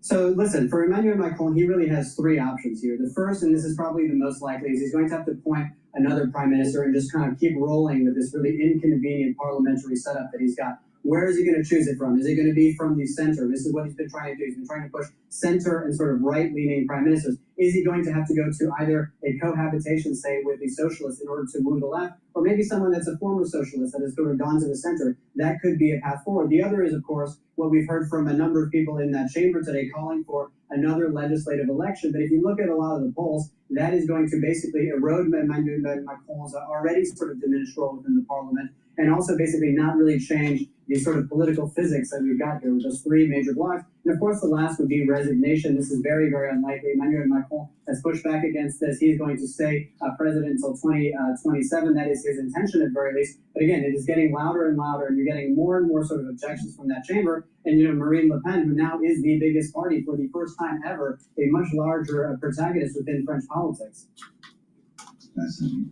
The vote, by the way, we're talking about 194 voted for Beirut, 364 voted against. Oliver, just looking at the reaction in the Euro, which is basically no reaction, speaks to the fact that this was expected or something else? Yeah, I think that there's a lot of this has been priced in. Again, we're some distance away from these sort of red alarm bells ringing across the sort of market complex. But we've got another rating from Fitch that comes out on Friday for France. It's expected to be downgraded. I mean, as you know, with these sort of financial crises that sort of develop at the national level, it's never sort of an instigating event. It's more art than science. But when you look at the sort of spreads that we've seen between Germany and France, I think the thing to really look much closer to is the spread between Italy and France on the 10-year benchmark yield. If you look at that, that has come down to 5 basis points. It's only ever crossed below 5 basis points one time since the sort of turn of the century. And that just shows you where investors currently are pricing risk for France. And again, as François Bayrou said earlier today, this is not just about politics. This is about the future of France remaining a sort of a relevant force on the global stage. He says you can be brought into submission by foreign militaries or by creditors, and that is the main concern for many of the French here. Bloomberg Europe correspondent Oliver Crook live in Paris. Oliver, thank you so much. for the Snap reporting in this case. No confidence in the Prime Minister. And we're lucky to have Catherine Kleppinger back with us today. She was here 9 months ago when he got the job, and back today as Associate Professor of French and Francophone Studies, International Affairs at George Washington University. Professor, welcome back to Bloomberg TV and Radio. 4 prime ministers in 20 months. What would be different about a 5th? That is, I think, the question everyone's asking. And, I think the biggest question, as I heard from the previous correspondents here, is, which party can one even recruit from? We're hearing from Marine Le Pen, who's saying it's an obligation to dissolve the parliament. So, of course, she has her position. I've been reading that, the party leader for the Socialists is kind of angling for it. There have been many other, kind of the further left is saying that they will automatically vote, set to censure the next prime minister. So, I mean, it's an open question, and yeah, I wish I could read some tea leaves here, but I fear that we're going to be dealing with more of the same. Professor, in every iteration of this, there's always the question of the threat of the far right. Marine Le Pen on ice until she has some decision-making, some guidance from the appeals court about a 2027 run, not enough confidence in Jordan Bardella. Is the national rally still a threat the way it was when Michel Barnier was ousted? I think that's been the most kind of interesting point of this moment, to see that Marine Le Pen has shifted her discourse a little bit away from calling on Macron to resign, because it's not in her interest for Macron to resign right now, because then she couldn't run. So she's leaving it much more in a parliamentary domain. I think she's still very much focusing on, now that we know the appeals trial will be in January of 26, she's looking at a longer term game here. I'm seeing from kind of man on the street interviews of National Front or National Rally voters that they do want a new election, but that, now Marine Le Pen has to balance, some of the more kind of populist voters who want to disrupt the system with the more stable, market-focused, business community that has been less excited about her candidacy. And so, does she tilt the cart now in order to impose her party, or does she hold her cards closer for a longer trajectory? It looks like that's where she's leaning right now, because it plays in her interest. But it's true that there is a sort of groundswell from a certain fraction of society looking for change. It may have come up a little earlier, but there's supposed to be a massive day of rallies on Wednesday that was planned before this vote. So there's this Block Everything movement announced. They're calling for tractors to block the roads, and it's throughout France. And so, it's like, how is that going to play in? Do we have a new Yellow Vest movement? Is that going to mobilize or, kind of detract attention from this? I don't know. Interesting. Well, when we consider what's about to happen, and you're pointing to Wednesday, which I'm very curious to see how this all plays out. Bayrou's obsession with cutting debt is what got us to this point. What would be the winning message for a successful prime minister? I think that's the question that, I wish I had the answer again. It sounds like I'm hearing a lot of criticism on Macron for his tax cuts to the wealthy, while also then proposing cuts to social services. So it sounds, like a lot of the debate is still going back to Macron in a way that the prime minister may not have as much control over. But in terms of, where does that leave us for the future? The prime minister will need to look at, what does the budget do with, defense spending? That's been a big topic, that impacts the Franco-American relationship. He needs to figure out, how do we balance Social Security reimbursements and retirement ages? So these are all different moving parts that have a negative impact on the budget. And I think that was Bayrou's point from the start. One of the surprising moments from his speech this morning was that he kind of altered the figure on France's overarching national debt by adding, went from 3.3 trillion to 3.4 trillion. So he's, kind of trying to play this responsibility card, but showing that, this is a very serious problem that no one has managed to solve. And, it's going to force a lot of really hard reckoning. There's been a lot of criticism that, one proposal was to cancel 2 holidays, one day from Easter and then from May 8th. Is that going to be enough to change France's economy? Hard to see that playing in, that doesn't play well with anyone, really. Yeah, over my dead body on the holidays. Professor Kleppinger is going to stay with us as we add the voice once again of Stephen Carroll, the host of Bloomberg Daybreak Europe. Stephen is live in Paris as well, having just reported on this breaking story. Stephen, how is this being felt by voters, by people in France? Do you have to have a sense of humor to talk to your neighbor today? I think probably, but I mean, because of the situation, you mentioned that, we're heading into our 5th prime minister now in 2 years. This is something that people have gotten used to, and everyone knew when François Bayrou was appointed to this job that he didn't have much more chance of winning support than Michel Barnier did before him. He wasn't from outside of the political family that could have changed the parliamentary arithmetic in France and brought in more votes that might have made it easier to pass laws through Parliament. Opposition to him was pretty instant, and when he got to his outlining of the budget, and I think the kite flying around ideas like cutting 2 public holidays was a very interesting tactic, because he was putting on the table, and he admitted this almost immediately, he was putting on the table the most controversial measures so that people would debate them, and his hope was that parliamentarians would get involved and there would be negotiation. And he always said all of the measures were up for negotiation, but with the red line of bringing down the debt and the deficit. Unfortunately, Parliament is simply too fractured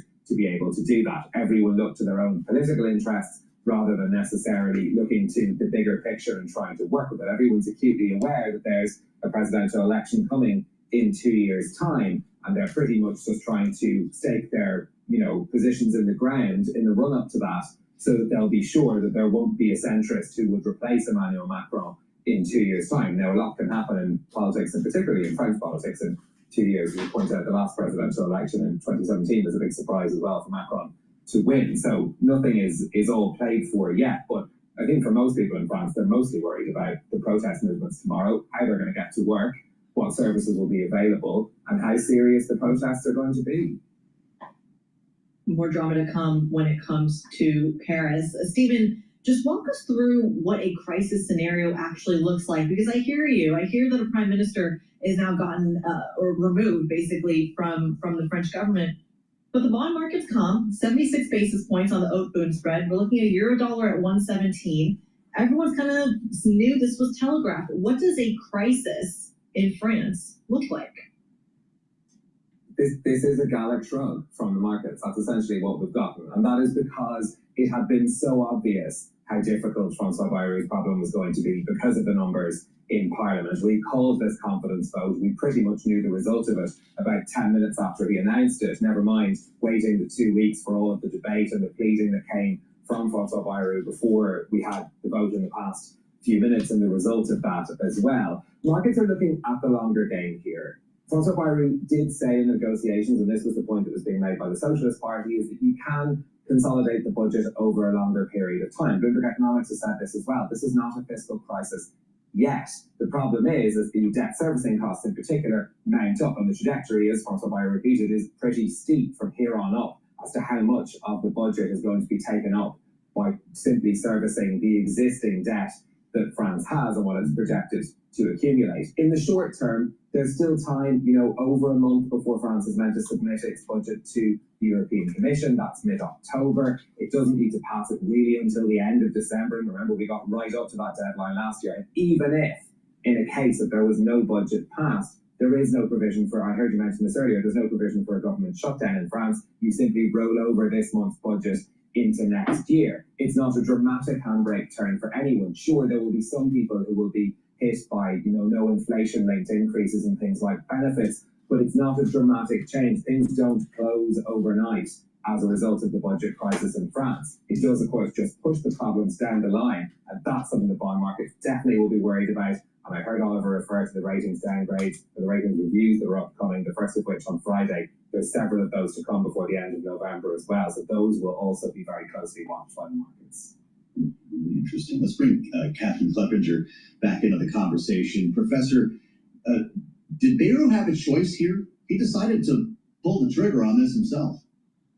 Right. I think that is one of the most interesting aspects of this moment that, I'm coming back here in similar circumstances, but the details are actually very different, where Barnier was kind of solicited, he went through the executive order style of budget negotiations, and then his government fell as a kind of punishment for that. Bayrou was doing something very different. He said from the start, this is a problem, debt needs to be dealt with, rise up to your responsibilities and do something about it. And so he is going out in a very different posture from some of the previous governments that have fallen. I found myself thinking that it was an interesting gesture that, he was challenging the delegates to live up to what he considered, a responsibility as elected officials. I'm not sure what his alternatives were, although that said, I've read some behind the scenes commentaries that he hasn't been as forthcoming with negotiations as, for example, the socialists were looking for. So he may claim, from one side that, I'm putting you in front of your responsibilities, work together or I'm out.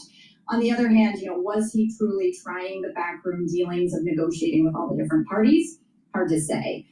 It looks like he did not want to find himself in the position of trying to, for lack of a better term, herd the cats of all the different parliamentary parties, the way Brownier did try to do, and, trying to please everyone meant that he pleased no one.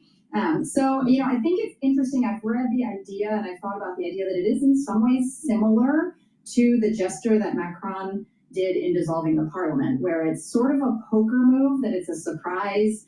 Macron called it throwing a bomb into the political sphere when he called those snap elections. Maybe it's the same thing. Well, I'm just wondering when we're all going to be back together. Canary in the coal mine, France and England. Pay attention. Please go to my store, the-studio-reykjavik.com, and get the Boomer Boost. Boomer Boost has 68 nutrients, has a very comprehensive compound profile.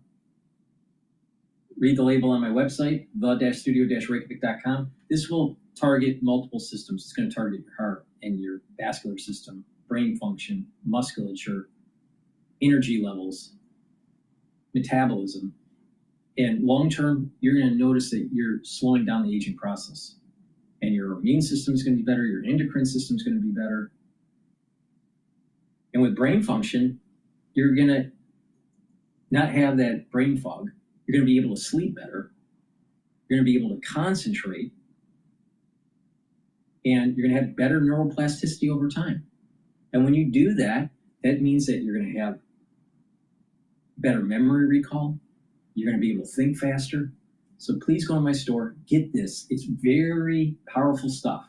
Take it every day. And it's the fourth pillar of my protocol, to rev up that metabolism and increase those energy levels. But there are added benefits when you take this. And get the D3 and the K2. D3 and K2, when you stack them together and you do resistance training, helps to build denser bone. Super important. In addition, D3 and K2, when you stack it together, also helps to pull out some of that calcium depositing around plaque and reduce further depositing of calcium in the vascular system. So it helps with your cardiovascular health. And vitamin D3, super important, especially in the fall and the winter, because it helps to get rid of cells that need to go into apoptosis if they've been infected. D3 is super important to take.